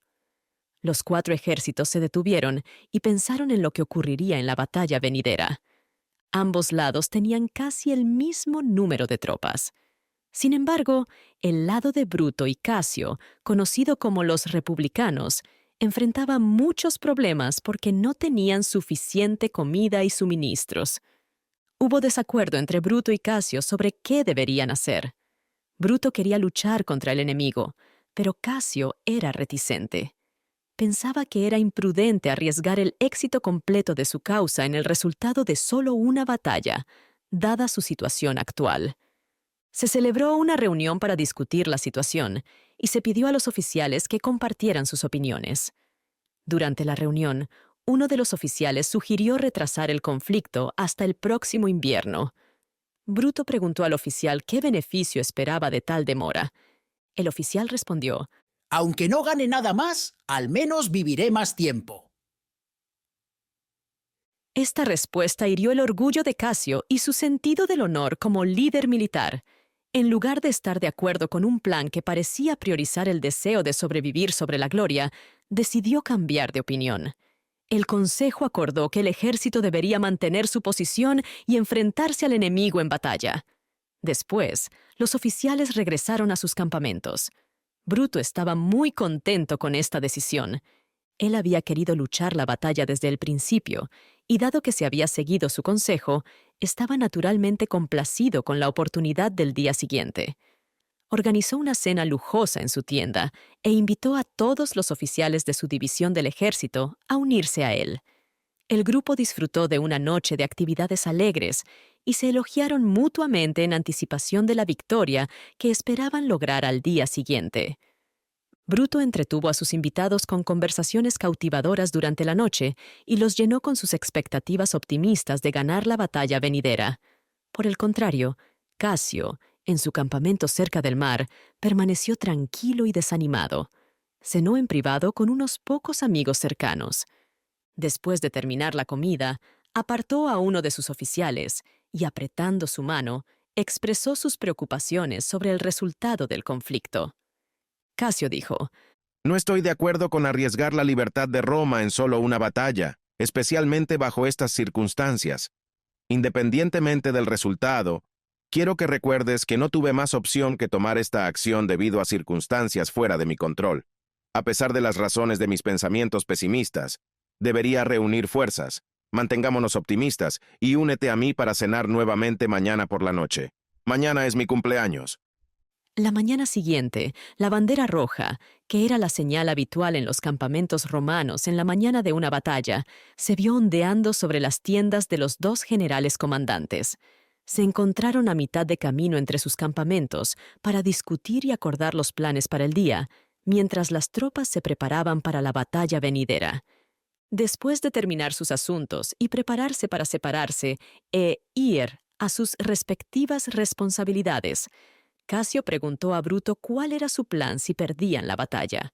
Casio dijo: Deseamos lo mejor y rezamos para que los dioses nos otorguen la victoria en esta crisis tan importante. Pero debemos recordar que los asuntos humanos más grandes e importantes siempre son los más inciertos y no podemos predecir cuál será el resultado de la batalla hoy. Si nos va mal, ¿qué planeas hacer? ¿Planeas huir o morir? Bruto respondió: Cuando era joven, pensaba que estaba mal que alguien tomara su propia vida, incluso si enfrentaba grandes problemas y no tenía esperanza. Creía que deberían seguir viviendo y esperar a que las cosas mejoren. Pero ahora, en mi situación actual, veo las cosas de manera diferente. Si no ganamos la batalla hoy, pensaré que no hay más esperanza ni posibilidad de salvar nuestro país, y no sobreviviré a la batalla. Casio había tomado previamente la misma decisión cuando se sentía decaído, y estaba feliz de escuchar a Bruto expresar los mismos pensamientos. Estrechó la mano de su colega con una expresión feliz y emocionada en su rostro. Casio se despidió y declaró con confianza: Enfrentaremos valientemente al enemigo. Creemos que los derrotaremos o no tendremos miedo incluso si ellos nos derrotan. Casio se sentía decaído y a menudo tenía una perspectiva pesimista sobre las perspectivas de la causa en la que estaba involucrado. Esto se debía en parte a que notó algunos malos presagios. Aunque estos signos eran insignificantes y no merecían atención, tuvieron un impacto significativo en Casio, a pesar de su inteligencia general y fuerte carácter. Eran los siguientes: al ofrecer sacrificios, tenía que llevar una guirnalda de flores, como era costumbre en tales ocasiones. Sin embargo, hubo un error o accidente, y la guirnalda fue presentada al revés por el oficial que la trajo. En otra procesión, donde se llevaba una imagen de oro hecha en su honor, el portador tropezó y cayó, causando que la imagen se lanzara al suelo. Este fue un mal presagio de un desastre inminente.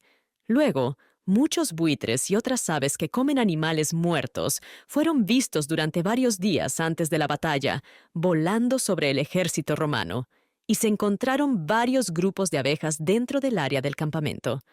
Los oficiales estaban tan alarmados por este último signo que cambiaron la posición de las trincheras para mantener el lugar de mala suerte alejado del campamento. Estos y otros eventos similares tuvieron un fuerte impacto en la mente de Casio, haciéndole creer que un gran desastre estaba a punto de ocurrirle. Bruto también recibió advertencias, pero no le afectaron tanto como a Casio. Según los historiadores antiguos, Bruto tuvo una visión extraña en Asia Menor anteriormente. Acampó cerca de la ciudad de Sardes. No dormía mucho y a menudo se quedaba solo en su tienda después de que sus oficiales se acostaban. Leía o pensaba en sus preocupaciones. Una noche, estaba solo en su tienda con una pequeña lámpara. Estaba absorto en sus pensamientos cuando oyó un ruido como si alguien entrara en la tienda. Levantó la vista y vio una figura extraña y monstruosa. Parecía que la figura acababa de entrar por la puerta y se dirigía hacia él. El fantasma lo miró y se acercó, pero no habló. Bruto, que no estaba muy asustado, preguntó valientemente sobre la identidad y el propósito del fantasma. La aparición dijo: Soy tu espíritu maligno. Nos encontraremos en Filipos. Bruto respondió. Entonces parece que de todos modos te veré de nuevo. El fantasma no respondió, pero desapareció de inmediato. Bruto se levantó, fue a la puerta de la tienda, llamó a los guardias y despertó a los soldados cercanos. Los guardias no habían visto nada, y a pesar de buscar a fondo, no pudieron encontrar ninguna señal del visitante misterioso. Al día siguiente, Bruto le contó a Casio lo que había visto. Casio, que se veía fácilmente afectado por presagios que le concernían, era más abierto de mente cuando se trataba de presagios que afectaban a otras personas.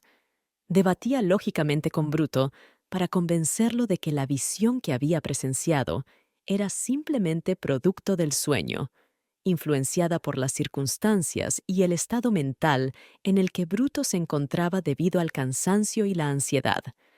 Pero volvamos a la batalla. Bruto luchó contra Octavio, mientras que Casio, que estaba a un par de millas de distancia, enfrentaba a Antonio. Así estaban posicionados los ejércitos en la llanura. Bruto tuvo mucho éxito en su parte del campo de batalla. Sus tropas derrotaron al ejército de Octavio y tomaron control de su campamento. Los hombres entraron en la tienda de Octavio y apuñalaron la litera, pensando que el general enfermo estaba dentro. Sin embargo, su objetivo no estaba allí. Había sido llevado por sus guardias apenas unos minutos antes, y nadie sabía dónde había ido. Sin embargo, el resultado de la batalla fue lamentablemente diferente para los individuos que actualmente son nuestro foco. En la parte del campo de Casio, cuando Bruto terminó de derrotar a sus enemigos, regresó a su campamento alto y vio que las tiendas de Casio habían desaparecido. Algunos de los oficiales notaron armas reflejando y brillando en la luz del sol donde se suponía que estaban las tiendas de Casio. Bruto ahora sospechaba que Casio había sido derrotado y su campamento capturado por el enemigo. Rápidamente reunió tantos soldados como pudo y marchó para ayudar a su colega. Finalmente lo encontró en la cima de una pequeña colina, rodeado de unos pocos guardias y asistentes.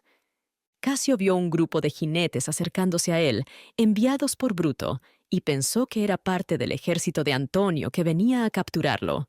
Casio, sin embargo, envió un mensajero por delante para encontrarse con ellos y averiguar si eran amigos o enemigos. El mensajero, llamado Titinio, bajó. Los jinetes reconocieron a Titinio y se reunieron ansiosamente a su alrededor, desmontando de sus caballos para felicitarlo por estar a salvo y preguntarle sobre el resultado de la batalla y qué había pasado con su maestro. Casio, que no veía todo claramente, pensó que el grupo de jinetes eran enemigos y que habían capturado o matado a Titinio. Creía que todo estaba ahora perdido. Entonces, llamó a su sirviente Píndaro y le dijo que lo siguiera. Entraron en una tienda cercana para llevar a cabo un plan que Casio había hecho anteriormente. Cuando Bruto y sus jinetes llegaron, entraron en la tienda. Dentro, no encontraron a nadie vivo, pero sí encontraron el cuerpo sin vida de Casio. Su cabeza estaba completamente separada de su cuerpo. Píndaro nunca fue visto de nuevo. Bruto estaba muy triste cuando su colega murió. También sintió mucha presión y responsabilidad porque ahora tenía que manejar todo por sí mismo. Enfrentó muchas situaciones difíciles que se volvían cada vez más desafiantes cada día. Eventualmente, tuvo que luchar otra batalla. Los detalles específicos de la batalla permanecen sin revelar. A pesar de los excepcionales esfuerzos de Bruto por inspirar a sus soldados y mantener su postura, sus fuerzas finalmente sucumbieron ante los asaltos implacables de sus adversarios. Esto llevó a la caída definitiva y desesperanzada de su causa. Cuando Bruto se dio cuenta de que había perdido, se dejó llevar lejos del campo de batalla por unos pocos guardias. Mientras se retiraban, rompieron las líneas enemigas donde pensaron que enfrentarían menos resistencia. Sin embargo, fueron perseguidos por un grupo de jinetes que querían capturar a Bruto. En esta emergencia, uno de los amigos de Bruto, Lucilio, ideó un plan para pretender ser Bruto y entregarse como prisionero. Ejecutó con éxito este plan. Cuando la tropa llegó, pidió misericordia, afirmó ser Bruto y suplicó que le perdonaran la vida y lo llevaran a Antonio. Los hombres accedieron, pensando que habían capturado a una persona muy valiosa. Mientras tanto, Bruto continuó escapando. Cruzó un arroyo y encontró una pequeña hondonada que parecía un buen lugar para esconderse. Había rocas escarpadas y árboles para sombra. Unos pocos amigos y oficiales acompañaron a Bruto en su huida. Al caer la noche, descansó en un pequeño espacio bajo una roca inclinada, completamente agotado por el cansancio y el dolor. Luego, mirando al cielo, pronunció una maldición, recitando versos de un poeta griego, pidiendo el justo juicio de Dios sobre los enemigos que en ese momento celebraban lo que él creía que era la destrucción de su patria. Luego, en su tristeza y desesperanza, enumeró los nombres de los amigos y compañeros que había visto morir ese día en batalla, lamentando la pérdida de cada uno con intensa tristeza. Mientras tanto, la noche se acercaba, y el grupo, escondido en el valle remoto, no tenía refugio ni protección. Estaban hambrientos, sedientos y exhaustos, sin esperanza de encontrar descanso o comida. Finalmente, uno de ellos regresó en silencio al arroyo que habían cruzado anteriormente para buscar algo de agua. El soldado usó su casco como contenedor. Mientras Bruto bebía el agua, oyeron un ruido del otro lado. 2 de los oficiales fueron a averiguar por qué. Regresaron rápidamente, diciendo que había un grupo de enemigos en esa área. Preguntaron sobre el agua que se había traído. Bruto dijo que todo se había bebido, pero que conseguiría más enseguida. El mensajero volvió al arroyo, pero regresó rápidamente, herido y sangrando. Informó que el enemigo también se acercaba por ese lado y que apenas había logrado escapar con vida. La preocupación del grupo de Bruto aumentó al escuchar esta noticia. Estaba claro que sus posibilidades de permanecer ocultos por mucho más tiempo pronto desaparecerían. Uno de los oficiales, llamado Estatilio, entonces sugirió intentar encontrar una salida de la trampa en la que estaban. Iría con cautela, evitando al enemigo y utilizando la cobertura de la oscuridad para retirarse. Si tenía éxito, encendería una antorcha en una colina a lo lejos que había señalado, para que el grupo en el valle supiera que estaba seguro. Luego volvería y los guiaría a todos a través del peligro, usando el camino que había encontrado. Este plan fue acordado, y Estatilio partió en consecuencia. Después de algún tiempo, vieron una luz ardiendo en el lugar que se había mencionado, mostrando que Estatilio había completado su tarea. Bruto y su grupo estaban muy felices por la nueva esperanza que este resultado traía. Comenzaron a mirar y escuchar a su mensajero para que volviera. Miraron y esperaron mucho tiempo, pero él no regresó. En su camino de vuelta, fue detenido y asesinado. Cuando todos perdieron la esperanza de que volvería, algunos del grupo, durante sus discusiones desesperadas, dijeron que no deberían quedarse allí más tiempo, sino que necesitaban escapar de ese lugar a toda costa. Bruto dijo: Sí, debemos de hecho escapar de nuestra situación actual, pero debemos hacerlo con nuestras manos y no con nuestros pies.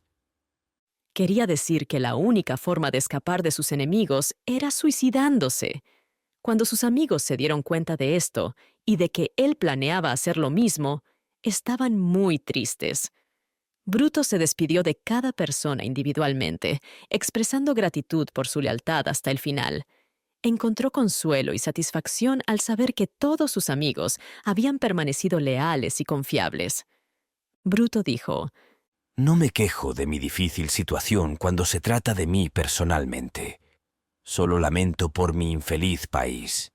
En cuanto a mí, creo que mi condición actual es aún mejor que la de mis enemigos, porque aunque muera, las futuras generaciones reconocerán mi rectitud y seré honrado para siempre como merezco.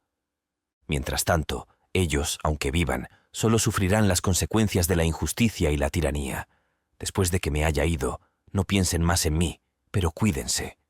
Estoy seguro de que Antonio estará de acuerdo con la muerte de Casio y la mía. No querrá perseguirlos más por venganza. Hagan las paces con él de la mejor manera que puedan. Bruto entonces pidió a algunos de sus amigos que lo ayudaran a acabar con su vida. Sin embargo, cada uno se negó a asistir en tal terrible decisión. Finalmente, llevó consigo a su viejo y confiable amigo, Estratón, y se alejaron un poco de los demás. Aquí, una vez más, pidió un favor que le había sido negado anteriormente. Le pidió a Estratón que sostuviera su espada, pero Estratón aún se negó. Bruto entonces llamó a uno de sus esclavos. Al oír esto, Estratón declaró que preferiría hacer cualquier cosa antes que ver a Bruto ser asesinado por un esclavo. Tomó la espada y la sostuvo en el aire con su mano derecha, mientras usaba su mano izquierda para cubrirse los ojos, para no tener que presenciar la escena macabra. Bruto se abalanzó sobre el arma con tal fuerza fatal que cayó e inmediatamente murió. Esto marcó el final de la batalla de Filipos, un famoso conflicto en la historia. Resolvió la disputa entre los amigos y enemigos de César, lo cual tuvo un impacto significativo en el mundo tras su muerte. La batalla consolidó el poder de Antonio y lo hizo el centro de atención, justo cuando Cleopatra era la mujer más notable de la época. Cleopatra. Capítulo 10. Marco Antonio. Tratando de lidiar con la mujer más impresionante del mundo. ¿Hasta qué punto la decisión de Cleopatra de apoyar a Antonio en lugar de a Bruto y Casio en la guerra civil fue impulsada por su gratitud hacia César sigue siendo incierta? Del mismo modo, no está claro cuánto influyó su interés por Antonio en su decisión. En última instancia, queda a criterio del lector interpretar estas influencias. Cleopatra había conocido a Antonio varios años antes durante su visita a Egipto, cuando ella era una joven. Seguramente estaba familiarizada con su carácter, el cual tenía cualidades que podrían encantar a una mujer tan apasionada, impulsiva y audaz como Cleopatra se estaba volviendo. Antonio se había hecho ampliamente conocido y fascinaba a gente de todo el mundo con su comportamiento no convencional y acciones temerarias. Su vida había estado llena de extraordinarios altibajos. En términos de su moral, era completamente corrupto e inmoral. En su juventud, como se mencionó antes, participó en un estilo de vida de excesos y derroches que lo llevaron a su ruina completa e irreversible. Sin embargo, debido a su encanto carismático, un rasgo a menudo encontrado en tales individuos, logró ganar una influencia significativa sobre un joven adinerado llamado Curio. Curio lo apoyó temporalmente actuando como su garante para sus deudas.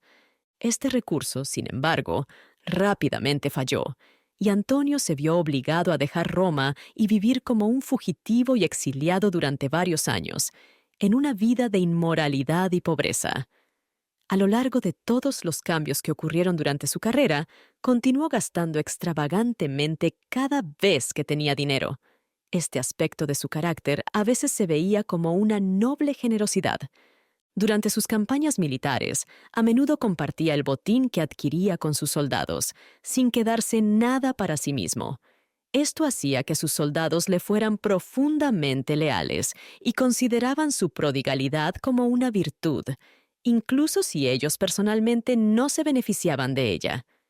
Siempre había innumerables historias circulando en el campamento sobre su actitud despreocupada hacia el dinero, algunas divertidas y otras peculiares y bizarras. En sus hábitos, era muy diferente de otros hombres. Se enorgullecía de descender de Hércules e intentaba imitar el carácter salvaje de su supuesto antepasado en su estilo de vestir y su comportamiento general. Tenía rasgos marcados, una nariz arqueada y prominente, y dejaba crecer su cabello y barba tanto como fuera posible. Estas cualidades únicas daban a su rostro una expresión salvaje y feroz. También eligió un estilo de moda que, en comparación con las tendencias de la época, lo hacía parecer rudo, salvaje y temerario. Su comportamiento coincidía con su apariencia. Mantenía una relación cercana e informal con sus soldados. Pasaba tiempo con ellos, comía y bebía con ellos al aire libre, y se unía a su risa estruendosa y alegría desenfrenada. Su fuerte inteligencia y valentía intrépida le permitían hacer todo esto con seguridad. Estas cualidades hacían que los soldados respetaran mucho a su comandante. A pesar de estar muy familiarizado con sus subordinados, lograba mantener este respeto. Esto habría sido un problema para una persona normal, pero no para él. En el apogeo de la carrera de Antonio, específicamente antes de la muerte de César, se entregó abierta y descaradamente a los vicios. Se rodeaba de artistas, intérpretes y otros individuos de mala reputación de la clase más baja. Muchos de estos compañeros eran cantantes y bailarinas, quienes eran hermosas y altamente capacitadas en sus profesiones. Sin embargo, también eran corruptas e inmorales. Aunque las personas eran paganas en ese tiempo, es incorrecto asumir que solo el cristianismo puede crear un sentimiento moral en la comunidad contra tales vicios. Existe una ley natural, un fuerte instinto que todas las personas tienen, que dice que los hombres y mujeres deben estar juntos como maridos y esposas, y no con otras personas. Puede que nunca haya habido una comunidad tan corrupta como una donde un hombre como Antonio pudiera participar en tales vicios. No solo iba en contra de su brújula moral, sino que también enfrentaba la condena de otros. Aún así, el mundo tiende a ser muy tolerante cuando se trata de los defectos de los poderosos. Personas como Antonio, que ocupan altos cargos, a menudo son juzgados por diferentes estándares en comparación con los individuos ordinarios.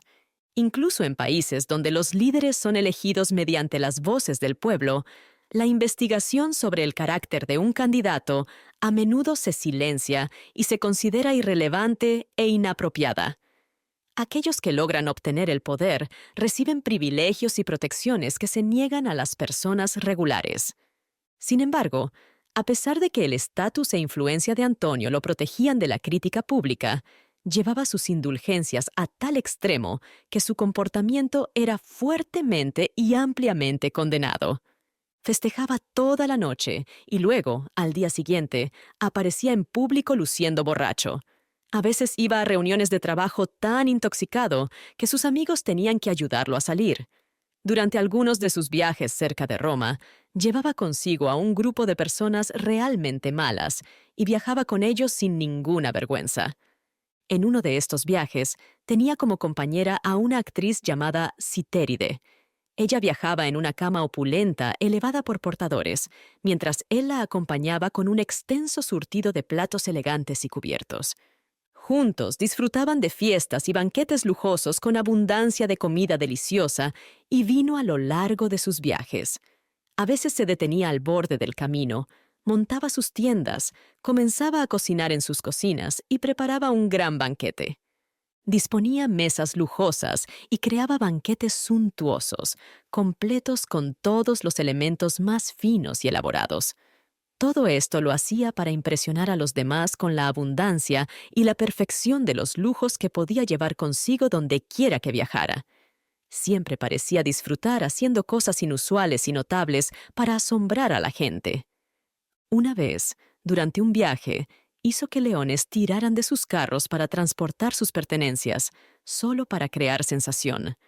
A pesar de la indulgencia temeraria de Antonio en placeres lujosos mientras estaba en Roma, mostraba una resistencia y aguante notables frente a la exposición y las adversidades en el campamento o en el campo. Enfrentaba dificultades y peligros en el extranjero con la misma prisa impulsiva que tenía con los gastos y la extravagancia en casa. Durante sus batallas con Octavio y Lépido, después de la muerte de César, una vez tuvo que cruzar los Alpes. Intentó hacer esto sin suficientes suministros ni transporte. Él y sus tropas sufrieron mucho durante el viaje y estaban muy hambrientos y angustiados. Tuvieron que comer raíces, hierbas e incluso corteza de árboles para sobrevivir. Esto apenas les impidió morir de hambre. Sin embargo, a Antonio no parecía importarle nada de esto. Continuó enfrentando los desafíos y riesgos con la misma actitud intrépida e inquebrantable hasta el final. Durante la misma campaña militar, hubo un momento en que le quedaban muy pocos soldados y estaba en una situación muy desesperada. Se le ocurrió la increíble idea de ir solo al campamento de Lépido y convencer a los soldados de su rival para que se fueran justo delante de su comandante. Este audaz plan se ejecutó con éxito. Antonio se acercó solo, vestido con ropa harapienta, con su cabello y barba enredados colgando sobre su pecho y hombros, y se dirigió a la posición de Lépido. Los hombres que lo conocían bien lo saludaron con entusiasmo. Lamentaron su triste estado y comenzaron a escuchar lo que tenía que decir. Lépido, que no podía atacarlo porque él y Antonio no eran abiertamente hostiles entre sí en ese momento, sino que eran comandantes rivales en el mismo ejército, ordenó a los trompetistas que hicieran ruido para ahogar las palabras de Antonio. Esto interrumpió la negociación. Sin embargo, los hombres rápidamente vistieron a 2 de ellos con ropa de mujer y los enviaron a Antonio. Querían hacer arreglos con él para unirse a su lado. También ofrecieron matar a Lépido si Antonio estaba de acuerdo. Antonio les dijo que no dañaran a Lépido. Sin embargo, fue al campamento y tomó el control del mismo, convirtiéndose en el líder del ejército. Trató a Lépido con gran respeto y lo mantuvo como un subordinado bajo su mando. Poco después de la muerte de César, Antonio se casó. El nombre de la dama era Fulvia. Era viuda cuando se casó con Antonio y tenía una personalidad fuerte y decidida. Antes de su matrimonio, había llevado una vida salvaje e impredecible. Sin embargo, desarrolló un profundo afecto por su nuevo esposo y permaneció leal a él durante todo su matrimonio. Rápidamente ganó una fuerte influencia sobre él y logró provocar cambios significativos en su comportamiento y personalidad. Era ambiciosa y trabajaba arduamente para ayudar a su esposo a ascender a una posición más alta y lograr más éxito. Parecía disfrutar teniendo mucho control sobre él, y tuvo éxito en ello, lo que sorprendió a todos. Era difícil creer que alguien tan feroz como él pudiera ser domesticado por alguien. Pero no fue a través de ser gentil o amable que Fulvia ganó poder sobre su esposo. Ella tenía un carácter fuerte y varonil, y parece que ganó control sobre Antonio superándolo en sus tácticas. Una vez, por ejemplo, después de regresar de una campaña peligrosa, se disfrazó de mensajero y se coló en las habitaciones de Fulvia por la noche. Le entregó algunas cartas falsas, pretendiendo que eran de su esposo. Mientras Fulvia abría las cartas con emoción y nerviosismo, él reveló su verdadera identidad abrazándola y besándola, sorprendiéndola enormemente. El matrimonio de Antonio con Fulvia no solo ayudó a mejorar su moral hasta cierto punto, sino que también tuvo un efecto positivo en sus modales. Su vestimenta y apariencia general se transformaron. Su estatus político aumentó significativamente después de la muerte de César, y las tácticas que había empleado previamente para alcanzar esta posición fueron gradualmente abandonadas, ya que ya no eran necesarias. Mientras residía en Roma, adoptó un estilo de vida grandioso y lujoso. A medida que se aventuraba en campañas militares, comenzó a adoptar las mismas exhibiciones lujosas y preparativos ceremoniales que eran costumbre en los campamentos de otros generales romanos. Después de la batalla de Filipos, Antonio, a pesar de sus defectos y generosidad ocasional, viajó rápidamente al sitio al enterarse de la muerte de Bruto. Parecía genuinamente perturbado y preocupado cuando vio el cuerpo. Antonio retiró su capa militar, que era una prenda muy elegante y costosa adornada con ornamentos costosos, y la colocó sobre el cuerpo muerto. Luego instruyó a uno de sus oficiales del hogar para que organizara una ceremonia fúnebre grandiosa como señal de respeto por el fallecido. Como parte de estas ceremonias, se suponía que el oficial debía quemar la capa militar que Antonio había usado como mortaja junto con el cuerpo. Sin embargo, no lo hizo. La capa era valiosa, así que la conservó. También guardó algo del dinero que le habían dado para los gastos del funeral. Pensó que Antonio no haría demasiadas preguntas sobre los arreglos funerarios para su enemigo. Sin embargo, Antonio sí preguntó sobre ellos, y cuando descubrió lo que había hecho el oficial, ordenó que se ejecutara al oficial.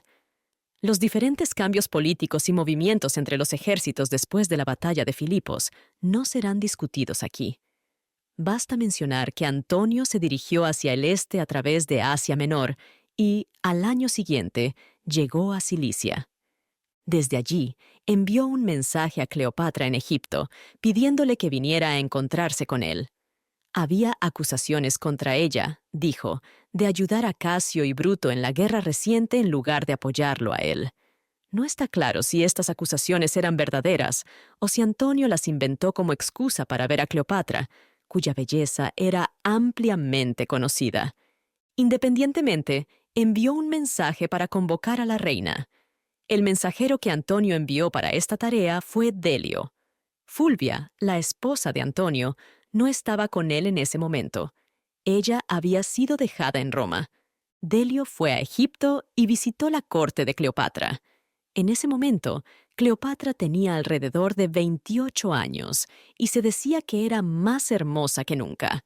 Delio quedó profundamente impresionado por su belleza y encontró su voz y conversación cautivadoras. Sus antiguos biógrafos a menudo mencionan su voz y conversación como uno de sus encantos más irresistibles. Le aseguró que no necesitaba preocuparse por Antonio. No tenía importancia, dijo, qué cargos pudiera haber contra ella. Pronto descubriría que solo unos días después de conocer a Antonio, sería altamente favorecida. Dijo que podía contar con ganar rápidamente el control completo sobre el general. Le dijo que fuera a Cilicia sin preocupaciones y que se acercara a Antonio con tanto esplendor y grandeza como pudiera. Le aseguró que él se responsabilizaría del resultado. Cleopatra decidió seguir esta sugerencia. Su imaginación apasionada y espontánea estaba emocionada ante la perspectiva de conquistar al general más grande del mundo y al gobernante más poderoso una vez más. Rápidamente comenzó a prepararse para el viaje. Utilizó todos los recursos de su reino para obtener las cosas más impresionantes para exhibir, como vestidos elegantes, cubiertos costosos, joyas hechas de piedras preciosas y oro, y muchos regalos caros para Antonio. También eligió un gran grupo de asistentes para acompañarla e hizo todos los arreglos necesarios para una expedición grandiosa e impresionante. Mientras se preparaba, seguía recibiendo mensajes de Antonio, diciéndole que partiera lo antes posible, pero no les prestaba mucha atención. Estaba claro que se sentía independiente y planeaba tomarse su tiempo. Finalmente, todo estaba preparado y Cleopatra comenzó su viaje. Navegó a través del mar Mediterráneo y llegó a la desembocadura del río Citno. Antonio estaba en Tarso, una ciudad cerca de la desembocadura del Citno. Cuando la flota de Cleopatra entró en el río, ella abordó un gran barco que había construido especialmente para esta ocasión y que había traído desde el otro lado del mar. Este barco era el más hermoso y lujoso que jamás se había fabricado. Tenía tallados y decoraciones que estaban hábilmente elaborados y cubiertos de oro. Las velas eran púrpuras y los remos tenían detalles de plata. La reina Cleopatra apareció en la cubierta de este barco, bajo un dosel de tela dorada. Llevaba un hermoso disfraz que parecía el que usualmente usaba Venus, la diosa de la belleza. Tenía un grupo de encantadores muchachos a su alrededor, que estaban vestidos como cupidos y la abanicaban con sus alas. También había algunas jóvenes con ella, vestidas como ninfas y gracias. Había un grupo de músicos en la cubierta. Su música guiaba a los remeros mientras sincronizaban su remo con la melodía. A pesar de su suavidad, la música podía escucharse de lejos sobre el agua y a lo largo de las orillas, mientras el hermoso barco continuaba su viaje. Los músicos tocaban flautas, liras, violines y otros instrumentos comúnmente utilizados durante esa era para crear música suave y agradable. En efecto, todo el espectáculo parecía una vista mágica. La noticia de la llegada del barco se difundió rápidamente y los locales acudieron en masa a las orillas del río para maravillarse mientras se movía graciosamente. Cuando Antonio llegó a Tarso, estaba ocupado con una audiencia pública en su palacio. Sin embargo, todos se apresuraron a ver a Cleopatra y su barcaza, dejando a Antonio solo o con solo unos pocos oficiales. Cleopatra desembarcó en la ciudad y comenzó a instalar sus tiendas en las orillas. Antonio envió un mensajero para invitar a Cleopatra a cenar con él. Sin embargo, ella declinó cortésmente y contrapropuso, sugiriendo que sería más adecuado que él viniera a cenar con ella. Mencionó que lo estaría esperando y que sus tiendas estarían preparadas a la hora designada. Antonio aceptó su sugerencia y asistió a su evento. Fue recibido con gran grandeza y esplendor que lo dejaron asombrado. Las tiendas y pabellones donde tuvo lugar el evento estaban adornados con un gran número de lámparas. Estas lámparas estaban dispuestas de manera ingeniosa y exquisita, creando una iluminación increíblemente brillante y hermosa. Las mesas estaban cargadas con una amplia variedad de carnes y vinos, junto con recipientes de oro y plata, creando una exhibición suntuosa. Además, los hermosos y elaborados vestidos que llevaban Cleopatra y sus asistentes añadían a la atmósfera encantadora de toda la escena. Al día siguiente, Antonio invitó a Cleopatra a venir y devolver su visita. Sin embargo, a pesar de sus mejores esfuerzos por proporcionar un banquete tan lujoso y bien servido como el de ella, fracasó completamente y admitió que ella lo había superado por completo. Durante estas reuniones, Antonio quedó totalmente cautivado por la belleza, el ingenio y los numerosos talentos de Cleopatra. Sobre todo, estaba impresionado por su tacto, astucia y confianza al afirmar su superioridad social sobre él, lo cual hizo de manera audaz y hábil. Como resultado, Antonio rápidamente entregó su corazón a la influencia indiscutible de ella. Lo primero que hizo Cleopatra al ganar poder fue pedirle a Antonio que matara a su hermana Arsínoe. Arsínoe había ido a Roma para el triunfo de César y luego se trasladó a Asia como exiliada. Cleopatra quería a su hermana muerta, ya fuera por venganza o porque temía un peligro futuro. Antonio aceptó y envió a un oficial para encontrar y matar a Arsínoe. El oficial la encontró en un templo y la mató, aunque ella pensaba que era un lugar seguro. Cleopatra se quedó en Tarso por un tiempo, disfrutando de mucha diversión y placer, y estando muy cerca de Antonio. Pasaban días y noches enteros juntos, festejando y celebrando. Las fiestas extravagantes de Cleopatra, especialmente, eran conocidas en todo el mundo por su increíble grandeza. A ella particularmente le gustaba sorprender a Antonio con su riqueza y la extravagancia ilimitada en la que se complacía. En uno de sus banquetes, Antonio expresaba su asombro ante la gran cantidad de copas de oro, enriquecidas con joyas, que estaban exhibidas por todos lados. Cleopatra dijo: «Oh, no son nada. Si te gustan, puedes llevártelas todas». Dicho esto, ordenó a sus sirvientes que las llevaran a la casa de Antonio. Al día siguiente, invitó nuevamente a Antonio, junto con un gran número de los principales oficiales de su ejército y corte. La mesa tenía un nuevo conjunto de platos de oro y plata, aún más grandes e impresionantes que el día anterior. Cuando la cena terminó y todos estaban a punto de irse, Cleopatra regaló todos estos valiosos artículos a los invitados que estaban en la fiesta. En otra fiesta, se lució tomando una perla muy valiosa de uno de sus pendientes y disolviéndola en una copa de vinagre. Luego bebió la mezcla, lo cual era común en esa época. Estaba a punto de hacer lo mismo con la otra perla, pero algunas personas la detuvieron y se la llevaron. Pie de página. Las perlas, por su naturaleza de concha en su composición y estructura, son solubles en ciertos ácidos. Mientras tanto, Antonio disfrutaba de una vida de lujo y placer con Cleopatra, descuidando sus responsabilidades públicas y causando que el caos siguiera. Fulvia se quedó en Italia y utilizó su posición influyente y su carácter para apoyar la causa de su esposo en esa región, trabajando enérgicamente.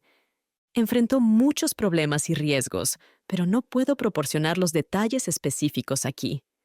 Ella escribía constantemente a Antonio, rogándole que viniera a Roma y expresando su ansiedad y angustia en sus cartas, lo cual es comprensible considerando la situación en la que estaba. Estaba profundamente angustiada por la idea de que su esposo había sido completamente alejado debido a las acciones manipuladoras de otra mujer. El hecho de que él abandonara a su esposa y familia para abordar problemas significativos en casa solo intensificó sus sentimientos de estar abrumada. Eventualmente, Antonio fue persuadido por la urgencia de la situación para regresar. Dejó sus alojamientos en Tarso y se dirigió hacia el sur a Tiro, un importante puerto naval y estación en ese momento. Cleopatra fue con él. Se suponía que debían separarse en Tiro, con ella embarcando un barco hacia Egipto y él yendo a Roma. Sin embargo, Antonio tenía un plan mientras que Cleopatra tenía otro. Ella decidió que Antonio debería acompañarla a Alejandría. Como era de esperar, cuando llegó el momento de tomar una decisión, la mujer ganó. Sus halagos, trucos, afecto y lágrimas tuvieron éxito. Después de un breve conflicto interno entre el amor por un lado y una combinación de ambición y deber por el otro, Antonio dejó de luchar. Renunciando a todo lo demás, se rindió completamente al control de Cleopatra y fue a Alejandría con ella. Pasaron el invierno allí, entregándose a toda forma de placer sensual que su riqueza ilimitada permitía, sin remordimientos ni restricciones. Parecía no haber límites para el comportamiento excesivo y obsesivo de Antonio durante el invierno en Alejandría. Cleopatra se dedicó a él a tiempo completo, llenando cada momento con entretenimientos diversos para mantenerlo ocupado. Su objetivo era mantenerlo ocupado y evitar que pensara en su esposa distante o que se sintiera culpable por sus acciones. Antonio cayó voluntariamente en estas trampas y participó con entusiasmo en los numerosos esquemas de Cleopatra para la diversión y las festividades. Ambos mantenían sus residencias costosas dentro de la ciudad. Tenían un arreglo por el cual alternaban las tareas de anfitrión, con cada uno tomando su turno cada 2 días. Durante estas visitas, jugaban, participaban en deportes, veían espectáculos, comían, bebían y se involucraban en todo tipo de comportamientos salvajes y excesivos. Se da un ejemplo interesante de cómo se puede descubrir accidentalmente información sobre la vida cotidiana y los eventos de tiempos antiguos. Esto ocurrió en la corte de Antonio durante el invierno, cuando un joven estudiante de medicina llamado Filotas de Alejandría se hizo amigo de uno de los cocineros de Antonio. Bajo la guía de este cocinero, Filotas entró un día en el palacio para ver qué estaba pasando. El cocinero llevó a su amigo a las cocinas, donde, para sorpresa de Filotas, vio 8 jabalíes asándose frente a las llamas, algunos más cocidos que otros. Filotas preguntó quién iba a comer toda esa comida ese día. El cocinero sonrió y dijo que no habría invitados, solo el grupo habitual de Antonio. El cocinero explicó: Sin embargo, siempre tenemos que preparar varias cenas y tenerlas listas en diferentes momentos. Esto es porque nunca sabemos cuándo pedirán que se sirva la comida. A veces, cuando la cena ya está servida, Antonio y Cleopatra se involucran en alguna nueva actividad y deciden no sentarse a la mesa en ese momento. Como resultado, tenemos que retirar la cena y traer otra poco después. Antonio tenía un hijo con él en Alejandría. El nombre del hijo también era Antonio, igual que su padre. Era lo suficientemente mayor como para sentir vergüenza de su padre por no cumplir con su deber y para respetar los derechos y el honor de su madre. Sin embargo, en lugar de hacer eso, siguió el ejemplo de su padre y fue igual de descuidado y extravagante. El mismo Filotas mencionado anteriormente fue eventualmente dado un puesto en el hogar del joven Antonio. Esto significaba que se sentaría en la mesa de Antonio y participaría en sus reuniones sociales. Filotas cuenta la historia de una vez que estaban en un banquete y había un invitado, un médico, que era extremadamente arrogante y le gustaba hablar mucho, dejando sin oportunidad a nadie más de hablar. El placer de la conversación fue arruinado por su charla excesiva.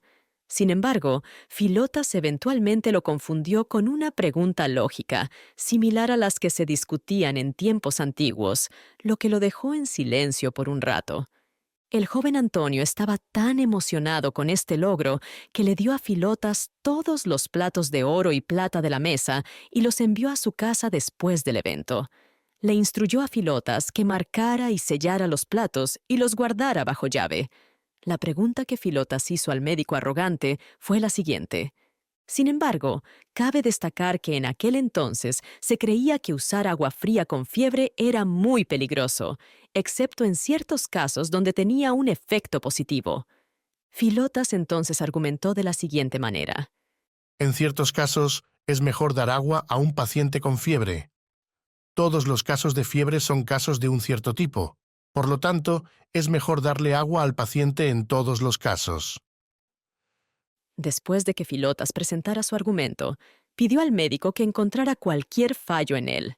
El médico luchó por entender y explicar el complicado argumento, dando a todos un respiro de su verborrea. Filotas menciona que devolvió los platos de oro y plata al joven Antonio porque tenía miedo de conservarlos. Antonio estuvo de acuerdo en que era una buena idea, ya que algunos de los recipientes eran valiosos debido a su artesanía rara y antigua, y su padre podría notar su ausencia y querer saber dónde estaban.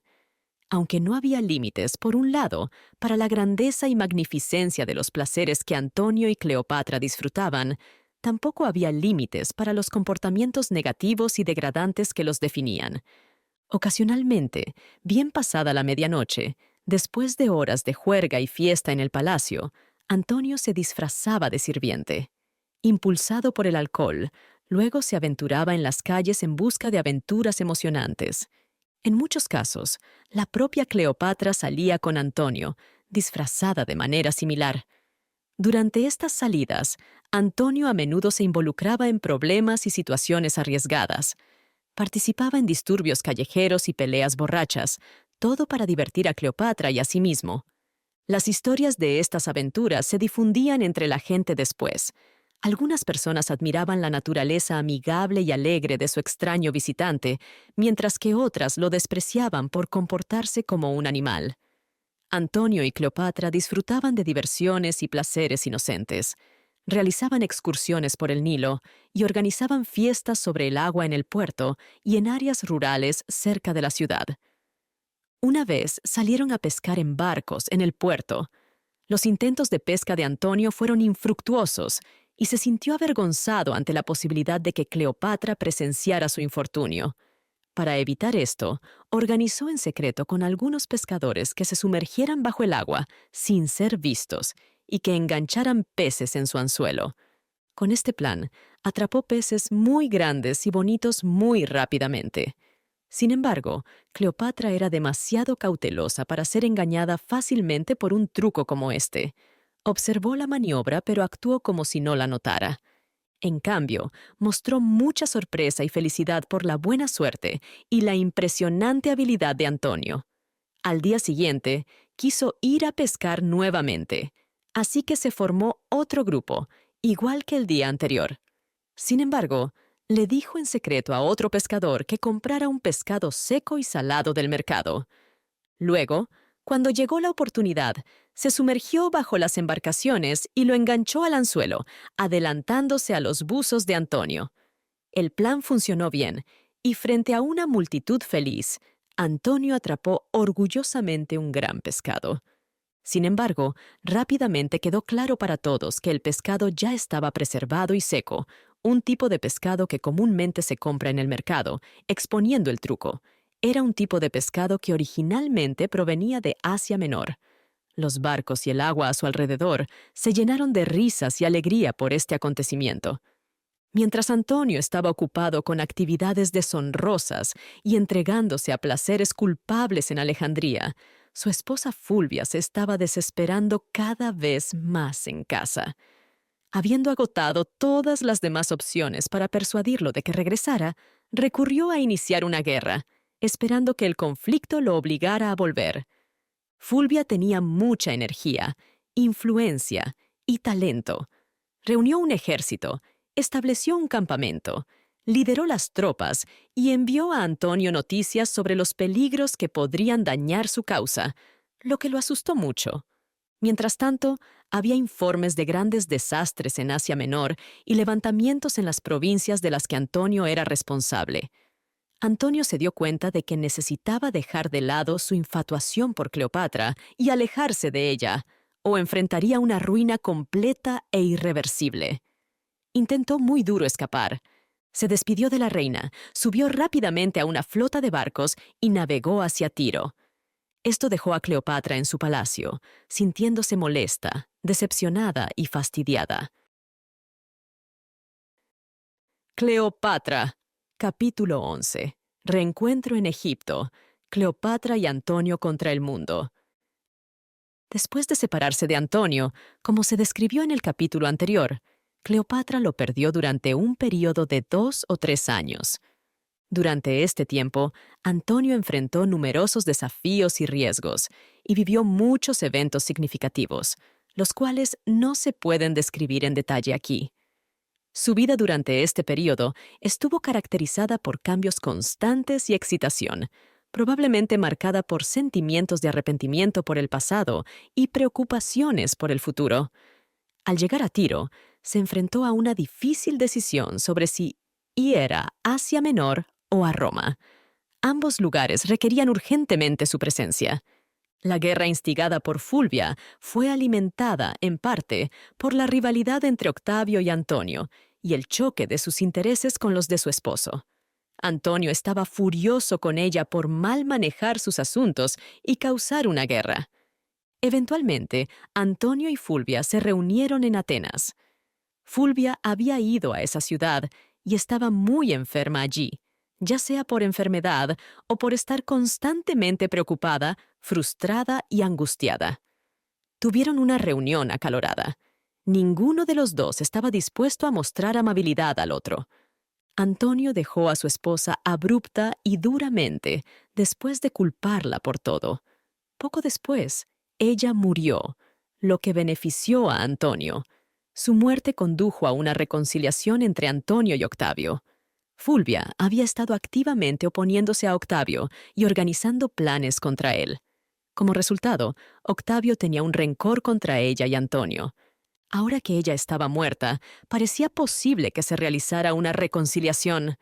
Octavio tenía una hermana llamada Octavia, quien había estado casada con un general romano llamado Marcelo.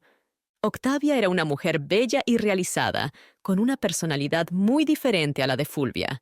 Era gentil, afectuosa y amable, prefiriendo la paz y la armonía en lugar de afirmar influencia mediante comportamientos agresivos y enérgicos. El esposo de Octavia falleció en ese momento. Durante las discusiones e interacciones entre Antonio y Octavio, se les ocurrió la idea de que Antonio se casara con Octavia. Este matrimonio se veía como una forma de solidificar y fortalecer la reconciliación.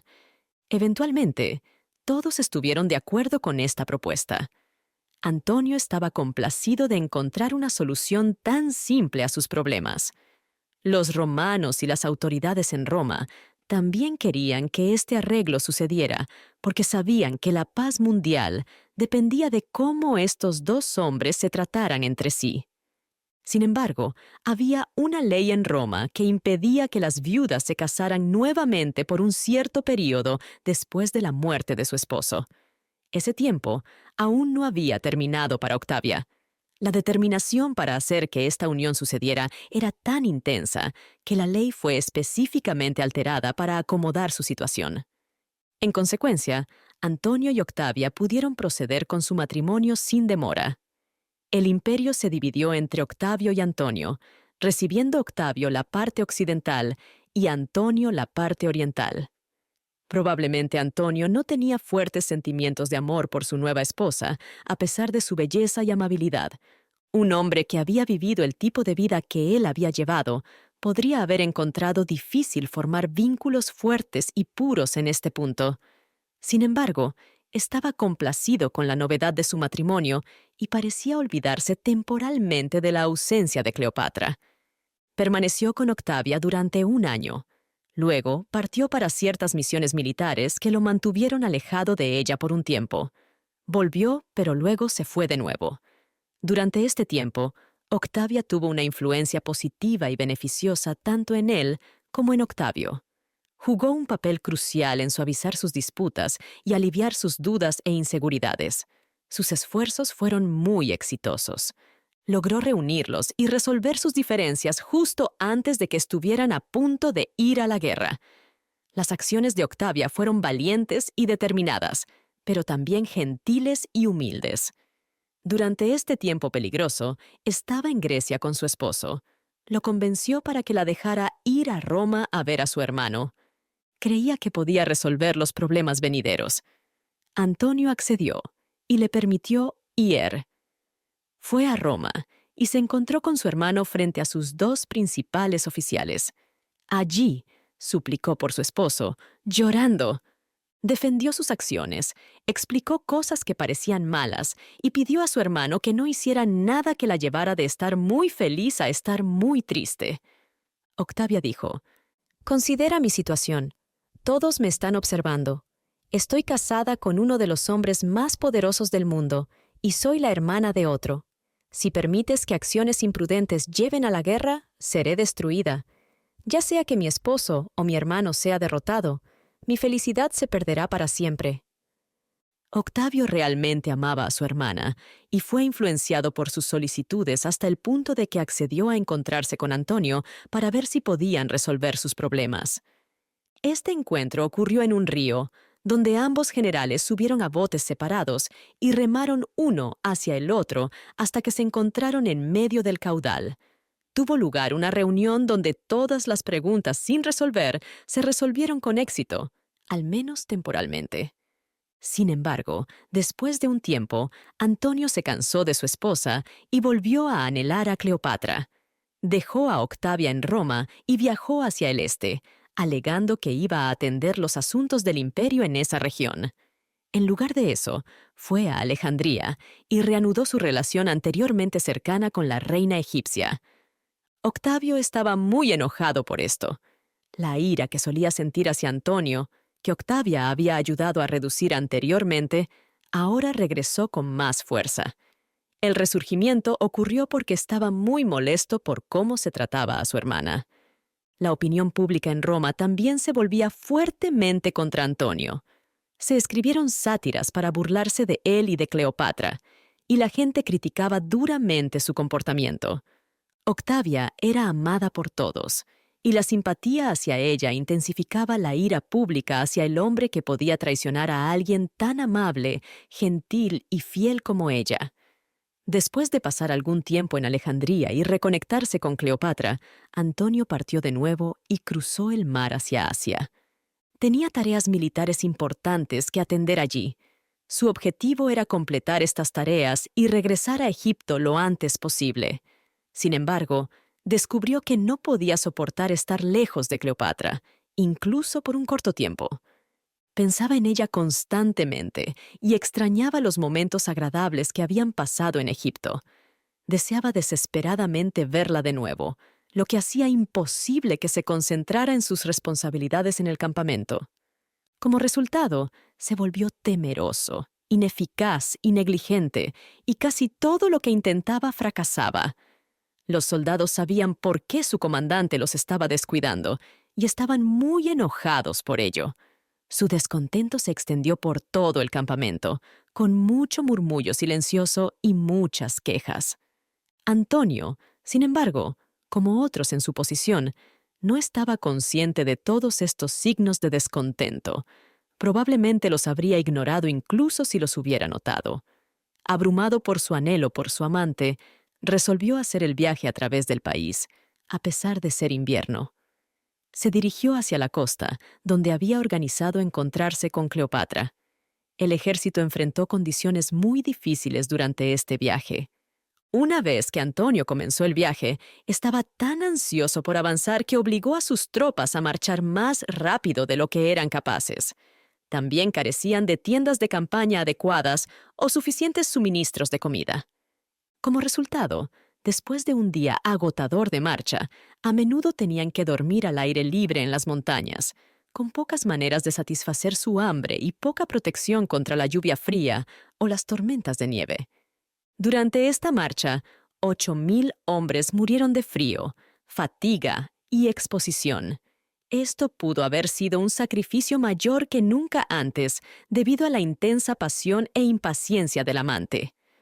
Al llegar a la costa, Antonio se dirigió a un puerto marítimo cerca de Sidón, donde se esperaba la llegada de Cleopatra. Desafortunadamente, solo quedaba una pequeña parte de su ejército, y aquellos que sobrevivieron estaban en un lamentable estado de desamparo. A medida que se acercaba el momento anticipado de la llegada de Cleopatra, el anhelo de Antonio por verla se volvía más intenso. Sin embargo, ella no llegó tan rápido como él había esperado, y durante la espera parecía consumido por una mezcla de amor y tristeza. Se volvió callado, perdido en sus pensamientos y lleno de tristeza. Solo pensaba en la llegada de Cleopatra y no tenía interés en ningún otro plan. Constantemente la esperaba y ocasionalmente se levantaba de la mesa durante la cena para ir solo a la costa. Allí se quedaba mirando al mar, diciéndose tristemente a sí mismo: ¿Por qué no viene? El ejército lo despreciaba y se burlaba de él por su obsesión con Cleopatra, pero él ignoraba sus sentimientos y permanecía enfocado en su llegada. Finalmente, ella llegó, trayendo un gran suministro de ropa y otros artículos necesarios para el ejército de Antonio. Esto no solo lo complació, sino que también proporcionó un apoyo importante para sus desafíos militares. Después de pasar un tiempo disfrutando de estar de nuevo con Cleopatra, Antonio comenzó a pensar en los asuntos de su gobierno, que cada vez exigían más su atención. Comenzó a recibir solicitudes urgentes desde diferentes lugares, instándolo a tomar medidas. Durante su tiempo en Roma, Octavia se preocupaba cada vez más porque seguía recibiendo actualizaciones preocupantes sobre la situación de su esposo y su obsesión con Cleopatra. En un último intento por arreglar las cosas, estaba decidida a traerlo de vuelta. Pidió a su hermano que le permitiera reclutar soldados y reunir recursos. Luego, planeó ir al este para apoyarlo. Octavio accedió a su solicitud e incluso ayudó a Octavia a prepararse. Sin embargo, se dice que él estaba influenciado por su firme creencia de que el intento de su hermana por recuperar a su esposo fracasaría. Pensó que Antonio sería visto completamente como el culpable por el pueblo romano, y esto llevaría a su caída final. Octavia estaba feliz de obtener la ayuda de su hermano para su proyecto, cualquiera que fuera la razón por la que él la diera.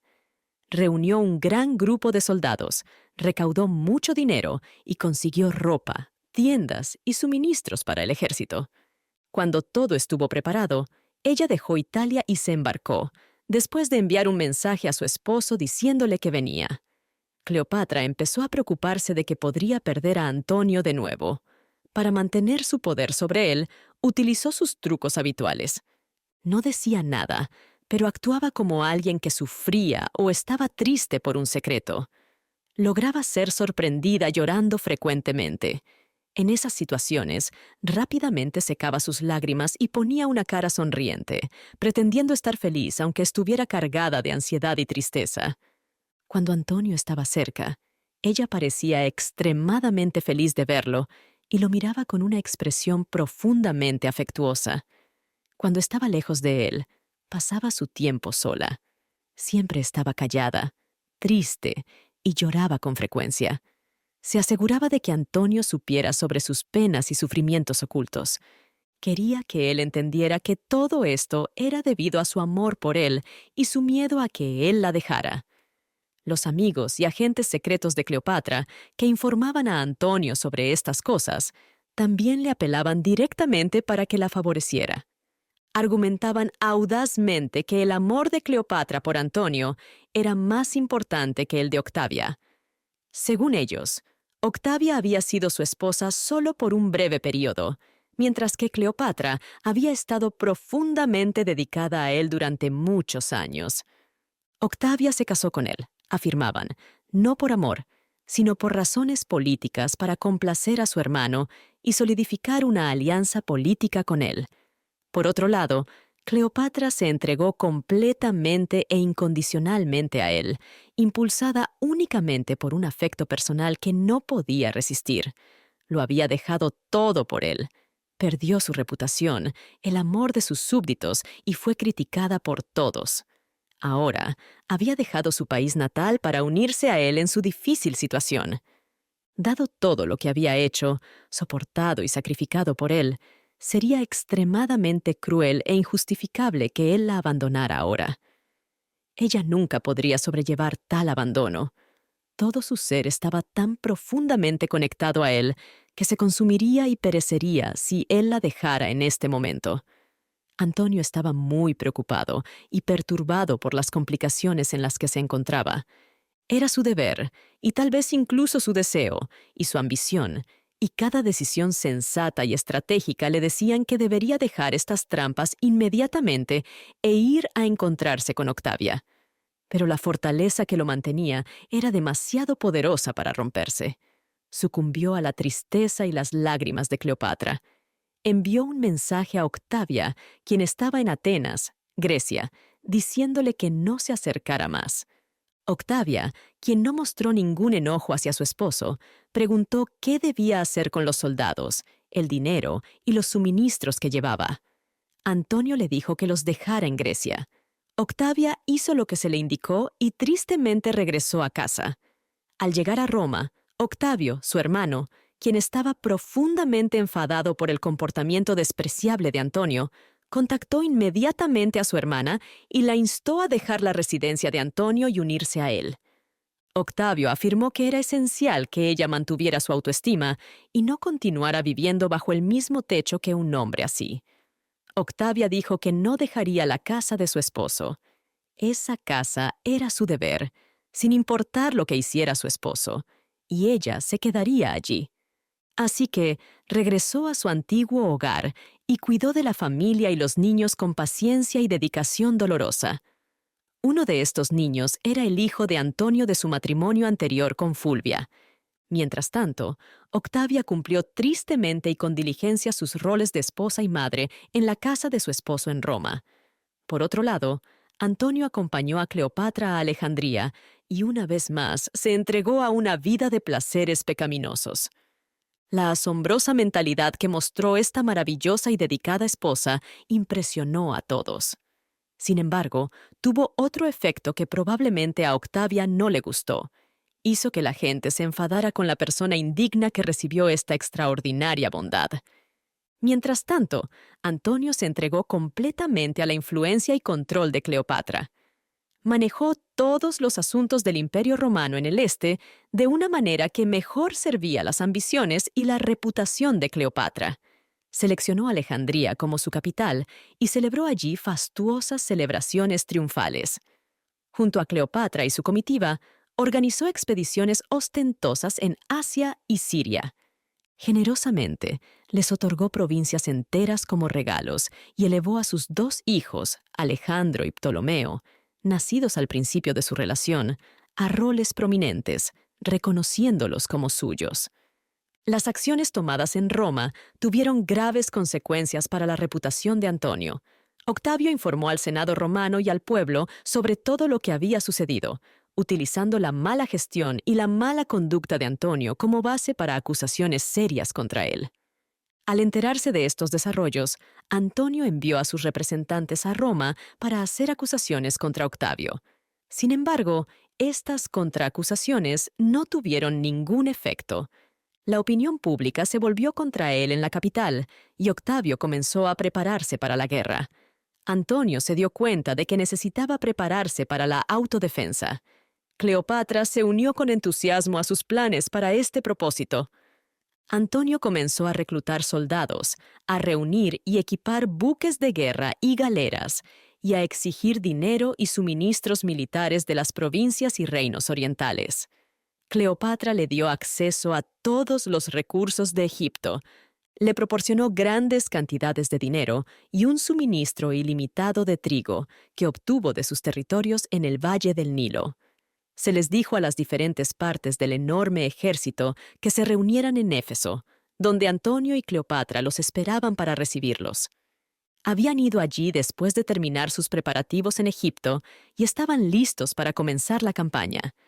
Cuando todo estuvo preparado para partir de Éfeso, Antonio creyó que sería prudente que Cleopatra regresara a Egipto y que él enfrentara a Octavio solo con la flota. Sin embargo, Cleopatra insistió en no irse. No podía arriesgarse a dejar a Antonio solo, ya que temía que él hiciera la paz con Octavio y regresara con Octavia, dejándola atrás. Logró convencer a Antonio para que la mantuviera a su lado sobornando a su principal asesor, Canidio. Después de aceptar dinero de Cleopatra, Canidio fingió imparcialidad en su consejo. Argumentó que sería injusto excluir a Cleopatra de participar en la gloria potencial de la guerra, especialmente dada su considerable contribución al financiamiento. Además, una parte significativa del ejército incluía soldados egipcios. Si Cleopatra partiera, se sentirían desmoralizados y menos efectivos en el conflicto en comparación con estar motivados por la presencia de su reina. Además, Cleopatra no debería ser vista como una carga o una causa de preocupación como muchas otras mujeres que podrían unirse a una expedición militar. En cambio, serviría como una valiosa asesora y partidaria. Según él, ella era una reina inteligente, activa y fuerte, con experiencia en liderar ejércitos y manejar asuntos estatales. Se esperaba que su ayuda en la expedición contribuyera en gran medida a su éxito. Antonio se convenció con estos argumentos, y finalmente acordaron que Cleopatra iría con él. Antonio entonces ordenó a la flota dirigirse a la isla de Samos. Anclaron allí y se quedaron por un tiempo, esperando la llegada de más soldados y la finalización de otras cosas. Antonio, a medida que se acercaba a su caída, se volvía cada vez más obsesionado. En lugar de concentrarse en prepararse para el conflicto inminente, malgastaba su tiempo en fiestas, juegos y comportamientos imprudentes. Esto no es sorprendente. En situaciones como esta, los hombres a menudo recurren a formas similares de protegerse, en cierta medida, de sentimientos de culpa y las preocupaciones que están listas para atormentarlos. Tienden a alejar estos pensamientos oscuros, involucrándose en el beber y las fiestas. Antonio compartía la misma opinión. Por lo tanto, se instruyó a un gran conjunto de actores, acróbatas, payasos, comediantes y entretenedores para que se reunieran en Samos y cautivaran la corte de Antonio con enorme entusiasmo. La isla se llenó de fiestas salvajes y celebraciones. La gente estaba asombrada por las festividades extravagantes, que consideraban inapropiadas para la ocasión. Se preguntaban qué tipo de celebraciones aún más grandes planearía Antonio si ganaba la batalla. Después de un tiempo, Antonio y Cleopatra, junto con un gran grupo de seguidores, dejaron Samos, cruzaron el mar Egeo y llegaron a Grecia. Desde allí, viajaron a Atenas. La flota comenzó su viaje navegando hacia el oeste desde Samos y luego rodeó Taenarus, el punto más meridional de Grecia. Después de esta maniobra, procedió hacia el norte a lo largo de la costa occidental de la península. Cleopatra quería ir a Atenas por una razón específica. Octavia había visitado Atenas durante su viaje para encontrarse con su esposo con tropas adicionales y asistencia. Mientras Octavia estaba en Atenas, la gente allí sentía pena por su difícil situación y admiraba su actitud valiente ante la adversidad. Le mostraron mucho respeto y le otorgaron muchos honores durante su tiempo en Atenas. Cleopatra quería ir al mismo lugar y mostrar su riqueza y poder sobre Antonio, para demostrar que era mejor que Octavia. Parece que no estaba dispuesta a permitir que la esposa infeliz, a quien había dañado tan cruelmente, tuviera siquiera un lugar en el corazón de la gente de esta ciudad extranjera. En cambio, intentó tontamente borrar el impacto de su inocencia percibida, exhibiendo abiertamente el éxito floreciente de su descarada maldad. Tuvo éxito en sus planes. La gente de Atenas estaba asombrada y confundida por la gran magnificencia que Cleopatra les mostró. Dio grandes cantidades de dinero a la gente. A cambio, la ciudad la honró grandemente. El propio Antonio, pretendiendo ser un ciudadano de Atenas, fue uno de la gente. Cleopatra recibió a la delegación en su palacio. La recepción se llevó a cabo con las ceremonias más espléndidas e imponentes. Podría haberse esperado que el intenso y antinatural odio de Cleopatra hacia Octavia ya hubiera sido satisfecho, pero no fue así. Mientras Antonio estaba en Atenas, probablemente influenciado por Cleopatra, envió un mensaje a Roma divorciándose de Octavia y ordenándole que dejara su casa. Octavia cumplió, y llevándose a los niños con ella, dejó su hogar mientras lloraba su cruel destino. Mientras tanto, mientras todas estas cosas sucedían en el este, Octavio se preparaba para la crisis venidera. Ahora avanzaba con una flota fuerte. Contaba con el apoyo del Senado romano y el pueblo, porque habían pasado un decreto para remover a Antonio de su posición de poder. Las acusaciones contra él eran todas sobre delitos menores y actos indebidos que ocurrieron debido a su asociación con Cleopatra. Octavio logró obtener un testamento que Antonio había escrito antes de salir de Roma y que había guardado en lo que él pensaba que era un lugar muy seguro. Los custodios a cargo se negaron a entregarlo a Octavio cuando lo solicitó.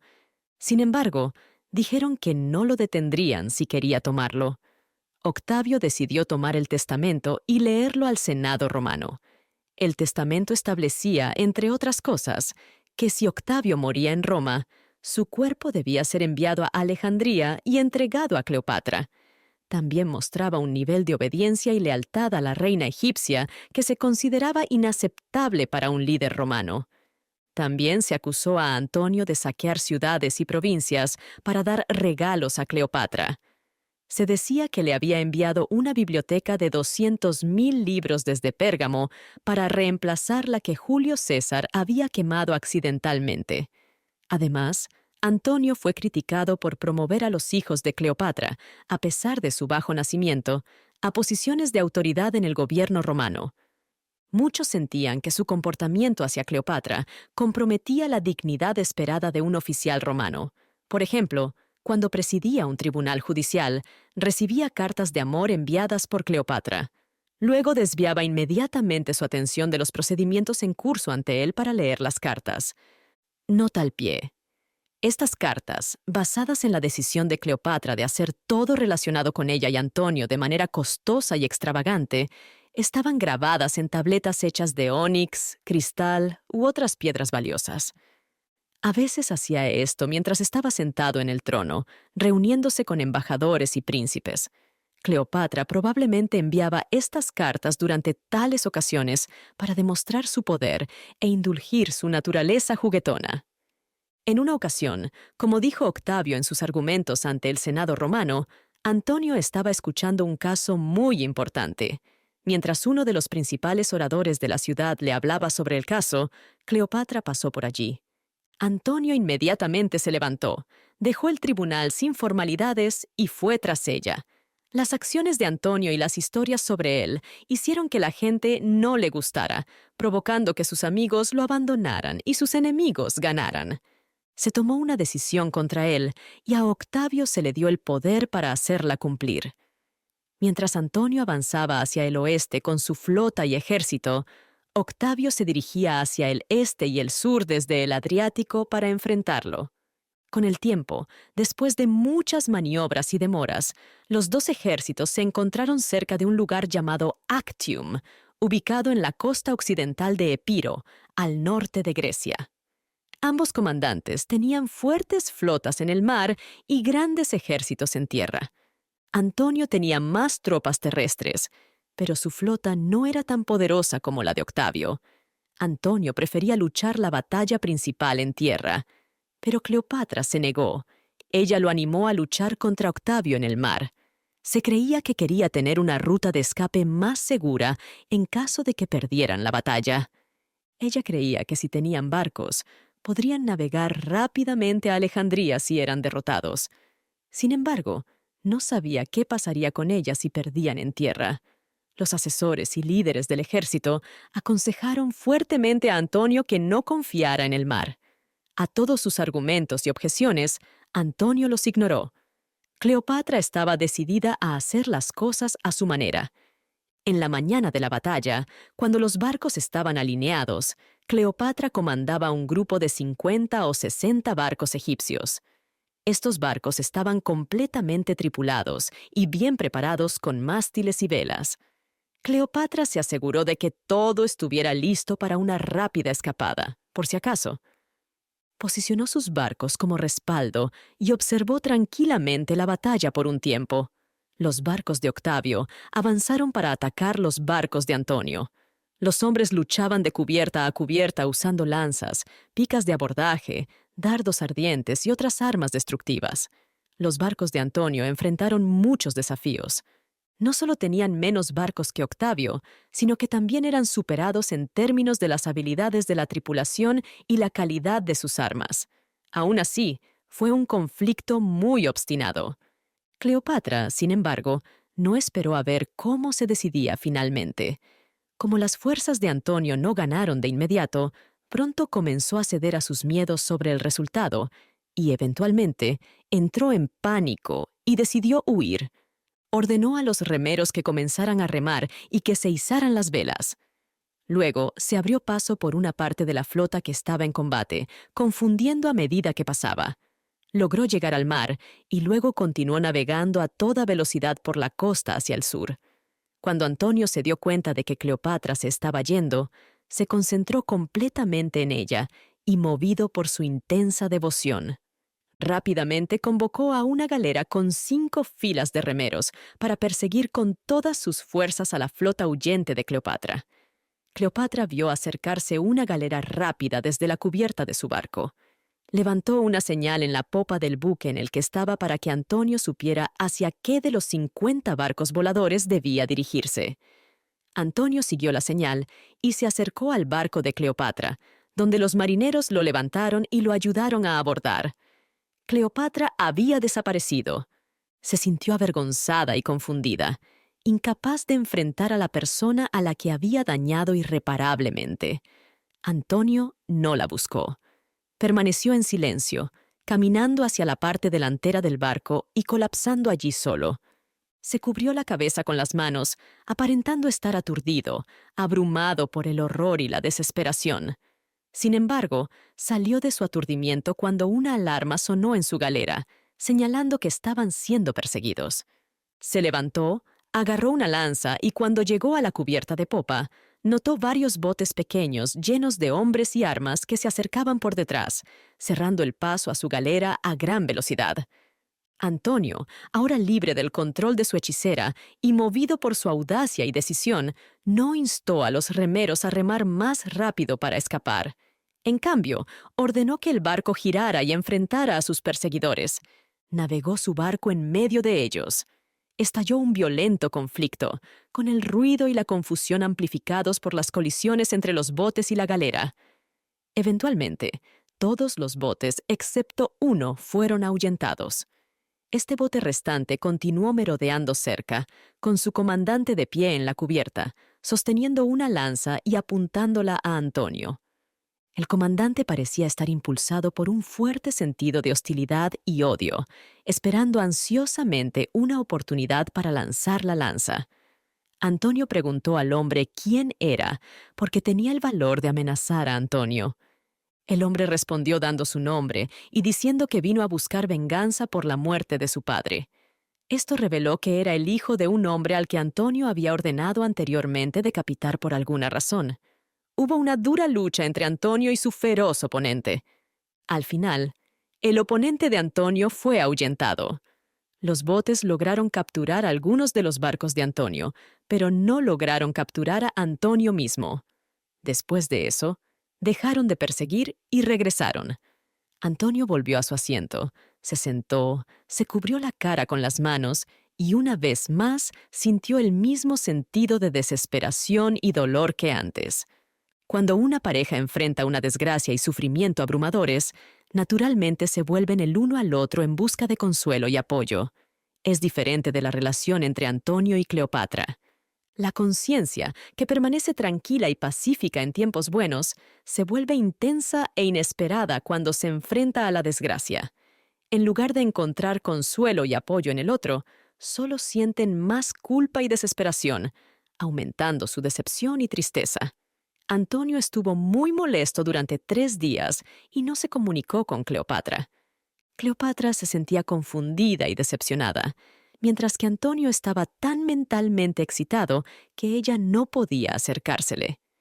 En términos simples, parecía que la razón había perdido completamente su control. Su mente, oscilando entre momentos de locura, alcanzaba ocasionalmente un estado de frenesí aterrador, caracterizado por una ira incontrolable. Luego, descendía a períodos de desesperanza y apatía. Mientras tanto, los barcos navegaban rápidamente a lo largo de la costa occidental de Grecia.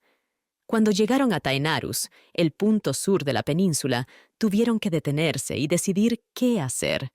Las mujeres de Cleopatra fueron a Antonio y trataron de calmarlo. Le llevaron comida. Lo convencieron de que visitara a Cleopatra. Muchos barcos mercantes de los puertos a lo largo de la costa se reunieron alrededor de la pequeña flota de Antonio y ofrecieron su ayuda. Le aseguraron que su situación no era desesperada. El ejército terrestre no había sido derrotado. Todavía era incierto si su flota había sido conquistada. Intentaron revivir el valor fallido del comandante y lo alentaron a hacer otro intento para recuperar su fortuna. Sin embargo, sus esfuerzos fueron infructuosos. Antonio estaba lleno de desesperación. Cleopatra estaba decidida a regresar a Egipto, y él no tuvo más opción que acompañarla. Compartió su tesoro restante con sus seguidores y amigos más cercanos. También les aconsejó cómo esconderse hasta que pudieran hacer las paces con Octavio. Finalmente, aceptó la derrota y se unió a Cleopatra en Alejandría. Cleopatra. Capítulo 12. Del poder al veneno. La despedida de una faraona. La historia de Marco Antonio es un ejemplo notable de cómo un amor prohibido puede llevar a alguien a la ruina evidente y reconocida. Escenarios similares son comunes en la vida cotidiana, ocurriendo más a menudo de lo que uno podría imaginar. Sin embargo, la historia de Antonio, aunque quizás no sea única, se ha convertido en el ejemplo más famoso, ampliamente reconocido y enfatizado para que todos lo vean. En su juventud, Antonio era conocido por su carácter salvaje y resistente, y por su voluntad inquebrantable, tanto así que parecía imposible que alguien pudiera controlarlo.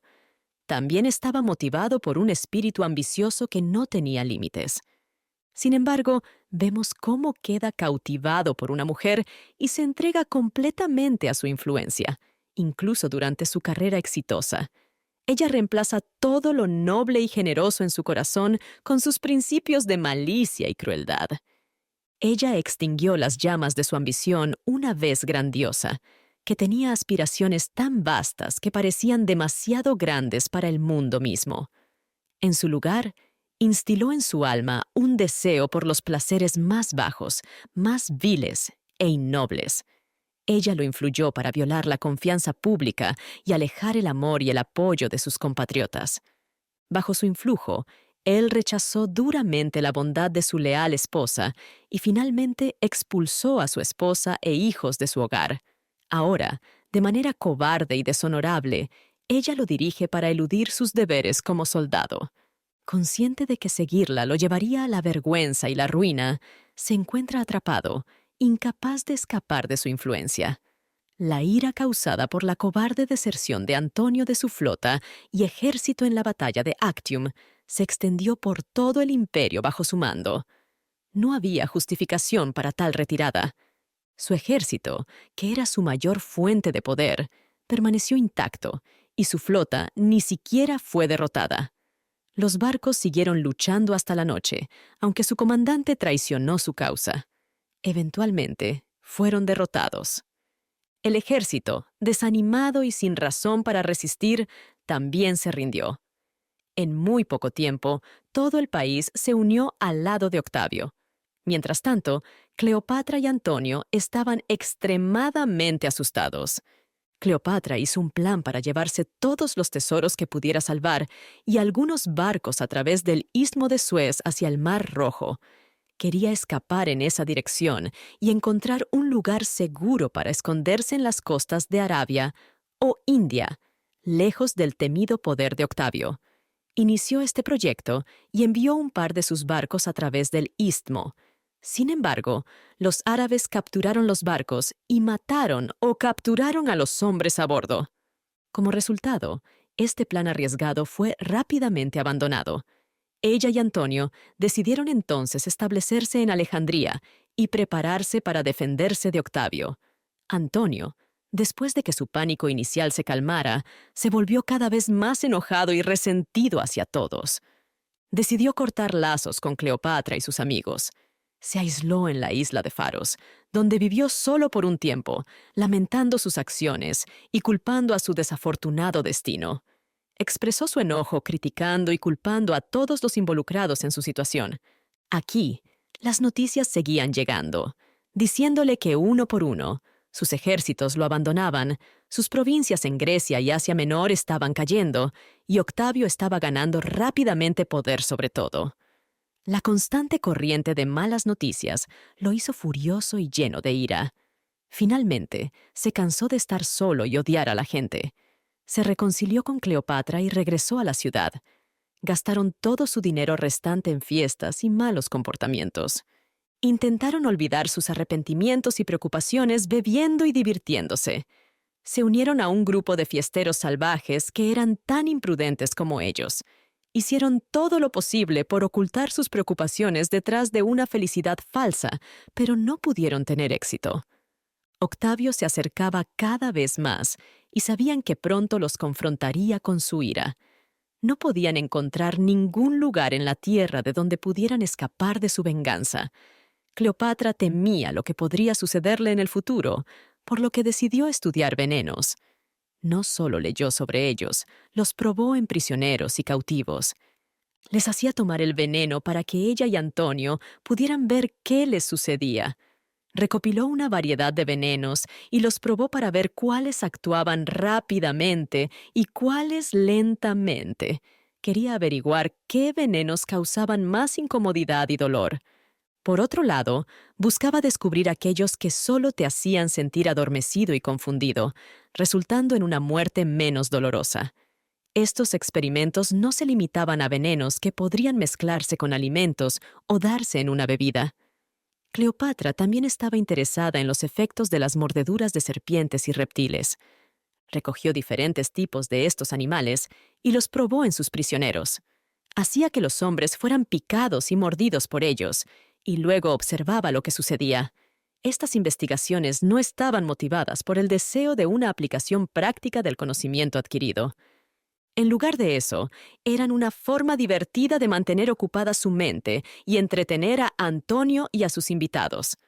Las diferentes maneras en que sus víctimas envenenadas sufrían, sus contorsiones, llantos, convulsiones y distorsiones faciales mientras luchaban contra la muerte, proporcionaban precisamente el tipo y nivel de estimulación que ella requería para ocupar y divertir su mente. Antonio no estaba completamente cómodo durante estos experimentos. Su afecto tonto e infantil por Cleopatra se mezclaba con celos, sospechas y desconfianza. Le preocupaba la posibilidad de que Cleopatra lo envenenara en secreto, así que siempre se aseguraba de que ella probara su comida y vino antes de que él los consumiera. En algún momento, Cleopatra envenenó los pétalos de ciertas flores y los hizo formar un cintillo para que Antonio lo llevara durante la cena.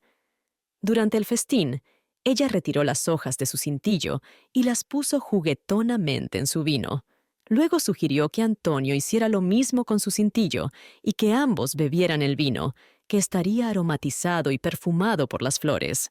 Antonio aceptó la idea, y justo cuando estaba a punto de beber el vino, ella lo detuvo y reveló que estaba envenenado. Cleopatra dijo: «Ahora ves cuán inútil es que tengas cuidado conmigo. Si pudiera vivir sin ti, sería sencillo para mí encontrar maneras de hacerte daño».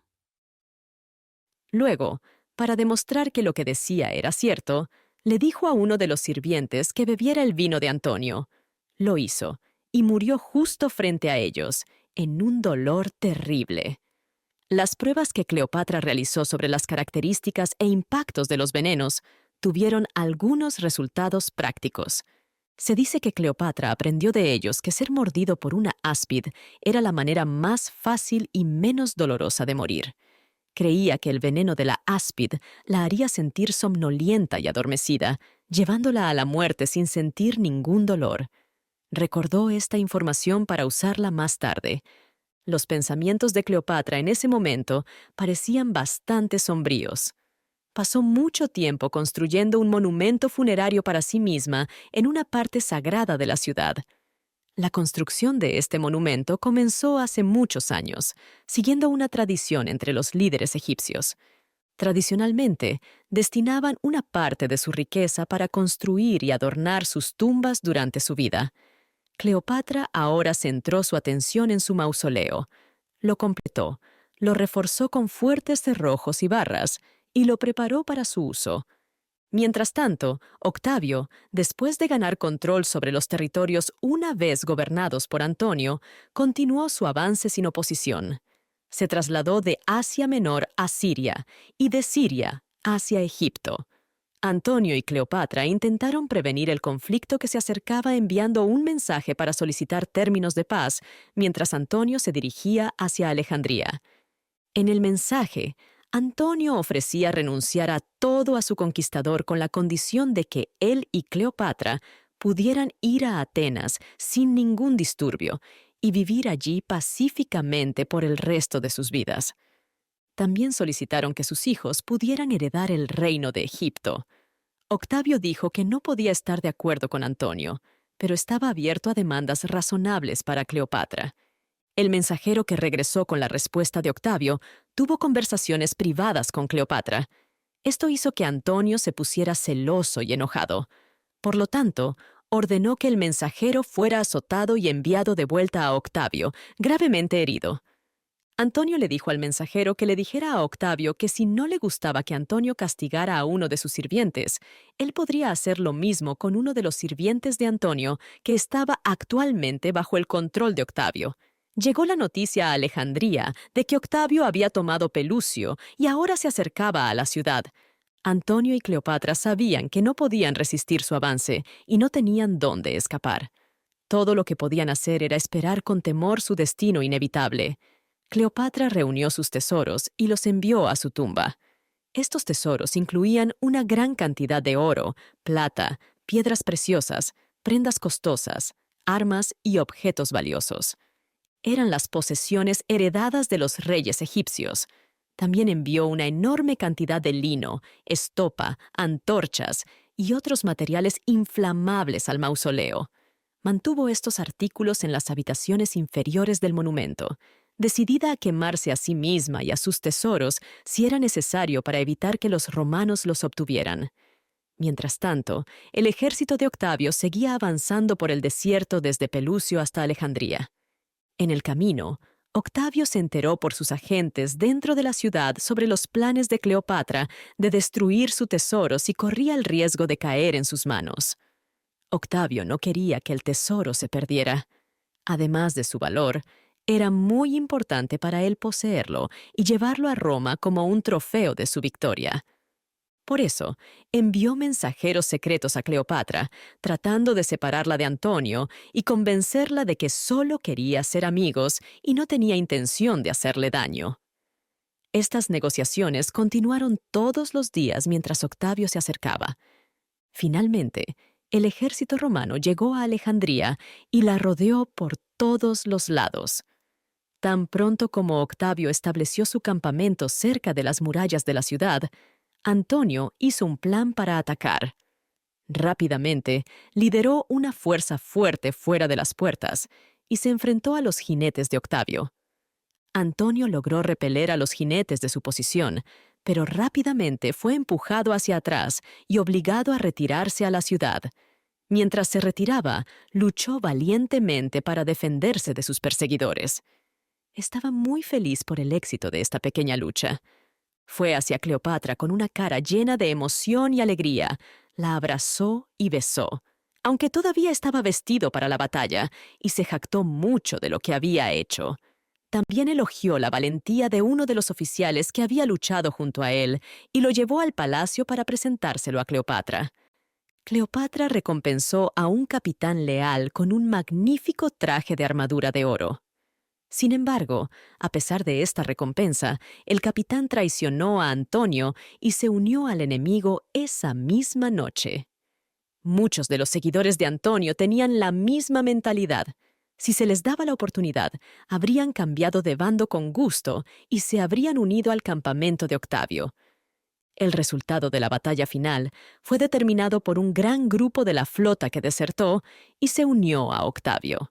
Antonio estaba planificando las operaciones del día y verificando los movimientos del enemigo desde un punto alto donde estaba con sus soldados de infantería, las únicas fuerzas terrestres que le quedaban.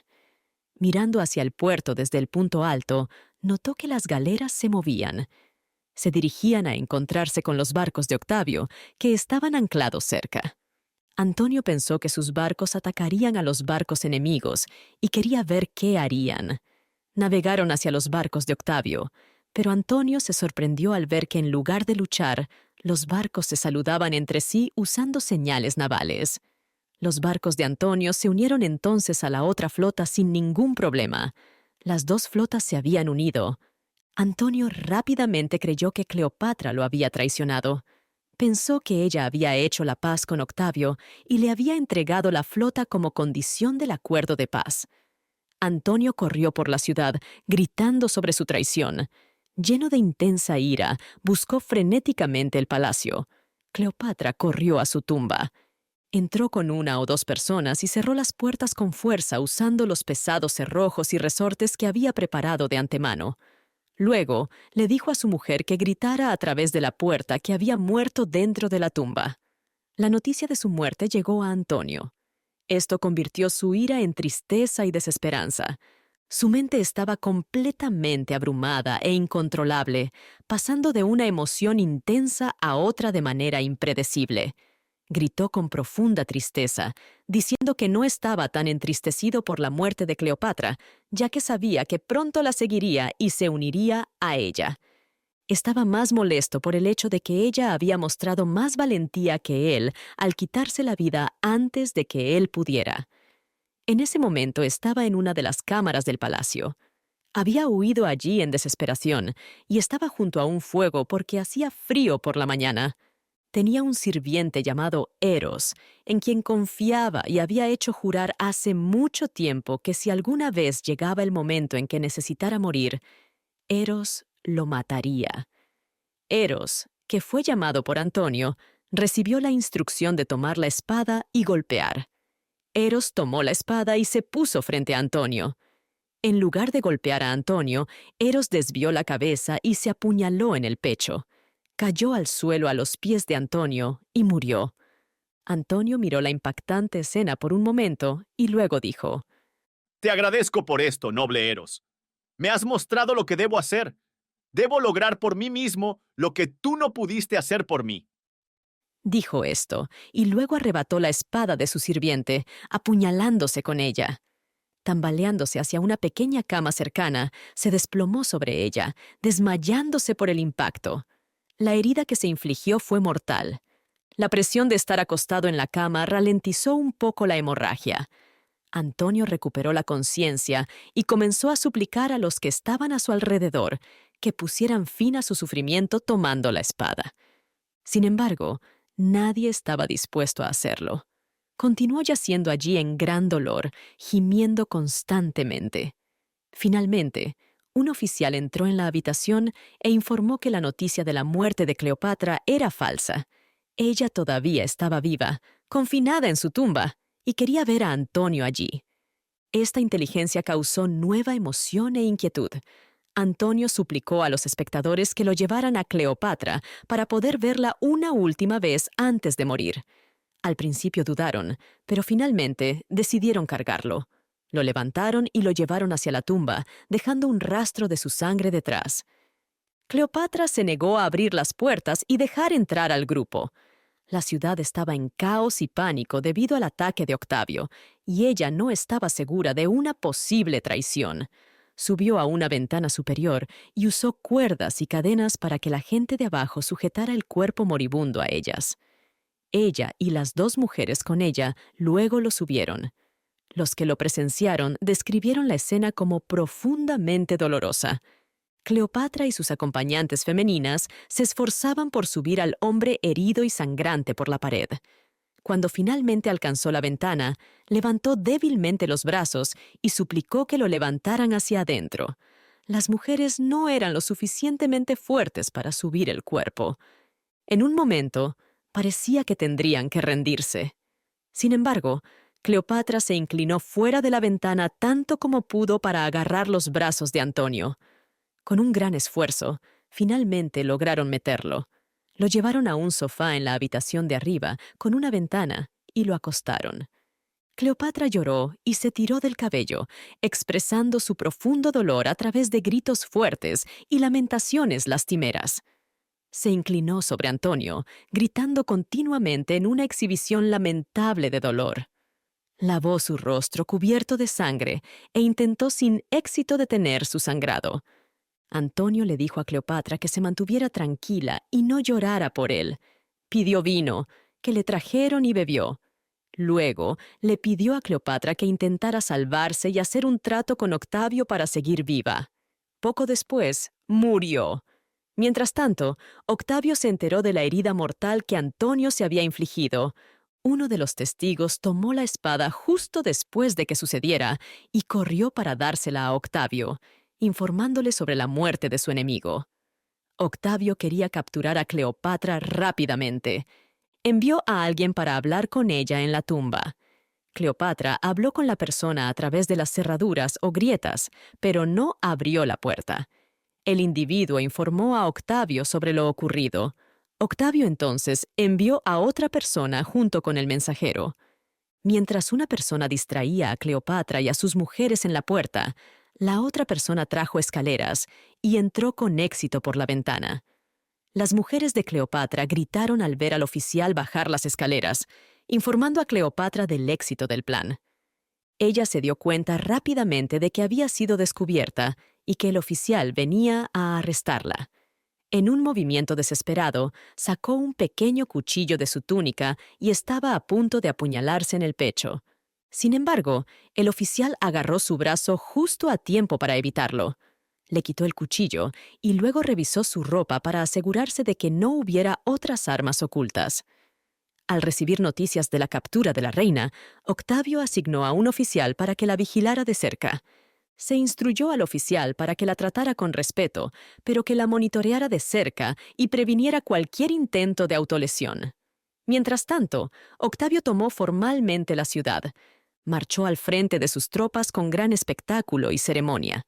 Instalaron una gran silla decorada para él en una plataforma elevada en una plaza pública. Rodeado de guardias, se sentó allí mientras la gente de la ciudad, vestida como si suplicara por misericordia y arrodillada en el suelo, pedía su perdón y le rogaba que perdonara a la ciudad. El gran conquistador amablemente accedió a sus peticiones. Varios príncipes y generales que habían servido bajo Antonio se adelantaron para solicitar el cuerpo de su comandante para un entierro honorable. Sin embargo, Octavio rechazó estas solicitudes, afirmando que no podía llevarse el cuerpo lejos de Cleopatra. En cambio, le concedió a Cleopatra permiso para hacer los arreglos funerarios necesarios y usar cualquier cantidad de dinero de sus tesoros para este propósito. Cleopatra hizo todos los arreglos necesarios y supervisó su ejecución. Sin embargo, no estaba tranquila ni compuesta. En cambio, estaba extremadamente agitada y angustiada. Había estado viviendo durante mucho tiempo bajo el gobierno irrestricto de caprichos y emociones, que efectivamente habían destronado la razón y eliminado todo autocontrol. Ahora tenía casi 40 años, y aunque algunos signos de su increíble belleza permanecían, había perdido su brillo juvenil. Su rostro estaba pálido y cansado de llorar, preocuparse y sentirse desesperanzada. En resumen, tanto física como mentalmente, era solo una sombra de lo que había sido. Cuando las ceremonias de entierro terminaron y se dio cuenta de que todo había terminado, que Antonio se había ido para siempre y que estaba completamente y de manera irreversible arruinada, se entregó a un frenesí intenso de dolor. En un ataque de desesperación, se golpeó violentamente, se rascó y se rasgó la piel, tratando desesperadamente de acabar con su propia vida. Sus intentos frenéticos pronto la dejaron cubierta de moretones y heridas. Estas lesiones se infectaron y se hincharon, haciendo que su apariencia fuera perturbadora y eventualmente le causaron fiebre. Luego concibió la idea de fingir estar más enferma de lo que estaba y, por lo tanto, rechazar la comida y morirse de hambre.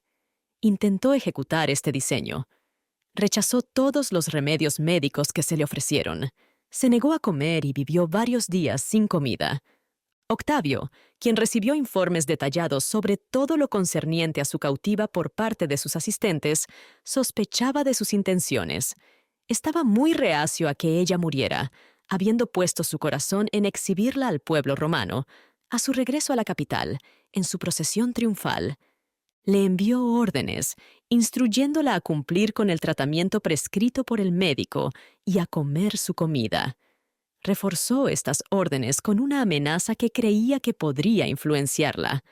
Todo parecía ya perdido, excepto la vida, y la vida era solo una carga insoportable.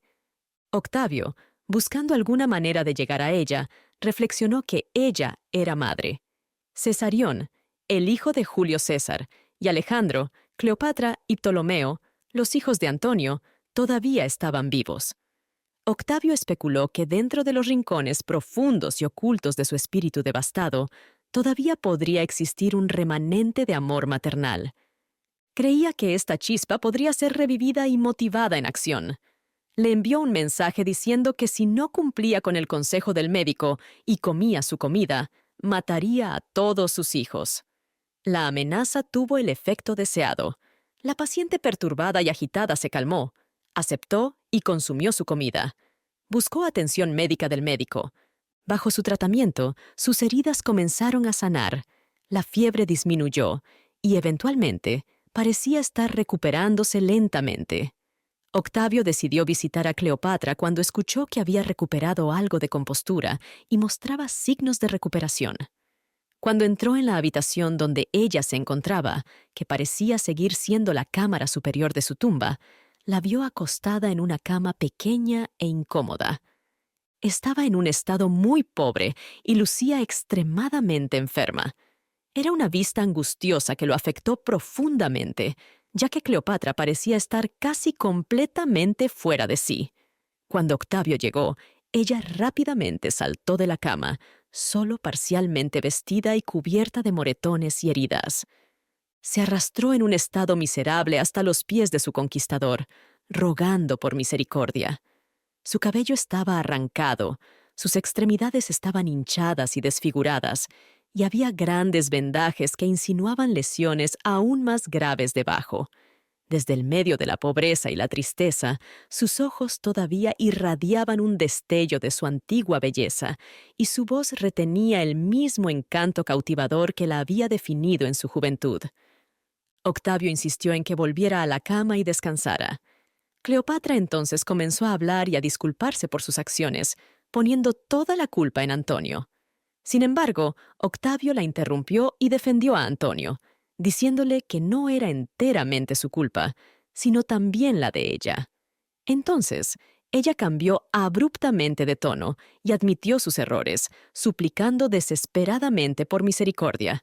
Rogó a Octavio que la perdonara y la perdonara, como si ahora tuviera miedo de la muerte y la temiera, en lugar de desearla como un regalo. En resumen, su mente, siendo alternativamente controlada por emociones conflictivas y contradictorias, ahora estaba abrumada por el miedo.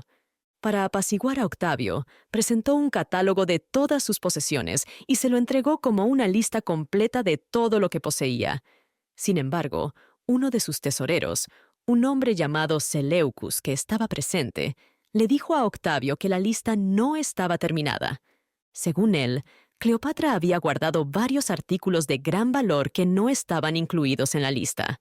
Esta declaración, que reveló su deshonestidad, hizo que Cleopatra se enojara mucho. Rápidamente salió de su cama y atacó furiosamente a su secretario. Octavio y los demás presentes intervinieron y ayudaron a Cleopatra a acostarse de nuevo. Ella continuó quejándose de la terrible humillación que había experimentado, siendo insultada por su sirviente en tal momento. Mencionó que si había apartado algunos de sus efectos personales, era solo para regalarlos a sus amigos leales. Esperaba que al hacerlo, la apoyarían más firmemente al rogar a Octavio en su nombre. Octavio la tranquilizó y le dijo que no se preocupara en absoluto por ese asunto. Le dijo que le daría todo lo que quisiera y prometió tratarla con respeto y cortesía. Octavio estaba contento con el resultado de su conversación. Era claro para él que Cleopatra ya no quería morir, sino que quería vivir. Octavio creía que tendría éxito en su plan de llevarla consigo a Roma para exhibirla durante su regreso triunfal. Se preparó para partir e informó a Cleopatra que viajarían a Siria en 3 días, junto con sus hijos. Octavio mencionó Siria en lugar de Roma para evitar alarmar a Cleopatra. Sin embargo, ella estaba bien consciente del verdadero destino, y ya había decidido que nunca iría allí. Quería visitar la tumba de Antonio una última vez antes de partir. Su solicitud fue aprobada, y fue con algunos asistentes, llevando coronas y guirnaldas de flores. En la tumba, su dolor resurgió y fue tan intenso como antes. Lloró la muerte de su amante con gritos fuertes y lamentaciones. Colocó guirnaldas en la tumba y ofreció oblaciones e incienso, que eran expresiones habituales de duelo en ese tiempo. Cleopatra dijo: Estas son las últimas expresiones de amor que puedo darte, mi querido señor. No puedo estar contigo porque soy una cautiva y no me permiten morir. Me vigilan de cerca y planean llevarme lejos para exhibirme ante tus enemigos como un símbolo de su victoria sobre ti. Por favor, querido Antonio, ruega a los dioses donde estás ahora, ya que aquellos que gobiernan aquí en la tierra me han abandonado completamente. Pídeles que me salven de este destino y me permitan morir en mi patria, para que pueda ser enterrada junto a ti en esta tumba. Cuando Cleopatra regresó a su habitación después de la triste ceremonia, parecía estar más calmada que antes. Fue al baño y luego se vistió bien para la cena. Había organizado una cena lujosa esa noche. Podía hacer estos planes libremente porque las limitaciones previamente impuestas sobre sus acciones habían sido levantadas. Su apariencia y comportamiento habían sido tales durante algún tiempo que Octavio creía que ya no había riesgo de que intentara hacerse daño. Su entretenimiento se organizó según sus instrucciones, siguiendo las tradiciones de su corte cuando era reina. Ella tenía varios asistentes, incluyendo a 2 de sus sirvientas que habían estado con ella durante mucho tiempo y eran amigas leales. Mientras cenaba, un hombre llegó a la puerta con una cesta y quería entrar. Los guardias le preguntaron qué llevaba en la cesta. La abrió para que pudieran ver. Luego, levantó algunas hojas verdes de la parte superior y mostró a los soldados que la cesta estaba llena de higos. Dijo que los higos eran para la cena de Cleopatra. Los soldados pensaron que los higos se veían geniales y dijeron que eran muy buenos. El hombre ofreció algunos higos a los soldados, pero ellos dijeron que no y lo dejaron pasar. Después de la cena, Cleopatra despidió a todos sus sirvientes excepto a las 2 mujeres. Ellas se quedaron. Al poco tiempo, una de estas mujeres salió con una carta para Octavio, que Cleopatra había escrito y que quería que se entregara de inmediato. Uno de los soldados de la guardia en las puertas fue enviado para entregar la carta. Octavio, al recibirla, la abrió inmediatamente y leyó la carta, que estaba escrita en una pequeña tableta de metal, como era la costumbre en aquellos días. Descubrió una solicitud corta y urgente de Cleopatra, claramente escrita con agitación y emoción. Ella le suplicaba que perdonara su transgresión y le permitiera ser enterrada con Antonio. Octavio dedujo rápidamente que ella había tomado su propia vida. Envió de inmediato a mensajeros a su ubicación para verificar la verdad, con la intención de unirse a ellos sin demora. Al llegar a las puertas, los mensajeros descubrieron que los centinelas y soldados estaban de guardia como si todo estuviera bien. Pero cuando entraron en la habitación de Cleopatra, presenciaron una escena horrorosa. Cleopatra yacía sin vida en una cama, acompañada de una de sus mujeres fallecidas. La otra mujer, llamada Charmian, cuidaba tiernamente a su señora, colocando flores en su cabello y adornando su diadema. Los mensajeros de Octavio se sorprendieron mucho y preguntaron a Charmian qué significaba este espectáculo. Charmian dijo: Está bien. Cleopatra ha actuado de una manera digna de una princesa descendiente de una línea tan noble de reyes. Mientras Charmian decía esto, comenzó a desplomarse y desmayarse en la cama, y poco después murió. Los espectadores quedaron conmocionados por la escena que presenciaron. Sin embargo, también estaban confundidos y perplejos mientras intentaban descubrir cómo Cleopatra y sus mujeres habían logrado sus objetivos. Examinaron los cuerpos, pero no encontraron signos de violencia. Registraron toda la habitación, pero no pudieron encontrar armas ni señales de veneno. Encontraron un rastro viscoso en la pared que parecía haber sido hecho por una serpiente, pero no pudieron encontrar la serpiente misma. El cuerpo fue examinado cuidadosamente, pero no se encontraron signos de mordeduras o picaduras, excepto por 2 pequeñas perforaciones en el brazo. Algunas personas pensaron que estas perforaciones podrían haber causado su muerte. Los detalles de cómo murió eran un completo misterio. Diversos rumores se extendieron tanto en Alejandría como en Roma sobre cómo murió Cleopatra, pero la verdad nunca se descubrió completamente. Algunos creían que una áspide estaba escondida entre los higos que un sirviente trajo en una cesta, como parte de un plan que había hecho. Dicen que permitió que la serpiente la mordiera en el brazo. Otros pensaron que tenía un pequeño instrumento en forma de aguja, con una punta envenenada escondida en su cabello, y que lo usó para acabar con su vida sin dejar ninguna marca visible. Otra historia era que tenía una serpiente en una caja en algún lugar de su apartamento que había guardado para esta ocasión. Cuando finalmente llegó el momento, picoteó y provocó a la serpiente con un bodkin dorado para enfurecerla, y luego la colocó sobre su piel para recibir su picadura. Nunca se podría saber cuál de estas historias, si alguna de ellas, era cierta. Sin embargo, se ha creído ampliamente que Cleopatra murió de una mordedura de serpiente autoinfligida. Innumerables pinturas y esculturas han sido creadas para representar y conmemorar este evento.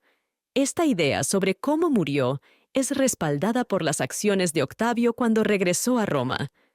Esto da una fuerte indicación de lo que él creía que había sucedido a la reina. Dado que no pudo exhibir a la reina misma en su desfile de victoria, mandó hacer una estatua. La estatua estaba hecha de oro y tenía una imagen de una serpiente en su brazo. Hizo que esta escultura se llevara prominentemente frente a él durante su gran entrada en la capital. Era un símbolo de la derrota y caída definitiva de la reina. Mientras nuestro viaje a través de la vida y el legado de Cleopatra concluye en el capítulo 12, nos quedamos con los ecos de una historia que ha atravesado las arenas del tiempo, contando sobre el amor, el poder y la voluntad indomable de una de las figuras más fascinantes de la historia. Les agradecemos por acompañarnos en esta cautivadora exploración de la saga de Cleopatra. Si han quedado cautivados por la mezcla de historia, drama e intriga, permanezcan atentos a nuestro canal para más audiolibros que traen el pasado a la vida. Desde relatos de antiguos imperios hasta las narrativas de líderes icónicos, nuestra colección seguramente encenderá su imaginación y los transportará a mundos tanto espléndidos como desafiantes. Gracias por ser parte de este viaje. La historia de Cleopatra puede haber terminado, pero el legado de su reinado y los relatos de la antigüedad continúan inspirando.